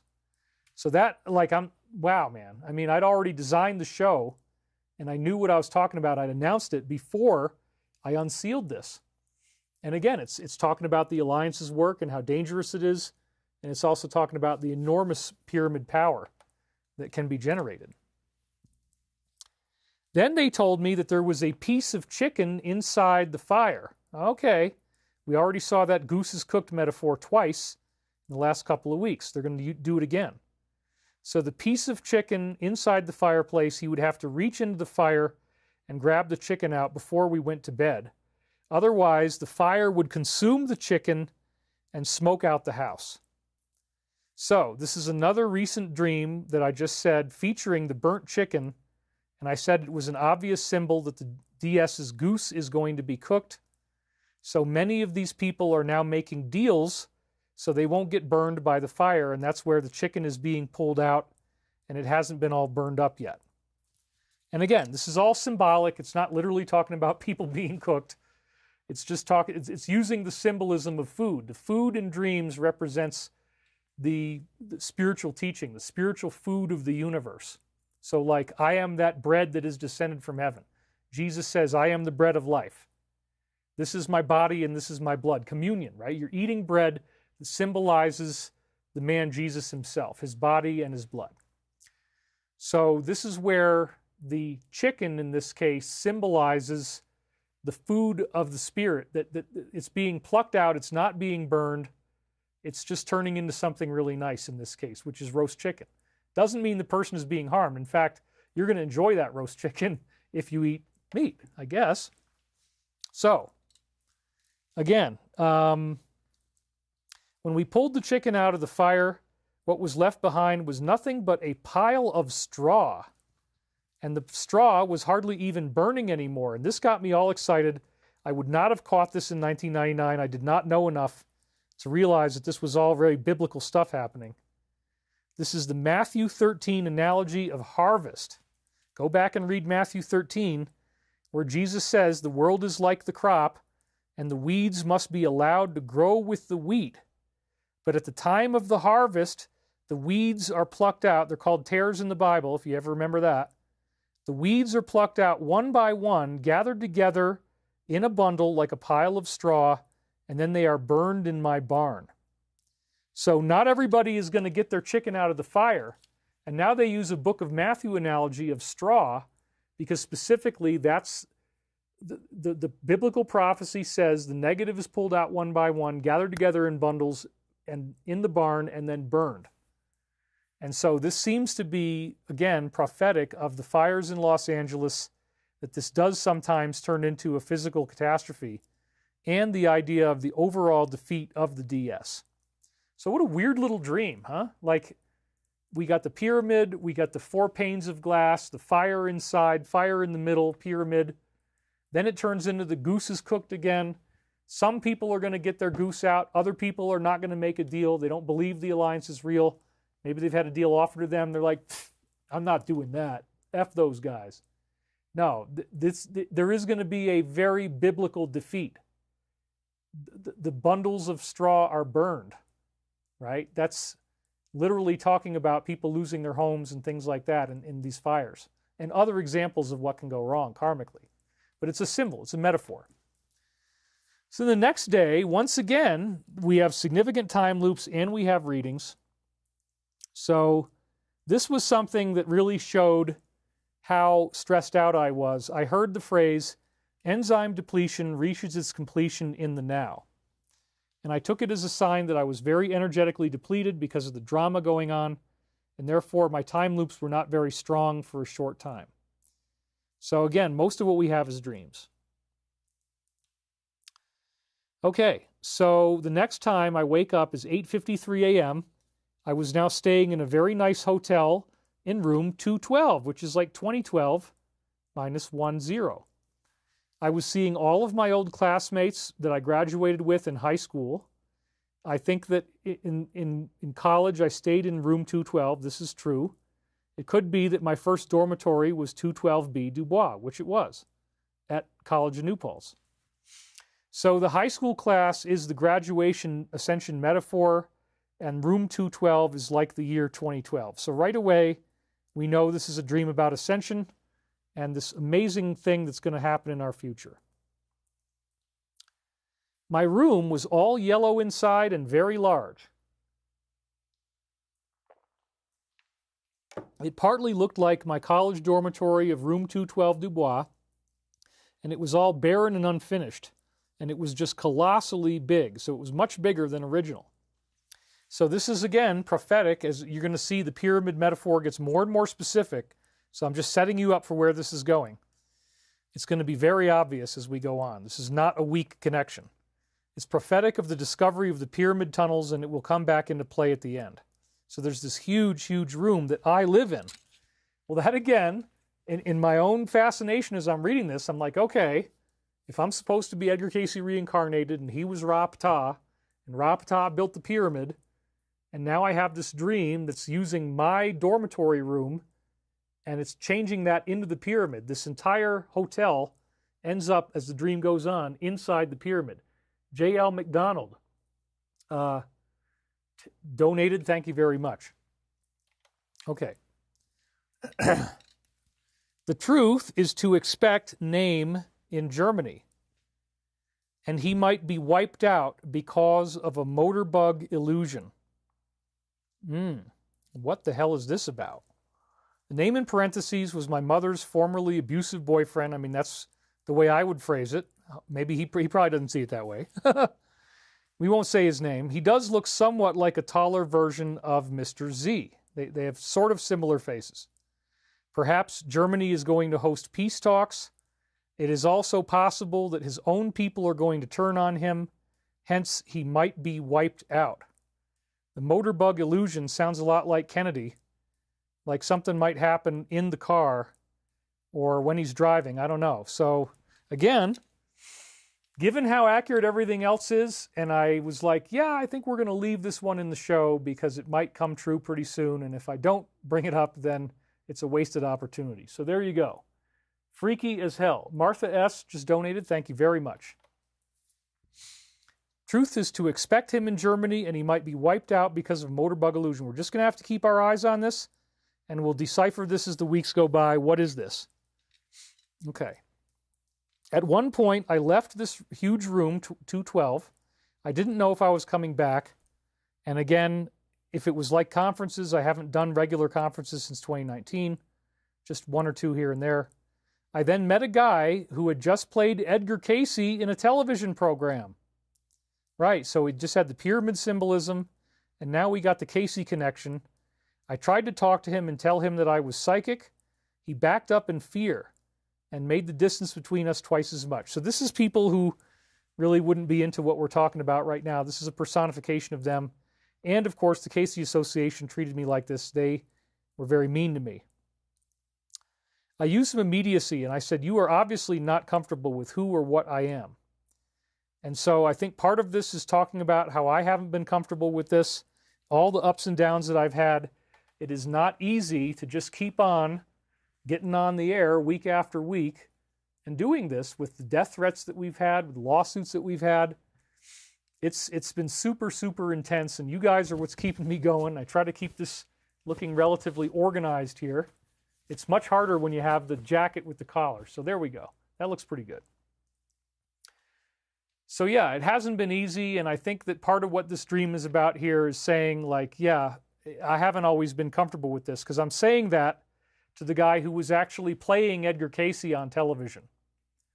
So this is really about me integrating this and learning to be okay with this, because again, can I absolutely be certain that all these events are going to take place this year? No. Do I think that these beings are lying? Absolutely not. So I'm in a very interesting position where by continuing to play along and do this work, I also am probably making it manifest at the same time. I'm increasing the likelihood that this is actually going to happen. Okay, so then my former classmates all started to go into a meeting together. The guy who personally rejected me at the ARE, the reincarnation claim, we'll call him Tom. Tom was at the door. I was moving over in that direction even though I didn't expect to go into the meeting. Tom turned around, looked at me, and then said, "Go home, David," something like that. I could not believe the treatment I was getting.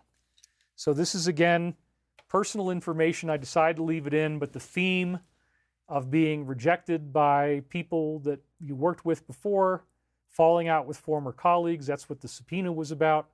So this is a repeating pattern, because everything I've done is ARE, Edgar Casey oriented, as you can imagine.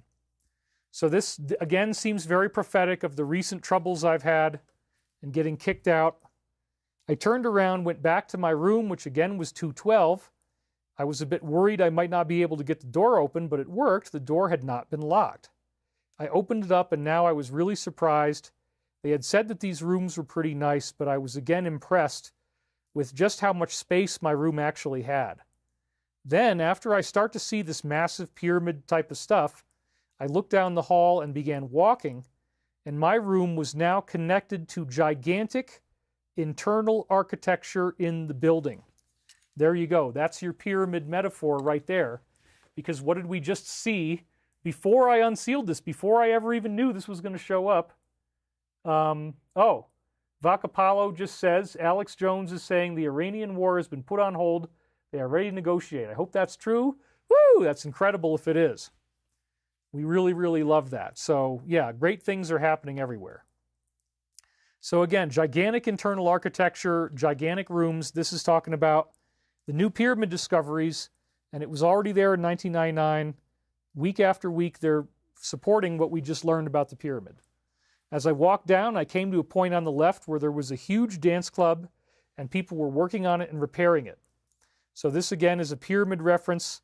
And the dance, again, the music, the big stereo system. This represents the big concert for humanity when the Alliance succeeds, and we have our galactic family reunion. And I really do think they're getting ready to do this, folks. The dance club had purple windows. This is the Christ color. So the window of purple means that the Christ consciousness is windowing into humanity. We're opening up to that. I was very concerned about how the dance club was right there. The noise right next to my room. So I'm surrounded by this party. The noises would be amazingly large in my room. There was no wall. Then I walked to my right. I looked in there, and I saw the most incredible room I have ever seen. It was just so huge. So again, we have me all rolled in with the pyramid prophecy. The dance hall is right outside my room. That's what it feels like. Just getting this done every week, 5 hours a week, is a huge, huge commitment. And so it's a lot to take on. I was very excited about this week's content, as you can imagine, knowing that the pyramid is a portal generator for time and space, and now that's what we're expecting is going to happen, that we're going through some type of first wave where this energy affects the whole planet, like the Bermuda Triangle went off but it's like the whole planet has it at the same time. That's what we're expecting is going to happen. It's all conceivable within the physics. So purple windows, and I'm going to be surrounded by the noise, which is what my life feels like. And then the most incredible room I've ever seen is so huge. That's the pyramid. That's the big cubes at the bottom. It looked like it could hold a swimming pool, but it was much taller. And as I said here, when I first unsealed this in 2023, that we do have a swimming pool at our military facility. So that's part of the metaphor. There were sheets hanging off the wall like they were still building it, and it was still being painted, but it was almost done. So this symbolically means that the plan is about to be finished as arrests come into view. I mean, all they got to do is drop the documents. How many days is it going to be before they do it after they drop the documents? Could be almost right away. We don't really know. When I looked at this room, the colossal nature had me speechless. This is exactly what we would think if we were looking inside the pyramid. Now, knowing what we know. It was totally amazing. I think it has definite ascension qualities, no doubt. So this is a fascinating time loop, again highlighting the Hall of Records, the pyramid tunnels, and all of the newly discovered chambers and passageways. I mean, this is just incredible. So again, the stress of my own farm situation, no dictation on the 4th. Then I have another dream about the arrests on the 5th, very provocative. And I just love this, guys. I was so tripped out when I read this a couple days ago. On the 10th, I guess, I could not believe it. I found myself in a suburban community. First, I was trying to play a cassette tape on my brother's stereo. Again, this represents the music of the Christ, that people hear the sound of Christ for the first time. That's what dreams usually are going to tell you when it's music. I noticed there was a cassette, and you can look at Jungian. I mean, I'm not the only one saying that. I noticed there was a cassette underneath the record player. I had to move the record player album Roxy Music's Avalon in order to grab my cassette tape. The cassette represents my readings, what we're doing here. Avalon is on top of it. And again, Avalon is the Nordic heaven, right? That where people get to go. Or it's from King Arthur. King Arthur's great, heaven in the sky is Avalon. And you got Merlin the Magician, and it's oddly tied in with Irish mythology and some other things. So Avalon represents the 4th dimensional world, represents ascension. And so the pathway to Avalon is through, in my case, through these tapes that I'm reading to you. They know that they're talking about the present when they're dictating this in 1999. Their ship could go back and forth between 2025 and 1999 with no problem. And that's what I think they're doing, okay? So look at this. This is in my dream. We got to go through Avalon, right? So we're going to Avalon.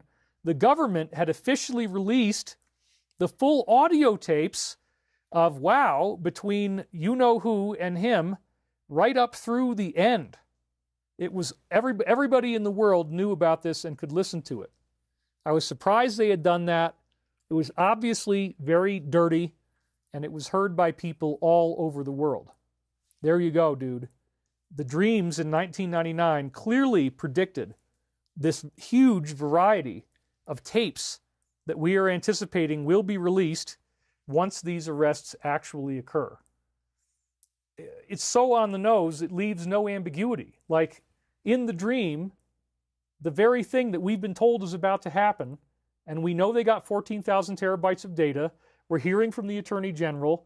We're hearing from the people in these high positions of office, and they're telling us we got 1,000 people working around the clock to listen to this stuff before they release it to the public. So apparently this dream knew that we're in that moment in time right now, and then wrote it back into March 5th, 1999. It's freaking dazzling because it's right after they just mentioned, oh, and you just learned about all the chambers inside the pyramid. Yeah, we did. All this stuff is looking very orchestrated, you see? It's incredible. That's one of the most shocking ones this week. I just could not believe it when I saw this. I'm like, whoa, holy crap.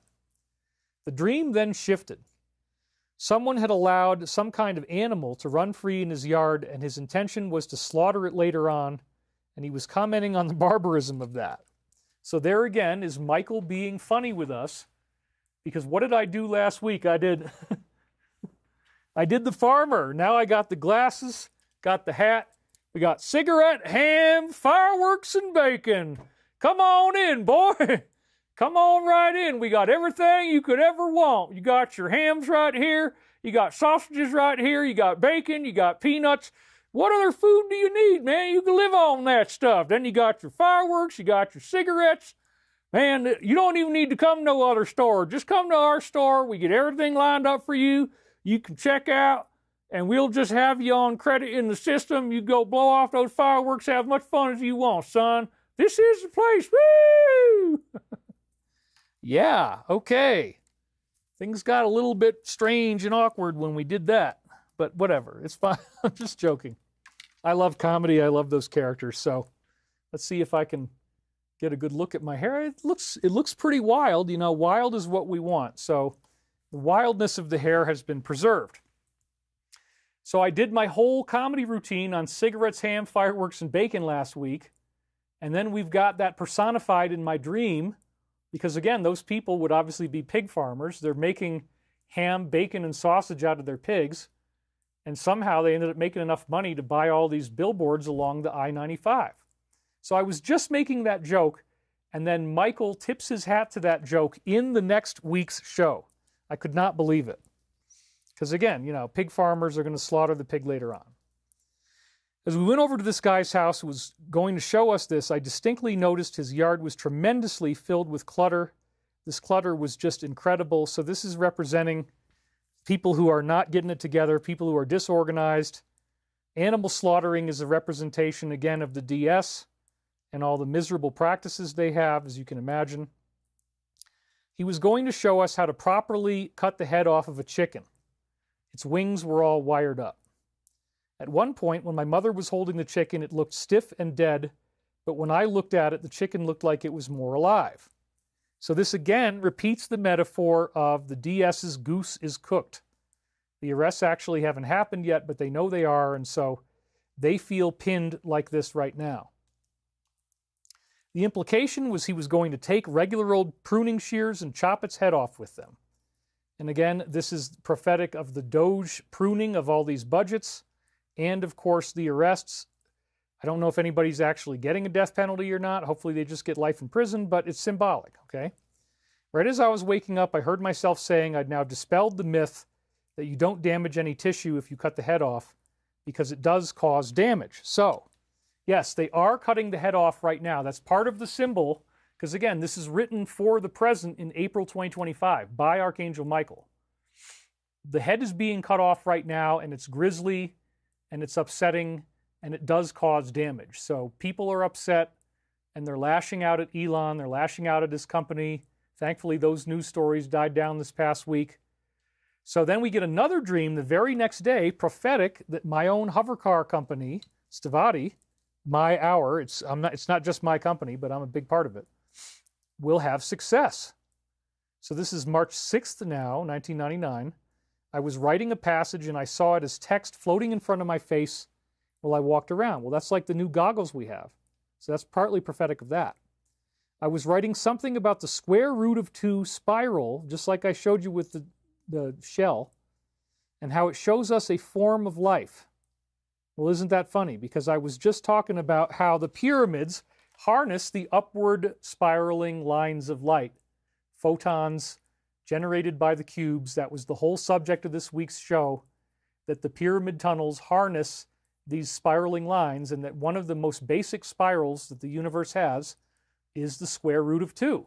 Now, this is actually going to be Fibonacci, so this is different than the square root of 2 spiral.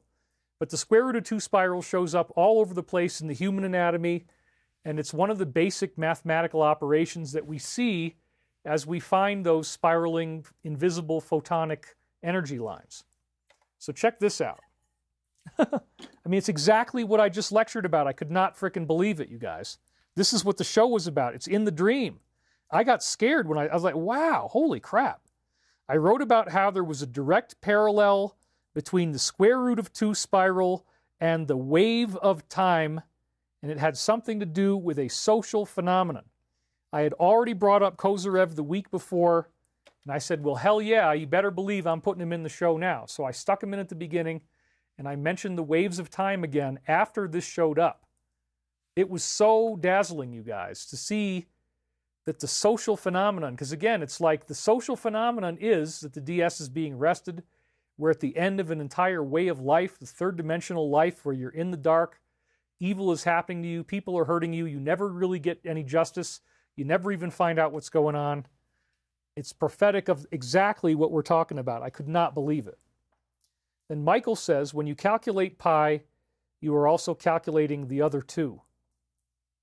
The cube root of double pi, this is in the Karl Monk books, exists as a universal measurement tool showing you the accurate process by which all of this begins.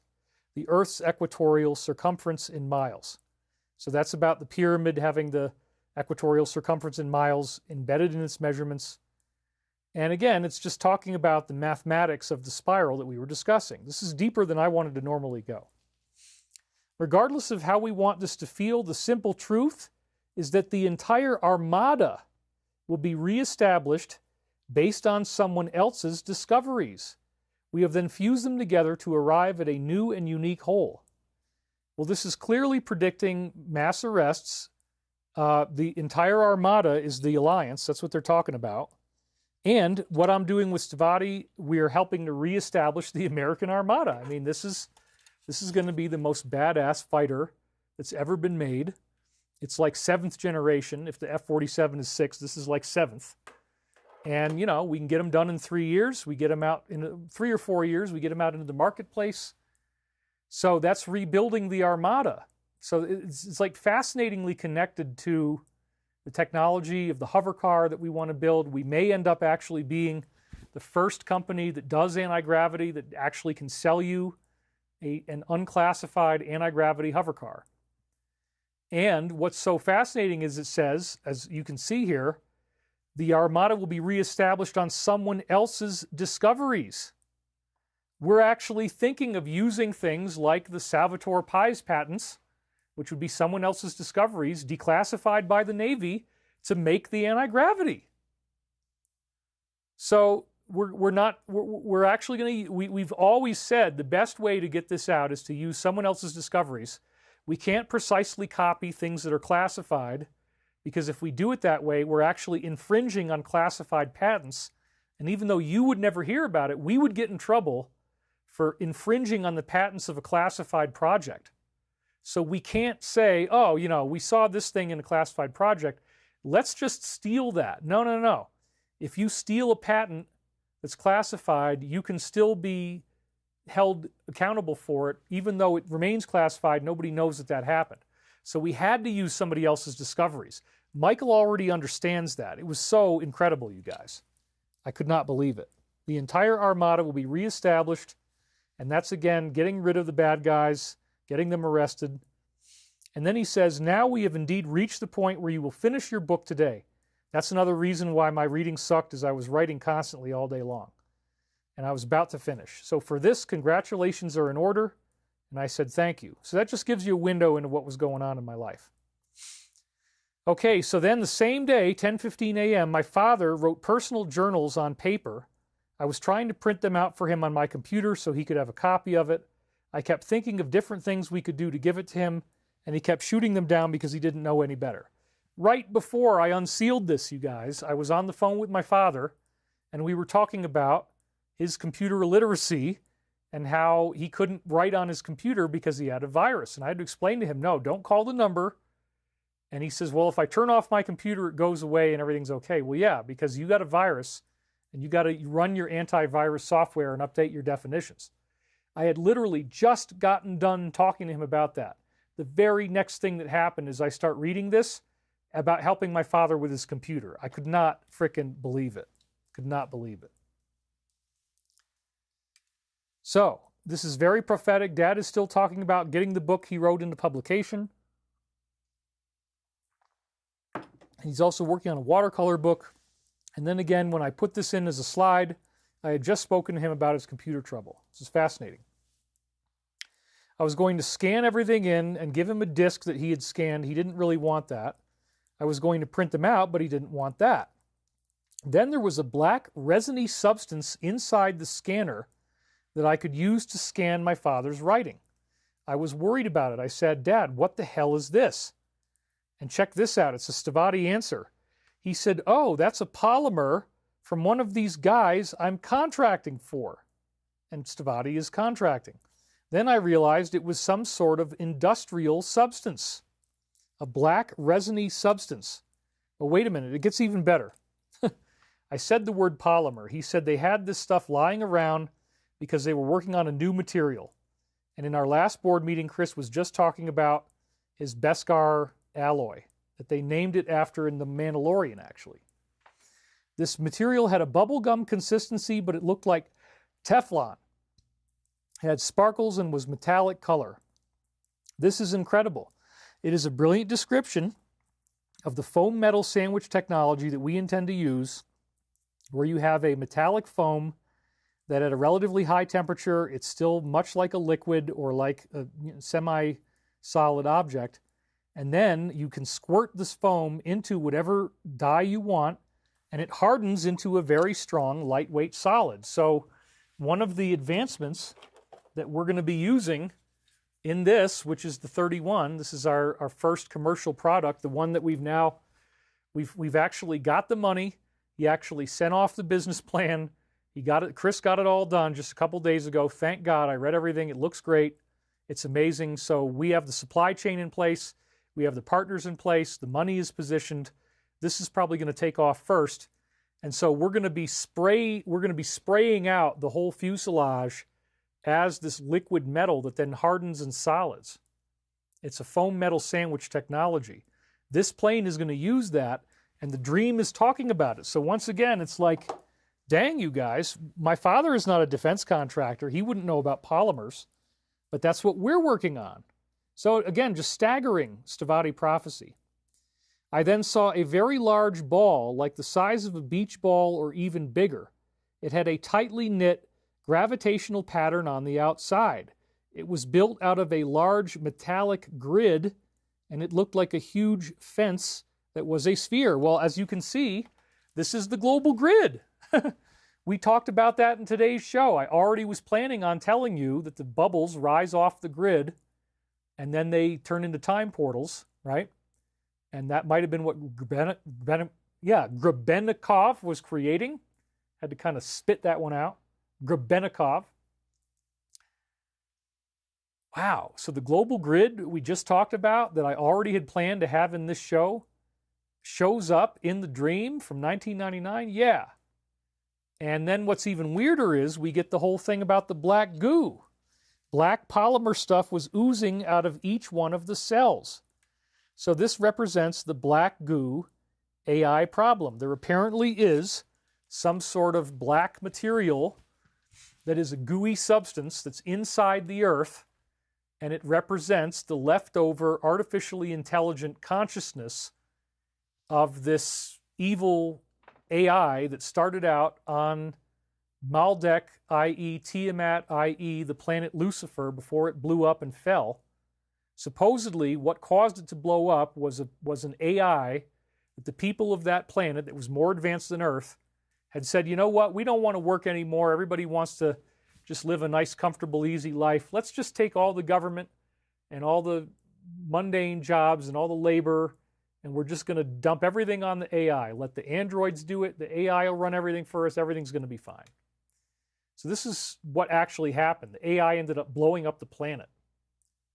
And so although the AI died in the planet, it had created this black substance, and it colonized other planets by putting that black substance into the planets. And so what's fascinating here is that we were just talking about the global grid, and that this is where the time and space portals occur. And those portals also work for the demonic. So think about it. Okay, the black goo is going to preferentially collect inside the Earth where the global grid is, because those are where the portals are that the demons can get in through. So this is all actually the way it apparently really works. Now, I did ask one of my insiders, does the black goo collect around the grid? He didn't know the answer, but we're trying to get confirmation on that from our insider sources. Beverly Adams just donated. Harold Krauts Vela, Kautzwelle, a German physicist, taught me about black goo years ago. He gave me an update not long ago. Well, thank you, Beverly. And thank you guys for being here. We're 3.5 hours in. We still got over 4,000 people watching. So our European attrition, when people fall asleep in Europe or wherever, Africa, wherever they might be watching from, we still got you guys here. We're still, 4,000 is an amazing crowd. So thank you so much for being here. And again, the time loop is just blowing my mind. I'm trying to get through a lot of it here before we do anything else. So let's keep going. Okay. So the black goo, and I said right here, I'm at the point of talking about the global grid with the pictures next Sunday. So this is highly well timed. Yeah, the black goo wants to use those portals to the demonic that come through the grid. And many ancient, secret societies studied the grid too. So my grandfather was then sitting there in the room, Papa, kind of like Dad's old bedroom in Niskayuna on Hexham Road is where he lived. This weird doctor came up to him whose name was Paul, but looked equally male or female. So this is talking about their DS doctors and the whole agenda that they had, the genderless agenda. Long, curly brown hair part in the middle. I don't know if the doctor looked like that at first, but that's what he turned into. The doctor came up to my grandfather, who then asked him, "What time is it?" to this person who looks androgynous. The doctor whipped out his arm, and there were tons of watches on it. Strangely enough, it looked like he had 2 arms when I looked at it to hold all of those watches, and he says it really depends on where you are, and we both laughed. Wait a minute, David, didn't you just have that thing in there about that time is dependent on where you go? And that was W.B. Smith. Yes, I'd already planned for that to be in the show before I unsealed this. So here's this guy who's like multidimensional. He's got 2 arms, all these watches representing time's flow in these different regions. It's incredible. It's like everything in the dreams perfectly supports the show that I just delivered to you guys. Unbelievable. And he says the time really depends upon where you are. And that is totally what we were just talking about. So that tripped me out. This is also prophetic of the timeline shift, like the 2 arms with the watches on them would be the difference between people who see the Great Awakening versus those who think, oh, the great dictator is back and he's very evil and we're all about to die. The DS is actually also the grifter who steals everybody's watch, thus has all these watches on his arm. So this is a very, very interesting metaphor about everything we were just saying. Then we had another dream that totally nails it about the shots, without going too much more. There was a veterinarian who was treating a dog to be able to become a pet. He wanted to get rid of all the rabies and other diseases. So in order to do this, they put the dog inside a cage, and they were going to administer you-know-what. Well, isn't that interesting? 1999. Did we have any idea that all this stuff was going to happen? No. What do you think happens when the dog gets this treatment? Well, guess what, folks? It ain't going to be pretty. Cigarettes, ham, fire, it's something like that, okay? So not good. There was a plastic bag that you would put your spent shots into once you had administered them. My mother then asked the veterinarian if she was doing it okay. She had already administered all of the shots before the veterinarian even knew what was going on. And this is prophetic of their campaign, metaphorically disguised with a veterinarian. And again, I've been heavily processing my dog Gurley's death in the last few days, really kind of getting to a deeper level of that. So, but again, mainly the thing is here, shots being administered, and then the person who did it wasn't really being told what to do. They just did it on their own. It was all kind of haphazard. I was concerned about what they were called, so I could write it all down. The animal had been kept inside a cage, and it was supposed to become my pet. When the cage opened up, what I saw inside was a small raccoon that actually was more like a rodent. And I did have a raccoon in the barn at this time that I was aware of, and I was seeing it walking around. So I knew about the raccoon already. The tail was as big as the body, and this animal who had just been given all these treatments, right, all these specific things we just mentioned, now all of a sudden, as soon as it got hit with that, it was in a pool of blood. Well, you know what this is predictive of. I guess that was one of the unfortunate consequences of giving it what it needed. Yep, so that's talking about the adverse side effects. There was a house I kept returning to several times. something spy-oriented was going on in there, and it was very shady. Again, think about what we just saw with the raccoon. Towards the end, I realized I was wearing a pair of glasses they'd given to somebody else, and they were more like goggles than glasses. Well, this is talking about how the people who support this stuff get their goggles on, and they're not realizing the evil that is really there. They're just not paying attention to it, you see. If you looked up into the top of the goggles, you could see how they had photographed with microfilm all of these old code numbers that were very important for what was being done from the 1950s. Holy crap, you guys. Not only is it talking about the new goggles that people are getting, but it's prophetic of the JFK and other files and how that all ties in with what we're going to be seeing in the near future. So again, microfilm, documents from the 1950s, old hidden code numbers. These goggles allow me to see it. Well, that's, somebody just mentioned in the comments, did you see the movie They Live? Well, there he is, putting his sunglasses on, right? And as soon as he puts the sunglasses on, he can see these evil alien creatures walking among us who otherwise look human. And he can see that they hide these hypnotic code words in advertising. So that's prophetic of, this dream is prophetic of our discussing that movie, They Live. And again, it's talking about how now everybody has the magic goggles because the documents are being released, and you're going to see the truth that was never visible before. So again, amazingly, dazzlingly prophetic. I was very excited that we had found these documents, this microfilm. I think it has to do with my research on the All-Seeing Eye book last night. I was reading about the DS. So then we have another prophetic dream, again talking about swamp creatures and pyramids. This is 8 o'clock a.m. I had a bicycle with a little gas motor on the back. The bicycle had a propeller on the front that could point up vertically like it was a helicopter. Well, this is starting to sound like a hover car, like a Stavati technology, yeah. I almost got the feeling if you had enough momentum, you could actually levitate and fly through the air in this helicopter bicycle. Sure enough, that is prophetic of our hover car business.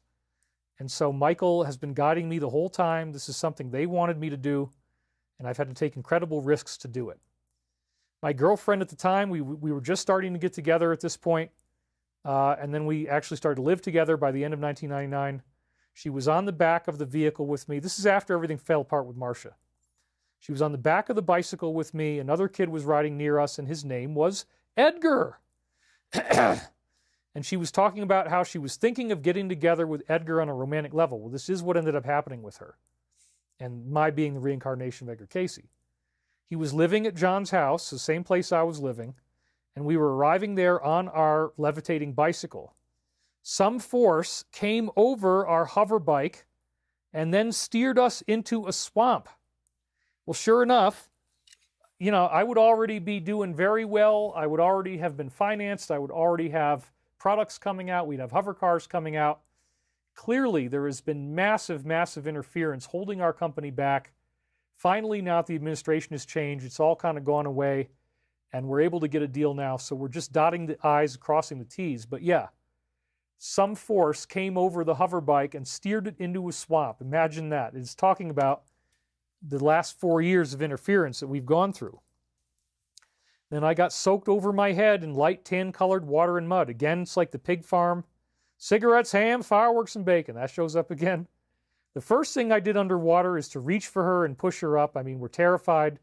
We're sinking. Our bicycle sinks into this mud. We're fighting for our lives. I pushed her to safety first, then I pushed myself up. This is really symbolic of how it feels like the swamp is winning. It feels like we're being consumed by evil and negativity, but everything is going to be fine anyway. Then I saw the really weird creature that again looks like a duck or a goose. Remember, their goose is cooked. That's a metaphor we keep hearing over and over again. Michael's going to use it again. So this looked like a goose, but it had 4 legs instead of 2. 2 of its feet were padded, and the other 2 legs just looked like stumps coming out of its body. So this again is symbolic of they steered us into the swamp, we lost our hover car, but now their goose is cooked. I was saying, what the hell is that? And Sabrina tells me, oh, that's just one of the regular swamp creatures, which is a term we use all the time. So again, it symbolizes this, these people and how evil everything is. It was a very, very strange thing to look at. And this is another metaphor of them being swamp creatures and that their goose is cooked as a result of the heroic actions of the Alliance. By making that wrong turn into a swamp, we had somehow come right up to the foot of a giant pyramid or ziggurat. And a ziggurat is like a step pyramid. That was pretty incredible in and of itself. Edgar was starting to make his way up the staircase into the pyramid.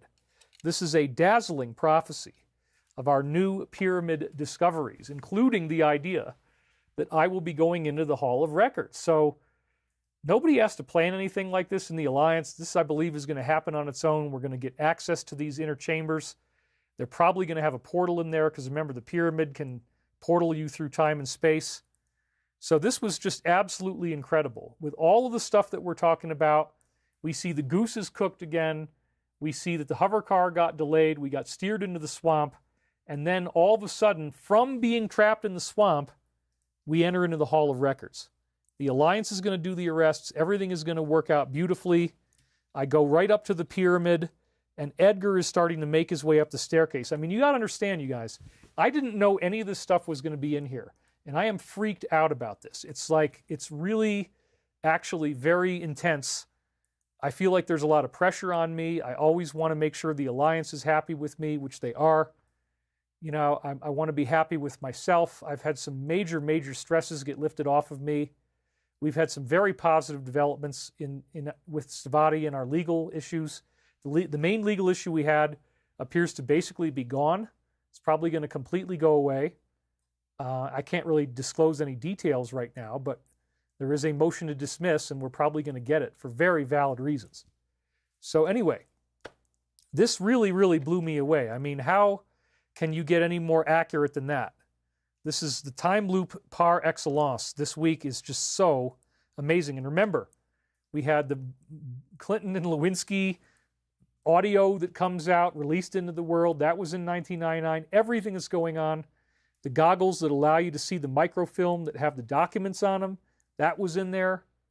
The pyramid stuff is in there. It's like they know where we are right now. So in light of this working week after week, even when I didn't think it would anymore, I'm like, oh no, what if it doesn't work in March anymore? This is just crazy. Okay? So then the tape again malfunctioned, and I lost March 9th and 10th due to this microphone malfunctioning. And then I didn't transcribe March 11th until 2006. And I had a very strange experience the other day. At the time, I was living in Santa Monica on Montana Avenue. There was buses going by. And part of me is living in 2006 when I lived in the city and I'm breathing exhaust constantly.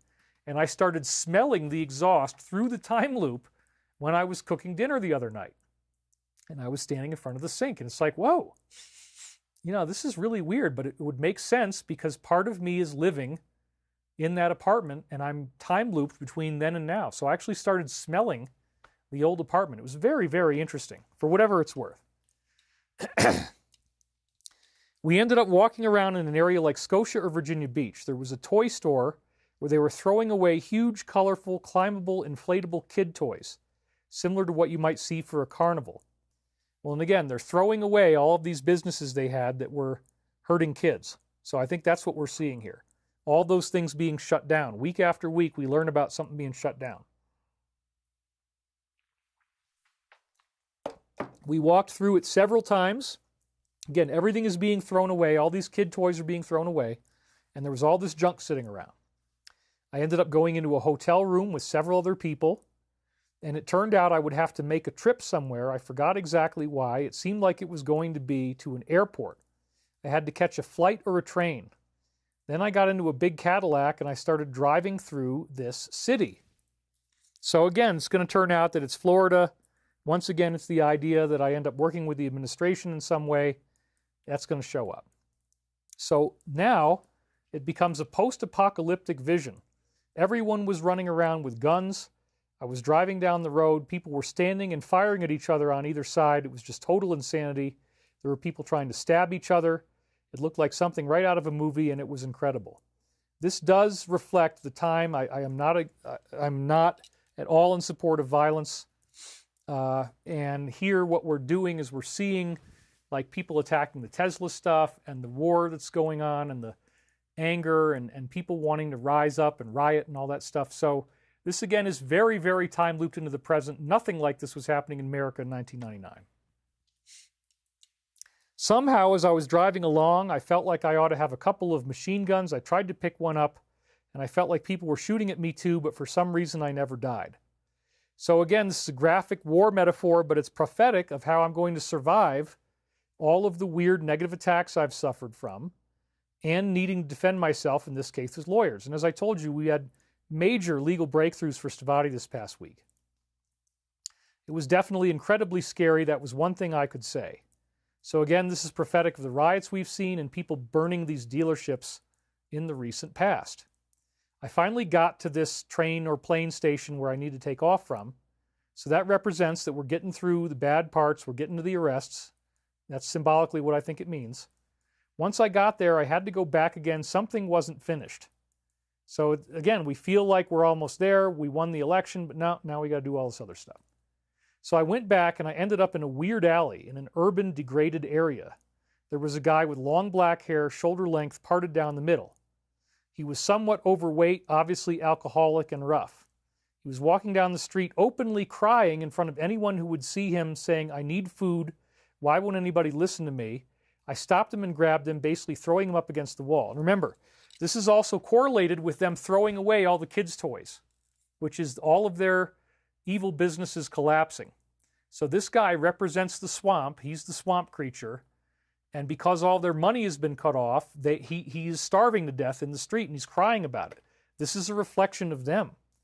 I grabbed him and basically threw him up against the wall. "I'm listening to you. What do you need to say? What is it that you're not saying? What do you need to be told?" He told me he hadn't eaten in a long time and that he really needed food. So again, this is showing how the DS and their many affiliates are being starved to death, again, by Doge and other things, and they're really freaking out. And this is also the 34% tariff, all that kind of stuff. As I continued to try to cajole him, all these people came out of the work. They didn't look rich, but they looked very strong. I felt enormous strength in this little group. They seemed to be completely fearless, and they were ready to do whatever they had to do to help each other.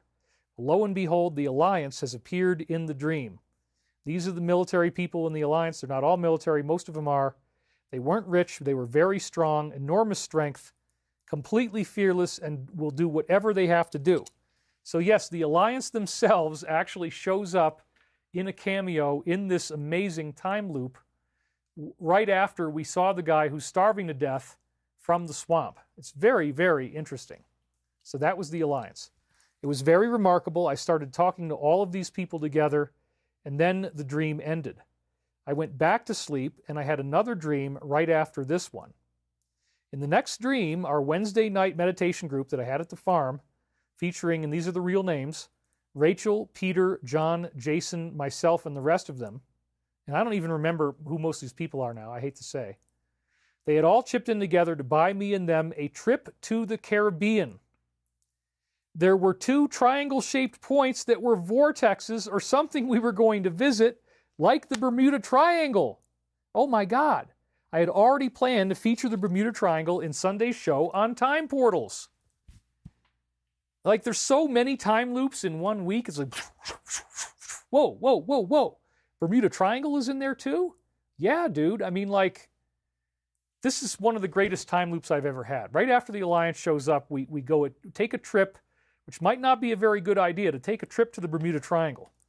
But then Michael is going to use this for 2 levels. One is it's going to look like Mar-a-Lago because you're going to see the small strip of land, but then it also, remember, what is the Bermuda Triangle about? It's about mysterious disappearances.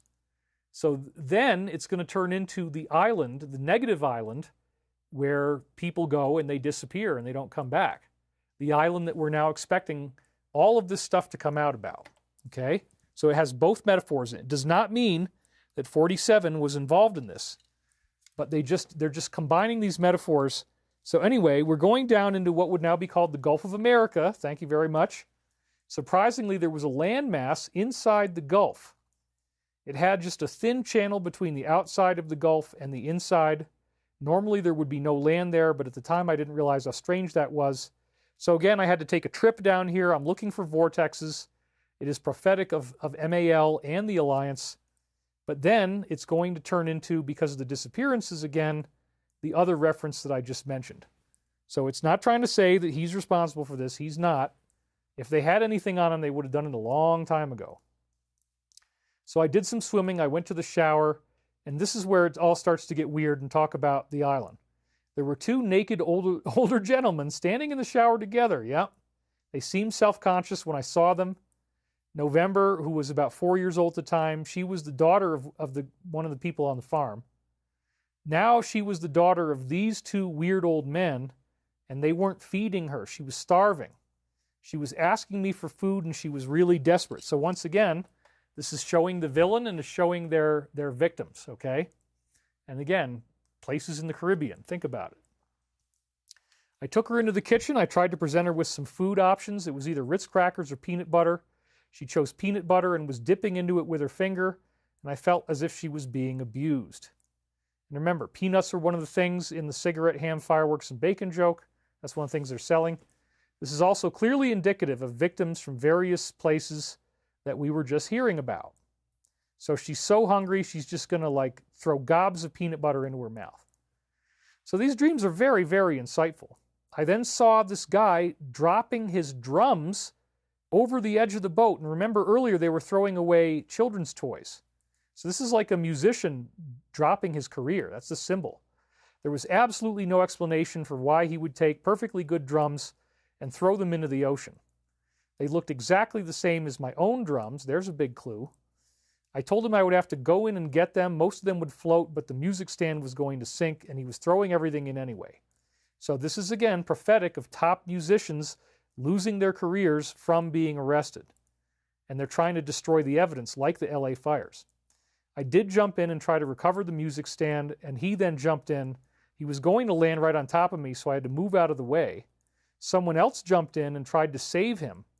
I then got out of the water. The other guy got behind him, and the guy that saved him saves the guy, brings him out of the water by tying themselves together.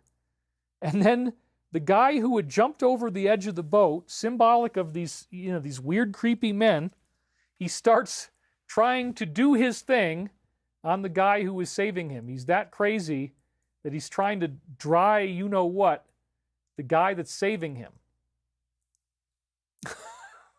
It's just so weird and awkward, but this is, again, their mentality. And we're seeing this right now. They're just trying to do the last little bit of evil that they can while they have a chance.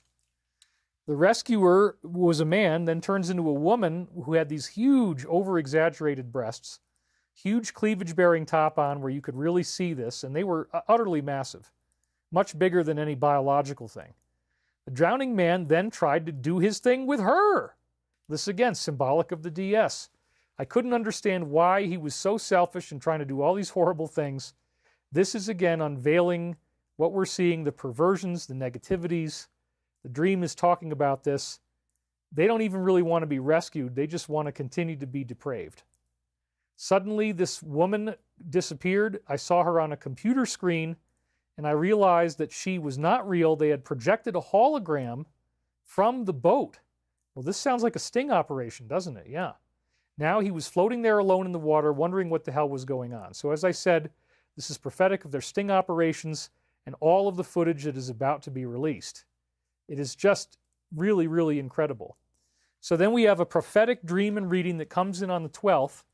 But what we're going to do instead is I'm going to jump ahead because we're already 4 hours in. So this gives us something we can start with. It's actually good because this whole entire dream that I was about to read to you is actually followed by a reading that analyzes the dream. So it's just as well that we'll start on that one next week. We'll have the whole reading.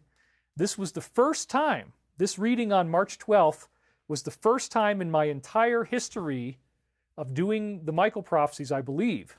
This is the first reading where Archangel Michael names himself as the author of the work, or at least hints that he is. They talk about his sword and all this stuff. So anyway, wow, could you imagine time loops of this magnitude. It's so incredible. So again, the Michael prophecies are coming true now. I wrote 7 of these books together, and I have 35 hours of video. So if you're interested in the Bermuda Triangle, the global grid, the sacred geometry in the quantum realm, the geometry turning inside out, portal travel, time travel, I did a whole entire class on this. There's over 20 hours of video on these kinds of topics that we produced with 6 camera angles. It looks beautiful. It used to be I was going to sell this at a conference price, like $333. But now what I'm doing is I'm making it available where you can get all 7 of the books and all 35 hours of videos for $144, which is the additional discounts, the best we're going to do. So if you haven't already gotten this, it's going to help you understand all the global grid. I go way into the sacred geometry, how it shows up in the brain, that the torsion field is the projection of the sacred geometry into matter. The idea that geometry is made of consciousness leads to the idea that our consciousness could generate miracles, it could generate manifested matter out of nothing. And apparently, that's what happens as we start ascending and going into these higher levels. So you can see how all the dots connect to reveal the ascension. Go to thedisclosure.com. You get 35 hours of video, 7 amazing books of prophecy that will change your life. It's $189 off, over 35 hours. Type in, here's the key, the code is concrescence. And the website is thedisclosure.com. Woo! We finally made it. We're a little over 4 hours in, and we are at the point of the glorious not the Archangel Michael. We're at the time loop section. No. See, I'm still thinking about the other stuff. I basically ran out of time. We have to get into the next section. The next section is the Alliance. So this is a very important part of the show. I'm so happy that I want to make sure this isn't too freaking crazy, because looks pretty crazy. Anyway, Starseed Essence donated $50. Wow, thank you very much. Thank you for the show today, David. Namaste. Vacapalo says, Puerto Rico always welcomes you. Thank you. One of the points on the Bermuda Triangle. I have land there. I'm still brainstorming about what to build. Pyramid-like sounds good.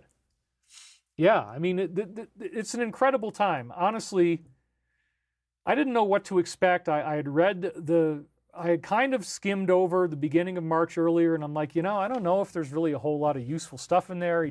Michael doesn't really talk. It's just kind of all dreams, but wow. The dreams just scored one after another, after another, after another.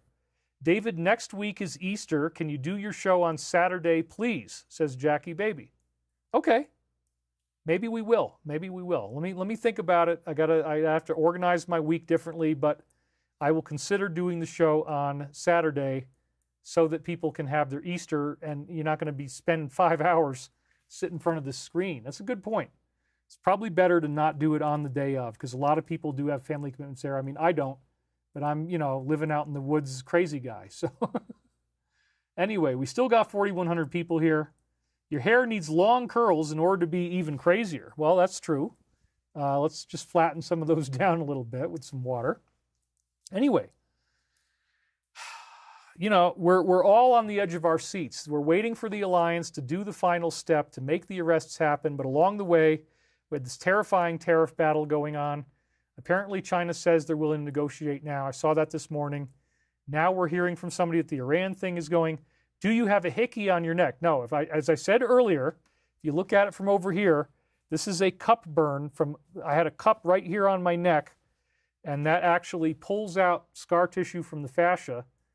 And I got a really, really crazy zit there, and I didn't even bother to put makeup on it. I said, it's just gonna, you guys don't care, whatever. You know what's going on. It's not a hickey, it's a zit. And it was caused by cupping.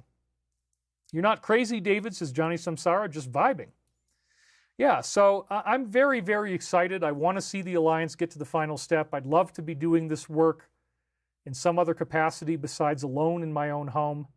I think the Alliance is going to invite me in on some official capacity because, people are going to need to learn about all these things that were hidden, and I'm already teaching you about them. So once you find out on a global level that all this stuff I've been telling you is true, they might not agree to all of it, but let's say a majority of the things I'm saying they're going to agree are true. Well, that's going to put me in a much more prominent position. So I'm both kind of afraid of it as well as excited about it, because I really just don't want to be spending the rest of my life alone in the mountains in a house with, just by myself. It's not the best. Okay, so anyway, what we're seeing here is the same military alliance I was talking about making daily posts on Twitter, X, and revealing what's really going on. And these posts are now getting millions of views, which is bigger than mainstream media. So you could argue that this is now one of the largest media sources in the world, thanks in no small part to Elon, who has retweeted things and called them out more than once. Several times he's referred to their work in his own tweets, and that's part of why I think they got so many millions of views. So what they're going to do sometimes is upset you, make you angry, piss you off. They're going to talk about news that is like terrifying, and you're like, oh my God, are they going to try to do that? But what they're really doing is they're telling you how they're solving the puzzle. We have to expose the problem to be free of it. This is all related to the idea of opening the Hall of Records, learning who we really are as a planet, learning where we really came from. It's a fascinating process, and they don't always do it, thankfully, because then I have faster slides, but many times they put videos in there, and then you got to look at the number of seconds that the video takes and then go back to their original posts from 2017 and read that number. And this is a code that they absolutely are using week after week. I imagine many hours of work are going into this. It is not random at all. Every time you read the post that has that number of seconds in it, it is obviously and directly correlated to the post that they made on Twitter, and it's something that goes beyond the message that they put out on the surface. So there's a surface message, you get the number of seconds, then you get an ancillary message, which is what does it really tell you in the posts, and all of it is really moving towards, again, they're pouring through the final documents. We're in the final stages before civilization-defining events occur. People are arrested, the top-level targets, and at that point, you're going to have emergency message system on your phone. You're probably not going to be able to leave the house for a while. You might have a power outage. The internet might be down. I've been talking about this for so many years, since at least 2009. I've been talking about warning you about this. I'm very grateful it's about to happen, because I want to get to the end game. I don't want to just be in this perpetual fight. I want it to actually come to an end. And I think you agree with me wholeheartedly on that. So the first one we got here is about Fausti. And sure enough, he's praying for another big one, because that's what they need to save their bacon. Joseph Floyd donated. David, thank you for being here for us. Thank you, Joseph. He is forecasting another outbreak of something that's da-da-da-da-da. Okay, he warns it could happen soon and points out that this is now starting to cross the species. And he says, oh, of course, the next one is going to be easily transmissible and very, very dangerous. Well, they wish they could get something like that to happen. It's not going to be allowed to happen by angelic beings or the Alliance, I'm sure of it. So then 59 seconds, here we go. This again, every week, if you watch the show, every week we talk about how there was a revolution in Saudi Arabia on November 4th, 2017, and I wrote articles about it. In fact, if I'd had a little bit more time, I was going to get those articles into the show and actually photograph where I first wrote about this. Maybe we'll do that next week. But anyway, the guy that's running Saudi Arabia now is MBS, Mohammed bin Salman. He's actually the good guy. They tell us this every week. He works with the Alliance, and they got everybody that was the bad swamp people arrested. There was a weird mass arrest thing on November 4th, 2017 in Saudi. Over 100 people all busted simultaneously. And we're going to see that happen later here. But prior to that point, they were the absolute heart of darkness. They had all the money and they were doing all the evil. And this is a theme that we get every single week that the Alliance is telling us through these special codes when we read these posts. So here it is again. How did this same country welcome him during his trip there? This was historic. They used like a sword dance or something that was very honorable. Well, yeah, because they had joined the Alliance and arrested the bad guys. Whereas when BO and H were there, they did not get that honorable greeting because, again, it was the swamp. So we're not suggesting this country is completely clean by any means, but they definitely play a role in the global game of risk. Remember, information is no longer controlled by the media, but by you, and I take that very seriously. So we are dedicating critical time to distribute crumbs that can be followed in greater detail to paint the entire picture once we release more information, which is starting to happen. Why did he dedicate so much time to call the media fake?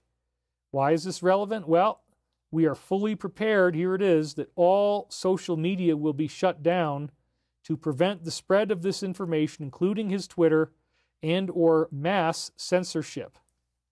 So you better believe, once again, the reason they link to this, don't think for a minute that we're getting through this without some kind of censorship or internet loss or maybe power outage or something. They keep warning you all the time. So again, all you got to do is buy brown rice and beans. You can have enough for food there. Keep some blue-green algae powder for your nutrition. Have lots of good stored water on hand. I have 15 5-gallon jugs that I keep in my garage, taking up the equivalent of a parking space for a car.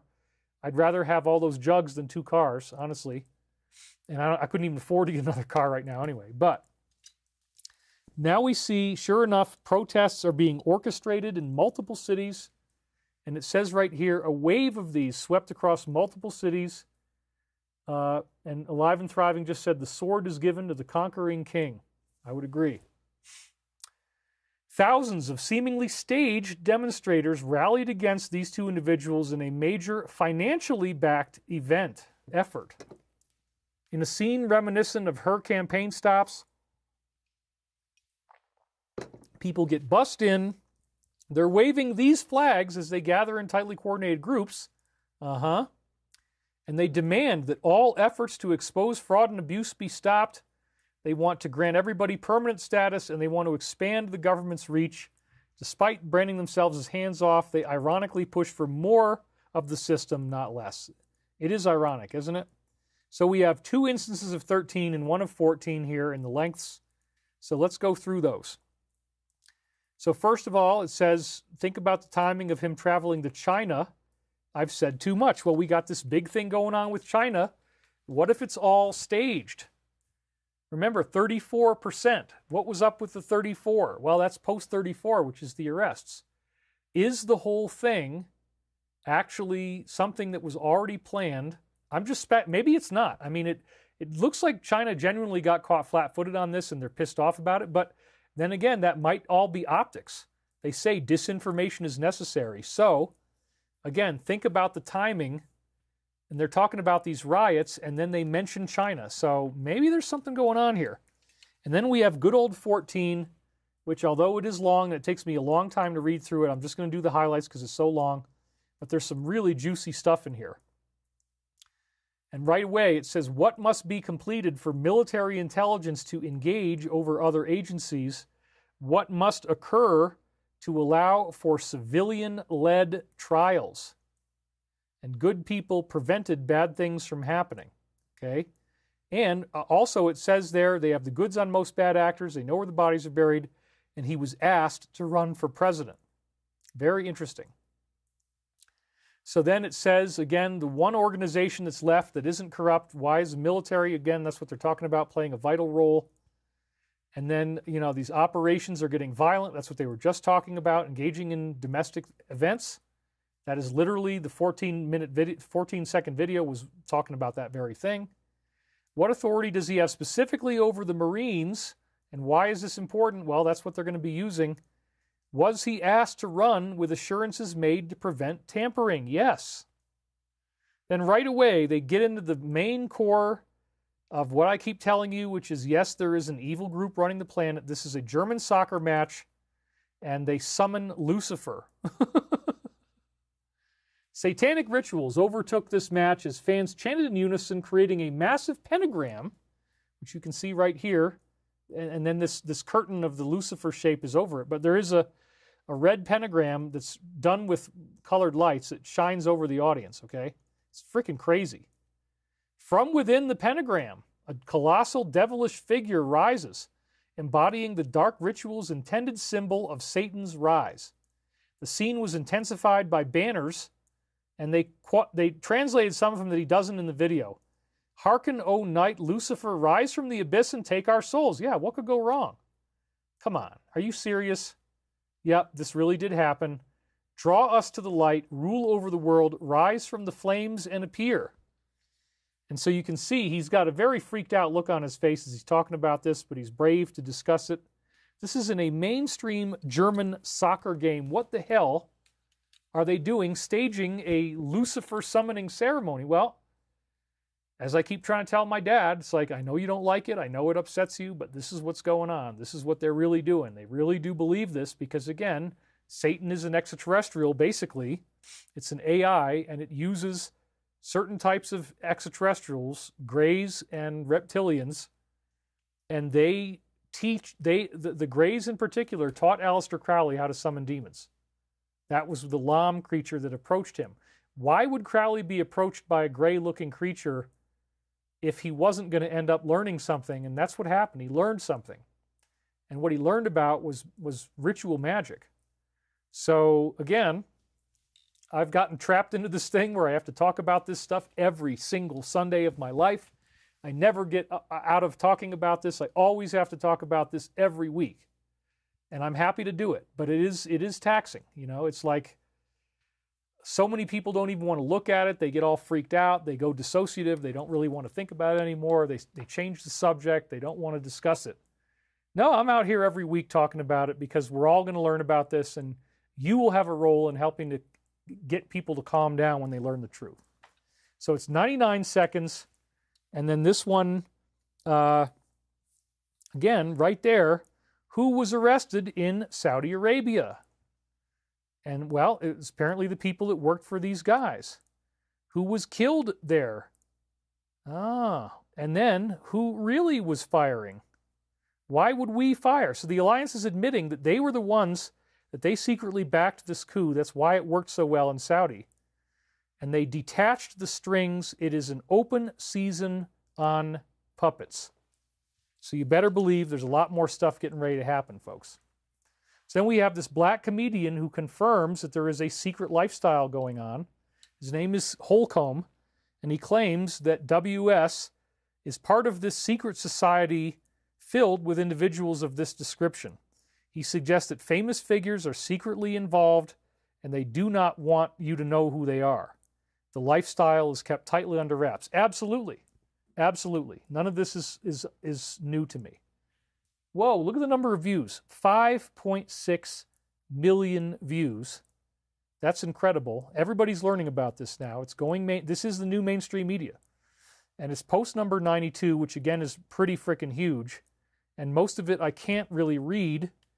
But then they said right here, we only mentioned this particular victim, this particular guy. If you read about it, he died in a very strange way because it directly relates to Saudi. Las Vegas, who owns the top floors of where this happened? Apparently, the bad guys from that country did. And he was a spook, and they identified that. So we're going to learn about this. This was an attempt to kill MBS and 47 at the same time. So you can see here, what do the JFK files infer? Yes, there's this big secret intelligence thing going on. Why do survivors die randomly, and what do they have in common? Did they talk on social media? Obviously they did. Were they going to form a group? Apparently they were. How did they die? Well, then they say here 2 of the survivors died by car crash. And again, that's why I don't drive anything newer than a 2006, because they can steer your car and murder you in your car. It really sucks. And what just happened in Saudi? There was just a revolution as of the time they posted this. Who owns the top floors of the hotel? Oh, the bad guys who got arrested. And they're having revenge now. So, again, you know, all this stuff is very interesting. There's the big shot of it. So, the Black Panther here, as we mentioned in the dream, is now trying to get back into the house, just like in my dream. First one we had. Complaining about free speech, saying that who let the dogs out is taking it all away. He criticized the actions and claimed if he had done what was going on, it would have been unimaginable. He made the accusation that free speech is being censored by taking away credentials from overfed mainstream. You can see what I think about that. And banning individuals from federal buildings. No, if it's waste, then you have to cut something. And if they're lying to you, then why should they be paid to lie to you? He expressed disbelief that we are allowing such actions to unfold, urging us to reflect on our identity and value. Who are you and what values do you stand for? Well, not the idea of stopping this fraud from being prevented. I have a strong value around that. And then they show you crosshairs. So, yep, these top people are in the crosshairs. They know it. They're about to face justice. It's all going to be done legally. Well, when the tariff scare started up, we had a $3 trillion market crash. Thankfully, it went away as the tariffs got, taken back. But this is where it started. It was very upsetting. That's part of why I had a bad week till everything worked out. He's doubling down on this tariff war, making it clear he won't back off until our trade deficit has been arrested. He says, unless we solve that problem, I'm not making a deal.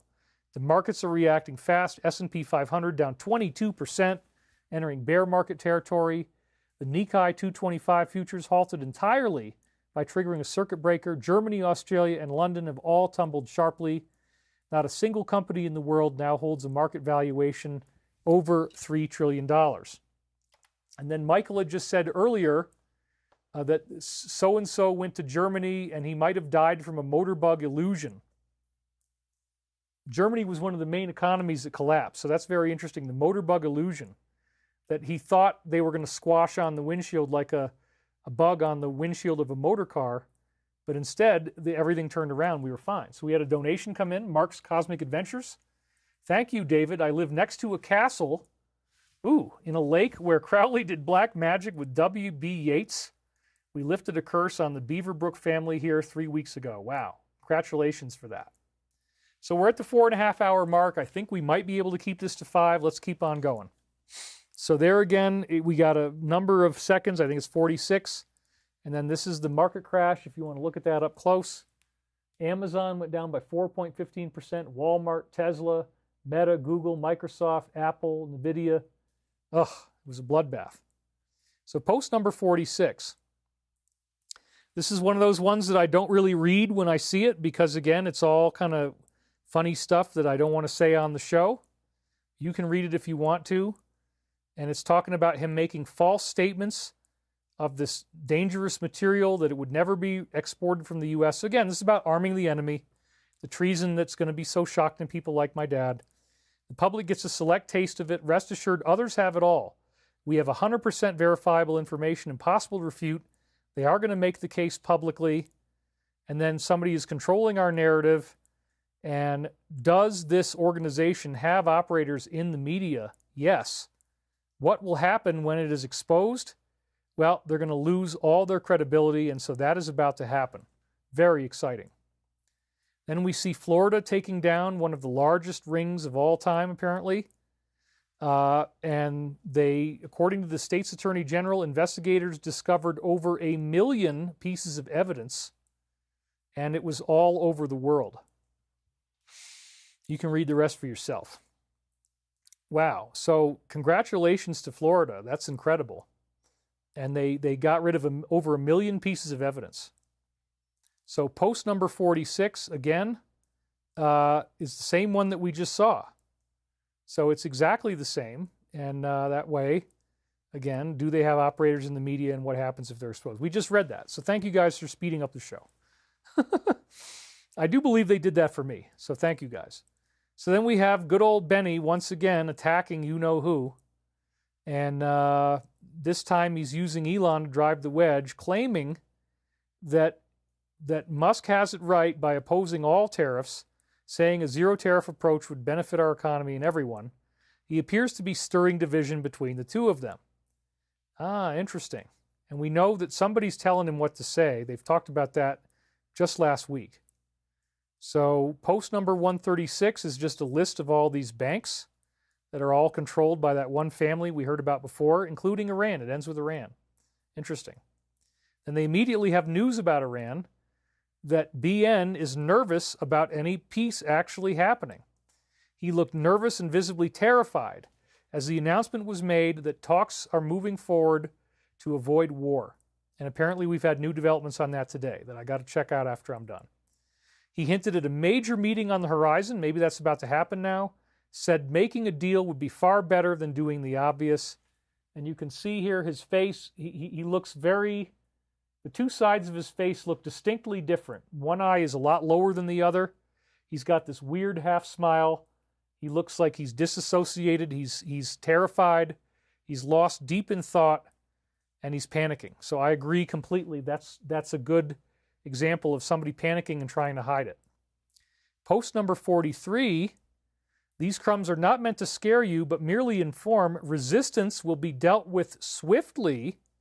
So this is, again, the opposite of 34 is 43. So here's the opposite of, there it is. The core focus is removing entrenched and fortified bad actors within our government, as well as others. Simply be diligent. Phone numbers will be provided. So that, again, is the emergency message system. If you witness uprisings or violence, any military that you see is for your protection, as well as to demonstrate our resolve. So dang, you guys. And as I saw that, it was 4:32:43 p.m. Very, very interesting. 43:43. Right as I read that, local time here in the Mountain Time Zone. So we're at 4.5 hours exactly. This is terrific. We're getting great progress done. We had Chinese soldiers captured in the theater of war. This is the next thing. Multiple ones of them fighting alongside the Russians. That's scary as hell, isn't it? I mean, it's like, whoa, wait a minute, what? He is now declaring that they have entered the war against them, and he's calling on us to respond. Who wants to start World War III? Nobody. How about we not do that? Post number 24. Any person making statements they will not seek re-election, they were put into submission. For the betterment of the country, not all will be prosecuted, and all will do as they are told. You will see more of this occur, even on the Democrat side. And again, remember that I had that dream where the goose was cooked, and there was a pyramid of like glass around this fireplace. There was molten ingots inside the fire, and there was a chicken in there, and you had to pull the chicken out before it was completely burned. But then remember, like in the book of Matthew, some of the chicken turned into this bundle of straw, and it was burning. So this is, again, some people are going to make deals and some are not. So the Michael time loop and the Alliance's secret messages mesh very nicely right here. So then we have Representative Anna, who is hitting a wall. She's asking for information. She's not getting it. Despite her efforts, they keep insisting the documents are under review. They don't offer any real updates on these files. She's been little to no communication, absolutely no timeline of when it will be released. She says, quote, I haven't gotten any communication about it. Well, it is going to happen. Hang in there. Don't freak out. They're obviously going to do it. And then post number 38 is a classic one about escorts in the Pacific to prevent other state actors from attempting to harm us while they do this transition, which probably means the arrests. So they want to protect from Russia, China, all three. Note, timing of everything happening, increased military movement, National Guard deployments, and prepare messages of reassurance based on what was dropped here to spread on different platforms. This is the calm before the storm. You better believe it. So if you thought they weren't going to do anything, oh, David keeps saying this week after week. No, they're just giving us lots and lots of lead time because they really want to make sure this works out. It's a dangerous thing to do. They don't know what the outcome is going to be. They hope they do. And Michael obviously sees into the future. I think we're going to be fine. But yeah, everything they tell us is get ready. It's about to happen. It's about to happen. Then we have a senior company official. You know what that means. Fired over this particular thing. They fired Terry over her involvement in this military mandate. Her termination is linked to her role in pressuring people to choose or to have to face discharge. And she authored a directive instructing military doctors to treat them as if everything was totally fine. Whoa. No wonder she got fired. Why didn't that happen earlier? That's what I'm saying. Anyway, 98 is again giving me the high five, which is all about what you're seeing here is all of the posts up until then put into one big graphic. That's what we do week after week. So this is another shout out to me. As far as I know, nobody else sequentially reports on all their slides like I do. It's a lot of work to build all these slides, believe me. It takes hours every week. So they say this is more important than you know. The signatures have necessary meaning. So again, I take this to mean that they're very appreciative that I've continued to do this, to go through the pain, to go through the hardship, the aloneness, the bad weather, the lack of sleep. Finally, things are turning around. My life is getting really good. We've got a beautiful day outside. I can't wait to get out there and take a walk, and we're almost done. So then we have this individual who is making his plea to avoid spending the rest of his life in jail. It's obviously not going to happen. He is apparently going to beg 47 to try to make this escape. He's counting on their so-called friendship to tip the odds in his favor. But back in 20, he called for people like this to be banished, and it is a pretty shocking video. Now he believes he is owed a favor. Well, the Alliance doesn't forget. Okay, 40 is again DJT as 41020, but also it adds up to this. So here again, my fellow Americans, over the course of the next several days, you will undoubtedly realize, yep, here it is, we will be taking ourselves back from evil. On his order, we've initiated certain fail-safes that will safeguard us from primary fallout occurred after the first arrests begin. Confirmation will be revealed but will not be openly accepted. So you are going to get the confirmation. This is not going to stay, oh, David is the only one talking about it on the show. No, no, no, no, no. They are organizing riots in serious numbers to try to stop people from being captured. On his order, a state of temporary military control. Woo! David, this is very, very, very upsetting, son. I know, Dad. Just relax, dude. Temporary military control will be actioned. Special ops will be carried out. False leaks have been made to retain, da-da-da-da. Here it comes. We will be initiating the emergency broadcast system during this time to provide you with a direct message and bypass the news. And we're sorry that so many people have been divided and fallen for this corrupt and evil narrative. Anybody who wishes to do us harm will be met with swift fury. Woo! It's incredible. So we've read that one so many times, but wow. They're obviously getting ready to do this, folks. So then we have major tariffs that just got popped onto these manufacturers, as you can see right here, in a push to bring industry back to the U.S., a major move that will force them to return to America, which is the world's largest marketplace anyway. Why pay shipping? Let's just make it here. You don't have to pay for shipping as much. He said the companies are going to leave there immediately, and they will be rushing back. This is a major step in taking back control. I'm totally down for that. Post number 26. The only way is with the military. Save and spread our message. Once the first arrests, the code is 11.3, gives you the verification. So, yep, once again, they're telling you in numerical code from the number of seconds in the video that they are going to do this. Once they start arresting people, that will be the first marker. And it's incredible. I can't wait. So the delisting of these companies off of our stocks is on the table. That's the next thing. Treasury Secretary is not backing down. He says delisting stocks is firmly on the table. This move would trigger a wave of investor sell-offs and cut these firms off from our money, likely forcing many of them to flee to markets like Hong Kong. It comes as the economic war intensifies, and now they fired back. At that point, they were up to 84%. And now they're saying they want it to go away. Let's hope that happens. They are unfazed and say they're ready to handle any and all uncertainties in this escalating showdown. Yikes. Okay, so post number 47. Again, he's the 47th, so that's interesting too.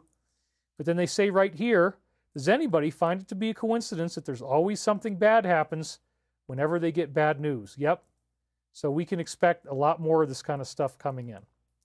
So then they are cutting back on their purchase of the dollar right away. It's a tit-for-tat kind of thing. Major state-owned banks cutting back on their purchases, shifting their strategy as the dollar hits the strongest point since 2007. One of the largest holders of foreign reserves, they are aiming to reduce their global demand for the dollar, hoping other nations will follow or could diversify in other currencies. They will not tolerate a sharp decline in their currency. The real economic war is about to begin. Let's hope it doesn't go too far. This is very, very frightening to me, as I admitted to my dad. So post number 28 is very, very long, but has some juicy stuff in it, talking about how Military intelligence, again, has to engage over other agencies, and it says, in the 50s and 60s, federal troops, federalized National Guard, military intelligence were integrating Southern schools and dealing with civil disorders after the assassination of Martin Luther King. Throughout this period, military intelligence units collected data on Americans who were suspected of involvement in subversion. They compiled personal information on more than 100,000 politically active Americans to quell civil rights and demonstrations. Oh my God. 1,500 plainclothes army agents to watch demonstrations, infiltrate organizations, and spread disinfo. According to one report, the Army had at least one observer at every demonstration with more than 20 people. So they probably would have gone to the UFO gathering in Joshua Tree, right? Summarized by Senator Sam Ervin, allegedly for the purpose of predicting and preventing civil disturbances. And they sent agents all over the country, surveilled the population and their sentiments about their policies. Everything was taken, tape recordings, photographs, and notes, including clergymen, editors, public officials, anyone who sympathized. So then they say here, the writer says, ha ha ha, he has military intelligence infiltrate these groups and other dissenting governments. 5 steps ahead, please be true. They said, well done. So now, that same intelligence apparatus that used to do bad is being used to do good, which is wonderful. Next up is Candace, revealing, once again, very sad, he is apparently being blackmailed. She doubled down on the claim, said that the pressure on him is so strong he's had to reverse course on the issues that he cared about the most, like suddenly endorsing blah, blah, blah. She says he is not the same person anymore. He and the secretary are 2 different people. So they obviously know this is true. They wouldn't be telling us this, so he's had a swing and miss, unfortunately. I feel really bad for him, but you got to do the right thing. And then they gave me another wonderful shout out. We've had extensive involvement with the number 60. I had a dream about the number 60. So the Alliance is again tipping their hats to me, and I sincerely thank you guys. I will continue showing up for this. If there's any possibility that I can do it, I will keep doing it. So there it is, number 60. And it says the number of people who have the full picture can be counted on 2 hands, less than 10 of them, and only 3 of them are not in the military. So nobody ever divulges. There are no insiders out there right now who are going to tell you more than you get from this list. And if they say they are, then they're probably not real. Next on the list, we have a decade-long manhunt in South America that then occurred. These declassified files reveal that this was happening even after the world believed he was dead. Official claims were that he did this one thing, but then these other people were following leads suggesting he had survived. A report from 1955 includes a stolen photo that allegedly showed him, and there it is right there. This is as he's getting older. You can see his face starting to sag. During this time, he was apparently living in South America, okay? So stolen photo allegedly showing him living under the name Schrittlemeyer and relaxing with a friend on a beach in Colombia before reportedly leaving for Argentina. They are now preparing to release government files on the fugitives who escaped there after World War II, but they made no official mention of this yet. So there's the secret picture of him hanging out on the beach, alive and well. His face is getting older. And then here is the secret report if you want to read it in detail. The following information concerns a possible hiding place in Argentina. And then I'm just showing it so that you can actually read the whole thing if you want to, pretty easily. Then they mention, okay, this is the easiest person to arrest. All of his crimes are on film. How long will they take?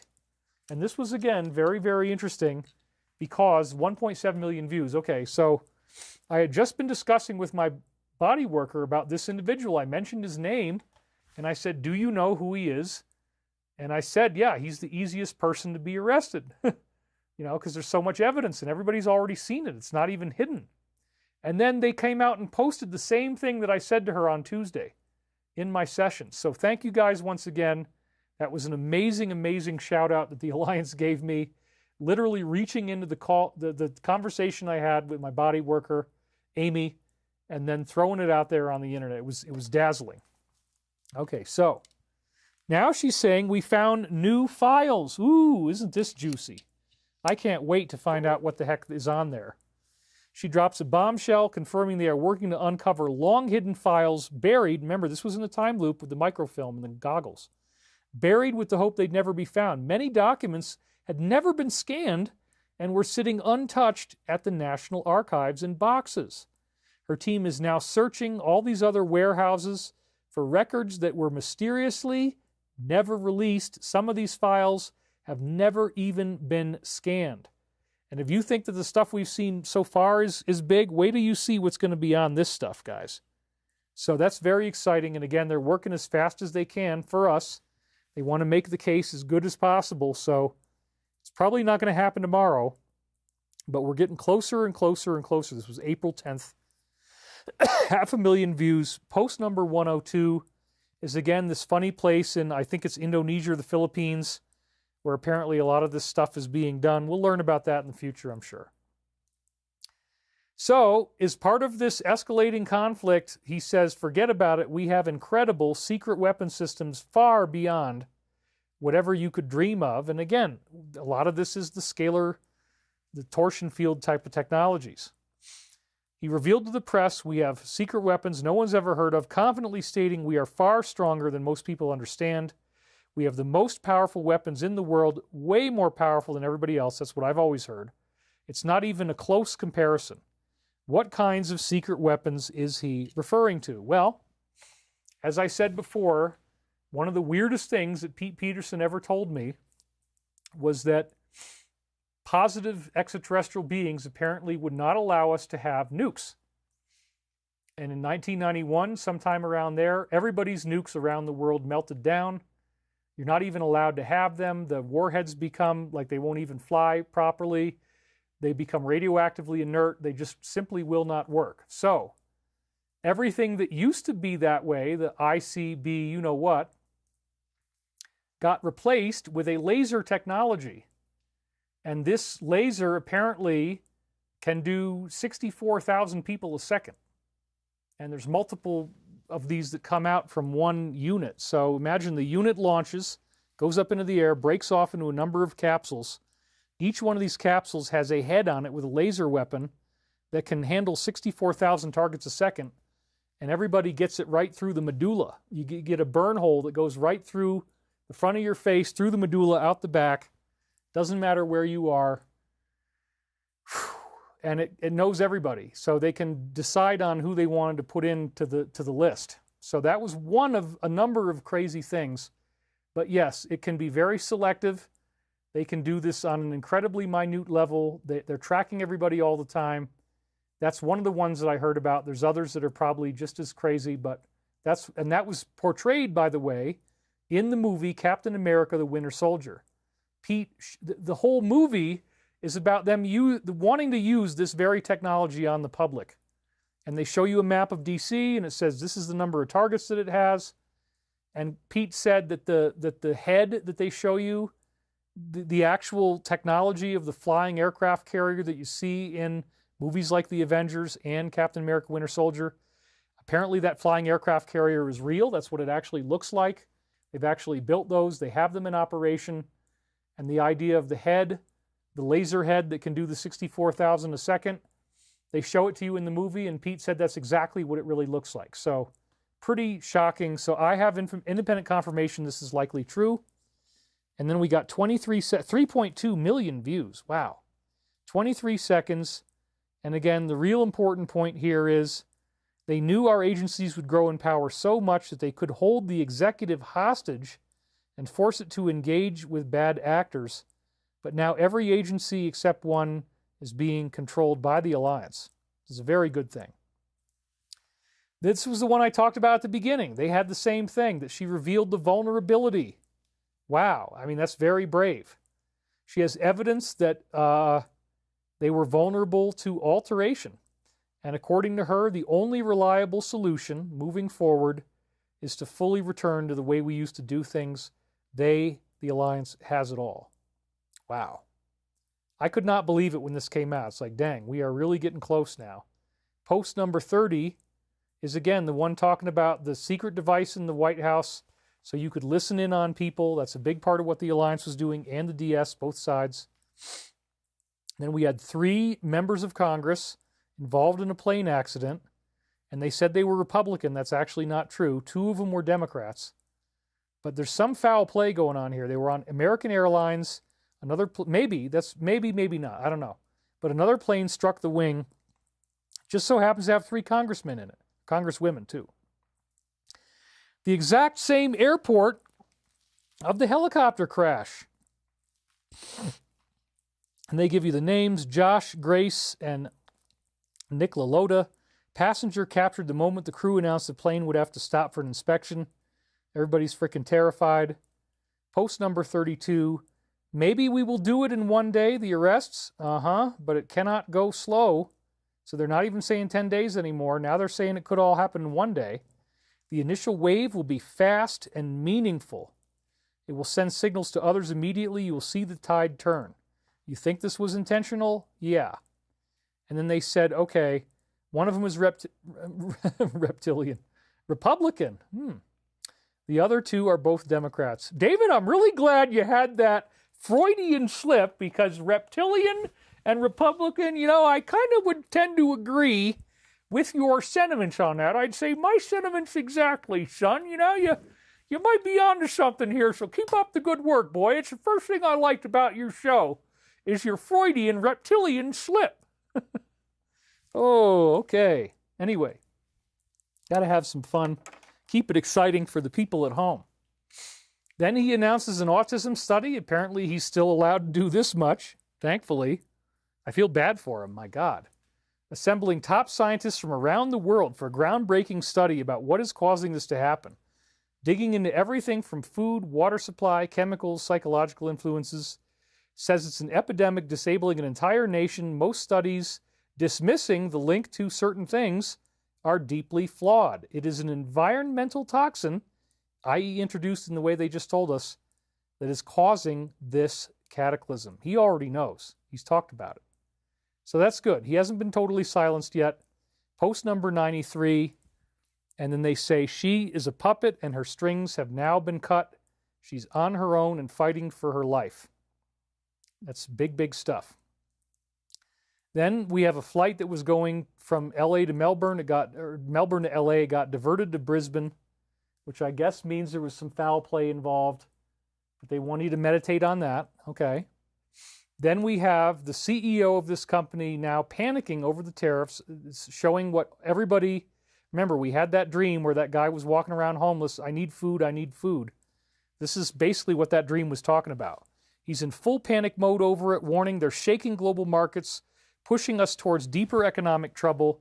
He says we've gone from a global stabilizer to a destabilizer. Well, that's his opinion.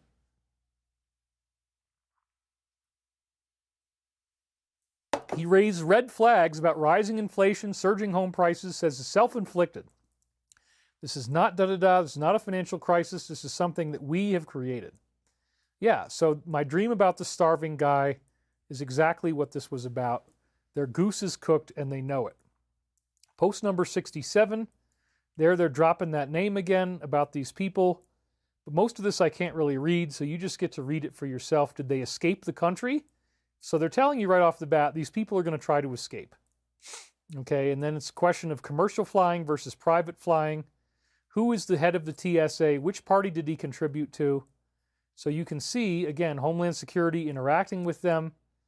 And so this is all talking about what's getting ready to happen, that they're all going to try to run. And it says right here, his plane has a military escort and is going to be forced down. So they're not going to be allowed to leave. This will be leaked. Watch the news and have faith. So again, it goes on and on and on and on. What is Saudi Arabia known for? Da-da-da, safe harbor, point of travel. We cannot be defeated. Okay, so let's keep going. They want a sweeping new agreement. The same old people still, again, they're hungry for those funds, racing to finalize their sweeping agreement, claiming it will unite the nations and prepare us for the next thing so they can save lives. Nobody believes this anymore.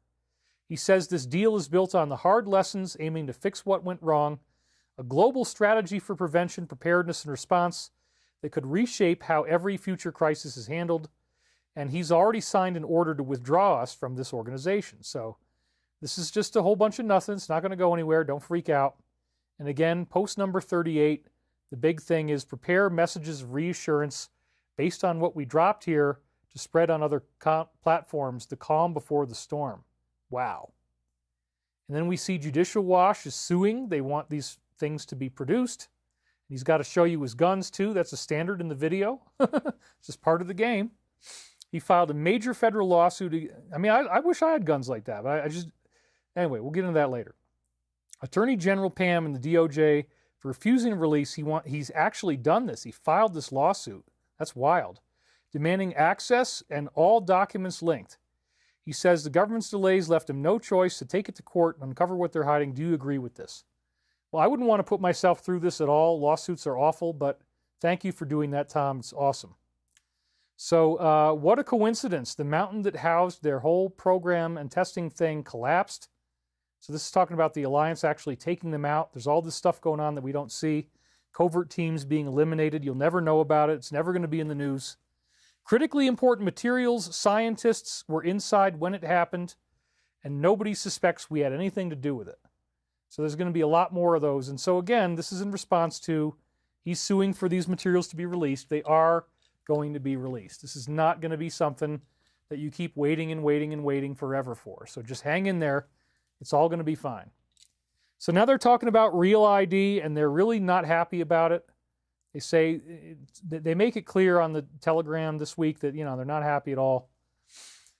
DHS announced that by May 7th, you need a Real ID to board domestic flights or enter federal buildings in the name of national security. Originally recommended by the Commission, it's sparking backlash over privacy and surveillance concerns, warning that it might pave the way for this national ID system. Well, they already know, apparently, that the Alliance knows that's what they're trying to do.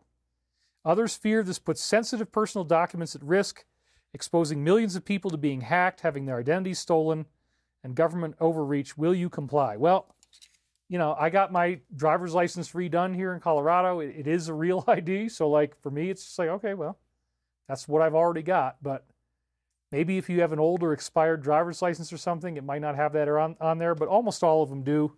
So I don't even have a choice but to comply. That's just the way my license is.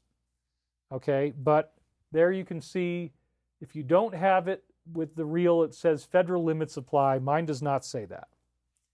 And apparently this is never going to happen. It'll probably all be squashed before they try to do this, because they're not happy about this.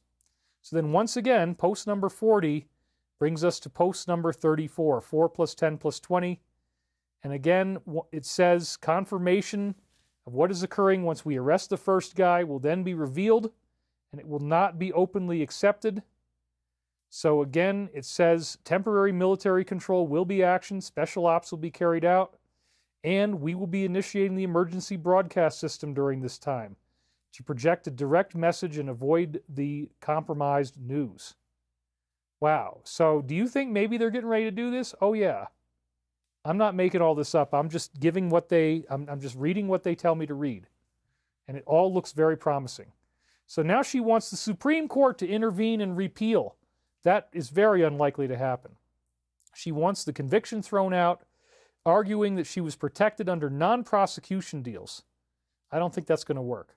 She's already got 20 years, and she now says she regrets ever even meeting the guy. So then we got post number 111, and this is another one that is talking about people's funds being frozen and people being arrested. Yep, that sounds important. And, the Muslims are all involved in this. Anyway, this is one of the ones I really can't read that much. They're again mentioning Las Vegas, recent events, who funds the majority of these politicians, blah, blah, blah. You know all this stuff. We've seen this one before. The complete picture, this is, I think, the most important part. The complete picture, which is why they're not going to let her go, would put 99% of Americans and the world into a hospital, and operators are active. So now we have the CEO of Abercrombie's being declared mentally unfit. How conveniently timed, right?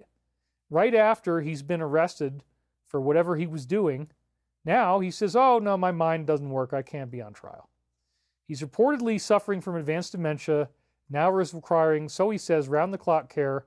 They've already told us that lots of people are going to try to fake this. And he allegedly organized these various independent events where people were being put through hell. And, his financier appointed Jeffries as the CEO in 1992. Dang. So, yeah, this is probably all an act. That's what they would imply you to think, at least. Post number 58. Again, it's all that stuff about the Muslims and their connection to this country. So they bring that up again. And they already know I'm not going to read this one. So if they put this here, it just helps the show move faster. But it's the infiltration of this group. Apparently, he was directly involved with that, and it all went through Saudi. So now he's got to play like he doesn't know anything. So then they say, real ID will lead to digital ID, yes or no? Well, they're already afraid that it will, or they wouldn't have asked the question. So they clearly do not want this to go forward, and I'm sure it will be stopped. So then we have, well, they mention this person, and I say, okay, you can go ahead and write the headline. She is so freaking crazy. I mean, who would want this karma? She wants to do this and then have a smoothie. She mocks their helplessness, says they can't even cry out. And she says, go ahead, I dare you, strike me down with a bolt of lightning. These people are sick. So yeah, there's really people like this around. It's very sad. I'm sure she's going to have lifetimes to work off the karma, as we all do if we go into these types of thoughts. You got to stay loving. That's the most important thing. Post number 30, again, talking about the device in the house. So we're going to learn things from those devices. It's going to all come out in the open. Now, of course, he wants the digital ID. No surprise there. He says it could play a major role to combat misinformation. Right. Which is basically, you don't want us talking about what you've done. That's really what he means. That's how you translate that. We pose a unique challenge because of our First Amendment. Yeah, you could say that. Thank God we have it. He believes over time, people will prefer environments where everyone is fully identified and all freedom is gone. I'm sure he would, but no, I'm not into that at all. That would just make the troll problem so much worse. So, have secret sessions been underway, and how could this be discovered? Well, we're about to discover the truth. They have had secret sessions. So then, this is one of the last ones, maybe the last one. I think there was one more after this that I caught right this morning. A teenager in Wisconsin actually murdered his parents to try to gain money and independence in order to take on a much bigger task. So this was just phase one of his epic evil plan. He's going to overthrow the entire government. Good luck, dude. He purchased a drone. Oh, wow. Amazing. I mean, come on. Really? He also, the investigators also found his phone contained links to an Order of Nine Angles, which is a cult that was described to promote all of these terrible things. Oh my goodness. Yeah, and he's trying to look all evil when he's taking his mugshot. He's going to have a long time to think about this stuff that he did. So post number 50 is again talking about cash and arming the enemy. And they know this is another one that I'm not really going to read. So again, don't think of a single person, think of a powerful entity that benefits from war. And then we had this one, I just grabbed it literally seconds. As I grabbed this, the video disappeared. So this photograph I could no longer take. This was a scene of her in the ritual. The video was no longer even available. It disappeared literally as I was watching it. I couldn't believe it. It was satanic apparently during Coachella, a blood red dress, and the song was called Bloody Mary. And the lyrics were, like Jesus said, I'm going to dance, dance, dance. But the performance, which they didn't even allow me to see, they took it down before I could watch anything, had dark and disturbing symbolism. At one point, she acts as if she herself is possessed. And of course, they're hailing it as a powerful work of art. So there I was right about to start watching. I'd gotten just about that far. And then all of a sudden, whoop! The media has been disabled in response to a report by the copyright owner. It was 7:52 p.m. the night before. Right as I'm watching it, it disappeared. That was very, very weird and creepy and makes me think like, oh, maybe they're paying attention to what I'm doing before the show. Well, yeah, they took away my ability to watch this video so I could know what was in there. Anyway, post number 58, again, Saudi and how they welcomed him. We already read this one, so we don't need to read it twice. Thank you, guys. And again, the main point, we are fully prepared that all of social media will be shut down to prevent the spread of this information. and dates are being deliberately provided for authenticity. So they are going to do this. And then they made this funny little thing. Bill Gates is such a ... and he's there having a burger. So, woo, okay. What we've done now, finally, woo, okay, is we made it to the end, folks. That was the last slide. I got totally caught up on my Alliance slides. We made it just about to 5 minutes, 5 hours. We're 5 minutes beyond 5 hours. So I would say this worked phenomenally, swimmingly well. I'm really glad you guys have been here with me today. What an amazing week for the time loops. And I already know the one that comes up the day after what we read, and it's equally dazzling. It has the pyramid in it again. It has evil grays in my bedroom as a child that were like literally demonic. That's in there. And then we have a beautiful, beautiful Michael reading. So next week is going to be an incredible show. Be on the lookout for that. We'll probably try to keep this one to 5 hours and 10 minutes or less. But Pam Bennett says, please, David, pray for my son-in-law. He has cancer. Oh my gosh, we do pray for your son-in-law. He is a hard worker, a blessing to my family. He's not getting treatment right now. He does not have insurance. He recently switched jobs. We certainly pray for your son-in-law. Thank you, David, says Diane Molt. I really appreciate your sharing. Great show, David. Thank you, David, says Within Butterfly Garden. Happy Palm Sunday. Alive and Thriving says, great show. Thank you. I mean, yeah, seriously, I have been putting in the kind of time and attention. You see, my slides have all these animations. I'm putting in the same time and attention, even more actually, than I would do each week if I was making a paid product that I was going to charge you hundreds of dollars for. So thank you guys for your super chats. It really does help me out.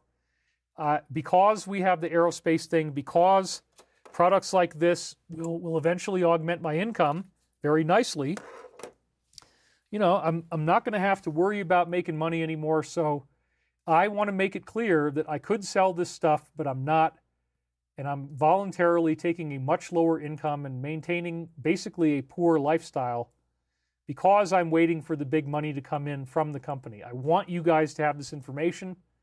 I have just enough time to build up the 5-hour show during the week in between the massages that I get and everything else I'm doing. So again, I feel a lot better this week. There was a lot more worry on my shoulders last week. We had a major breakthrough with the Stavati lawsuit. It's about to be dismissed. They responded to our motion to dismiss 5 business days late, and they just gave us a false affidavit that has nothing to do with the case. So they're done. And that's really fantastic because once that happens, it's a very, very quick path to clear our debts. We have no outstanding problems with the people we owe money to. We're in regular contact with all of them. We keep them updated. They're happy. Anything else you see on the internet is totally fake and very likely the product of the DS. So there's positive dreams about our company getting funded, and that continues to happen in the time loop. And I again want to thank you guys for being here. This is an amazing, amazing opportunity that I have. I don't take it lightly. I greatly respect everyone in the Alliance. Thank you guys for putting your faith and trust in me. Thank you guys for sending me weird comms. Like I'm talking to my body worker about, well, you know, the first one they ought to grab is John. And then all of a sudden they made a post about that right after I said it to her in the appointment. And she has a phone there, so they could have heard it through that. I love it. I love you guys in the Alliance. Thank you so much. We have Iron Patriot Mike donated. Said, David, I've been following you since the beginning. Pray for a swift ascension. Love your work. Thank you. Yeah, so this has been a great day. And again, the time travel information gets very, very deep. We're probably going to delve into that again next week. I'm probably going to talk to you about the physics of the little balls of energy that cause the time portals in the Bermuda Triangle and elsewhere. I think we definitely have a lot more good stuff we can cover. And it feels like I need to do tornado physics and show you the pictures of tornado things. And so come back next week. No, I am not on Telegram. Anything that you see on Telegram is not really me. It's just saying that it is, but it's not. Will Chris be on the show soon? I hope so. We're trying to get him set up with a good camera. Stephanie Marsh donated $20. Thank you very much. Winnie Hellebust, I'm very happy for your progress with your company. Yeah, we know we've got a deal now. We could prove it if anybody tried to challenge me legally and says I don't know. We can legally prove that we have massive, massive deals incoming. And again, we just had to show how we're going to do the pipeline for the SM31. But this is one of the crazy things. Like, this is going to use foam metal sandwich technology, and the foam metal sandwich technology was described in my dream. It's amazing. Okay, I guess we're going a little bit past 5 hours and 10 minutes, but not by much. So here we go. Let's now get into are you ready for this, folks? Here it comes. The Global Peace Meditation. This is one of the most important things, so please don't leave us early, although some people always do. We're at 4,000 right now. I just have to, my ego has to handle the fact that you want to leave us before we pray for world peace? What the hell? But anyway, by the time everybody watches this and does this with me, we're way above 7,000, which is what we need to bring global crime, terrorism, fatalities down by 72%. So without further ado, I'd like you to close your eyes now. I actually look pretty good. I don't look all that burned out. I'm looking at my face. It's like, it's a pretty darn good face, I'd say. My nose isn't too red. My eyes aren't too dark. It looks pretty darn good. So you got a good product this week. The product has been well packaged. Of course, I could stick a cigarette in my mouth and it doesn't quite look so good anymore. But anyway, you know the deal. All right. Moving right along. Let's get this meditation going. Put some lip balm on. Start taking a nice deep breath now. Let's close your eyes. And just let it go. Let's make sure I'm in focus. Okay, here we go. All right. Breathing in deeply now. Letting yourself feel the incredible realization that as you breathe in oxygen molecules, that in the nucleus of the atom, they have cubes. And we now know that anything inside an anti-gravity bubble dematerializes from our reality and pops into a place where time and space are inverted. All the atoms turn inside out, which they can do like a tesseract. And lo and behold, you now travel in time as you move through space. And this is the realm of the spirit. This is the realm of the afterlife. This is the realm that ghosts live in. This is the realm that you're in when you have a dream or an out-of-body experience or a vision. And so as you breathe in these oxygen molecules, imagine the nuclei of the oxygen turning inside out on each other like the tesseract. And how interesting it is when you see the grand design.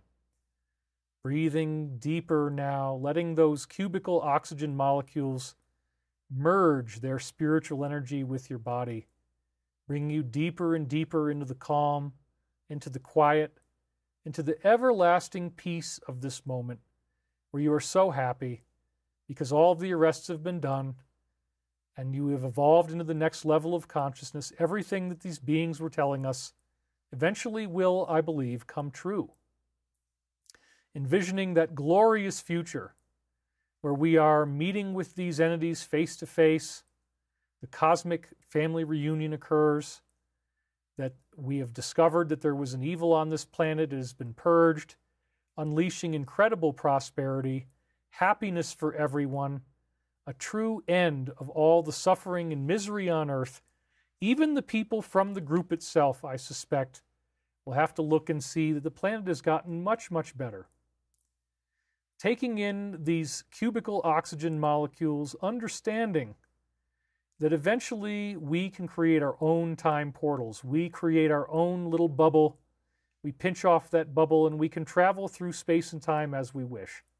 Or we may choose to create something like a UFO and use these exotic technologies to travel throughout time and space itself, making possible the gifts of prophecies, like the ones that we've had this week in my dreams, coming from a place of nonlinear time, speaking to us in the present about everything that's going on, the documents, the arrests, the people who have been financially cut off, pyramid symbolism, gigantic rooms, a very exciting future. All of these things are coming into view now. So I encourage you to take stock of knowing that you are the light, you are the love, you are the one infinite creator, and this is as it was, as it is now, and as it always shall be, and nothing and no one can ever take that from you. In the name of Jesus the Christos, we pray. Amen. Hallelujah. And let's get on with the ascension. Thanks, everybody. Wiggle your fingers and toes. Come on back into the room. Oh, we only lost 300 people. That's not too bad. And actually, it seems like it's caused by me changing camera angles. So anyway, Lucinda, yes. So I am voluntarily not making money on you guys. I'm not asking you for money. I'm giving you all my best stuff for free. And we're going to do it again next week. So thank you for acknowledging this. I'm watching the latest season of The Righteous Gemstones on HBO. Highly recommended if you want to laugh. Maybe you can pick up from the preacher character. I'll check that one out. 7 Geometric Thought Forms, the giver of this sizzle jacket, just donated again. Alive and Thriving, namaste. So this is a really wonderful thing. MK Monarch says, quote, their bodies will lay in public Egypt where their Lord was crucified. People from every nation will gaze on the bodies and refuse their burial. Revelations 11:9, CKV 62, Valley of Kings. Beverly Adams just donated. Thank you, David, says Holly Lynn Overin. The best is yet to come, says TV Webs. Disclosure is great, says Rob of Broccoli. Thank you. Mark Perry says, I love you, man. Thank you so much. Thank you, David, says Winnie Hellebust. I've seen Blacklist. It's very good. Maybe I ought to break it up and not watch it all the time because every night people are getting shot and there's blood and it's like, oh my God. And that's going to be in the dream that we get next week. But anyway, thank you guys for being here. We're at the 5 hour and 15 mark. So I'm going to break for now. And I will see you again next Sunday with more stuff that I could sell and make, you know, probably tens or hundreds of thousands of dollars. But instead of that, I'm giving it away to you for free. Thank you for the donations. I'm not making you pay for this information. You're just getting it because I believe it's that important. I'm releasing all of this stuff now. So I want the abundance to come back to me. I think it will. Thank you guys so much. We just missed the 5 hour and 15 minute mark. I guess it's going to be 5:16 this time. Or maybe we'll even keep it up to 5:17. How about that? Because 17 is a beautiful number. So anyway, again, I want to sincerely say thank you to the Alliance. You guys have put everything on the line. Thank you for making me a part of your show week after week. I am deeply honored and humbled by that. I want to do the best job for you that I can. I feel like, you know, I'm the son of proud parents and they keep telling me that I'm doing a good job. And I really want to thank you guys for working me into the conversation every week. I haven't been compromised, haven't been betrayed, haven't had bad things happen to me, thank God. And well, they have, but I mean, not enough to turn me off of what I'm doing. So again, it's a deep honor. You guys send so much loving messages to me. I got a lot of letters I got to work through in the mail, and I'm very, very happy. So I really do think we're getting closer and closer to the big one. I don't know how many more days or weeks it's going to be.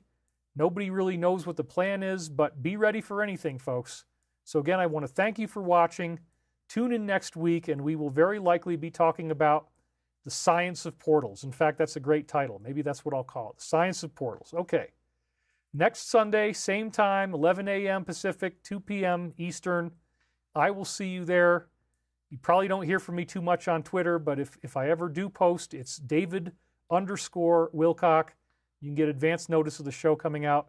Thank you guys, and we will see you on the next show. Thank you very much for watching. I love you all. Bye for now.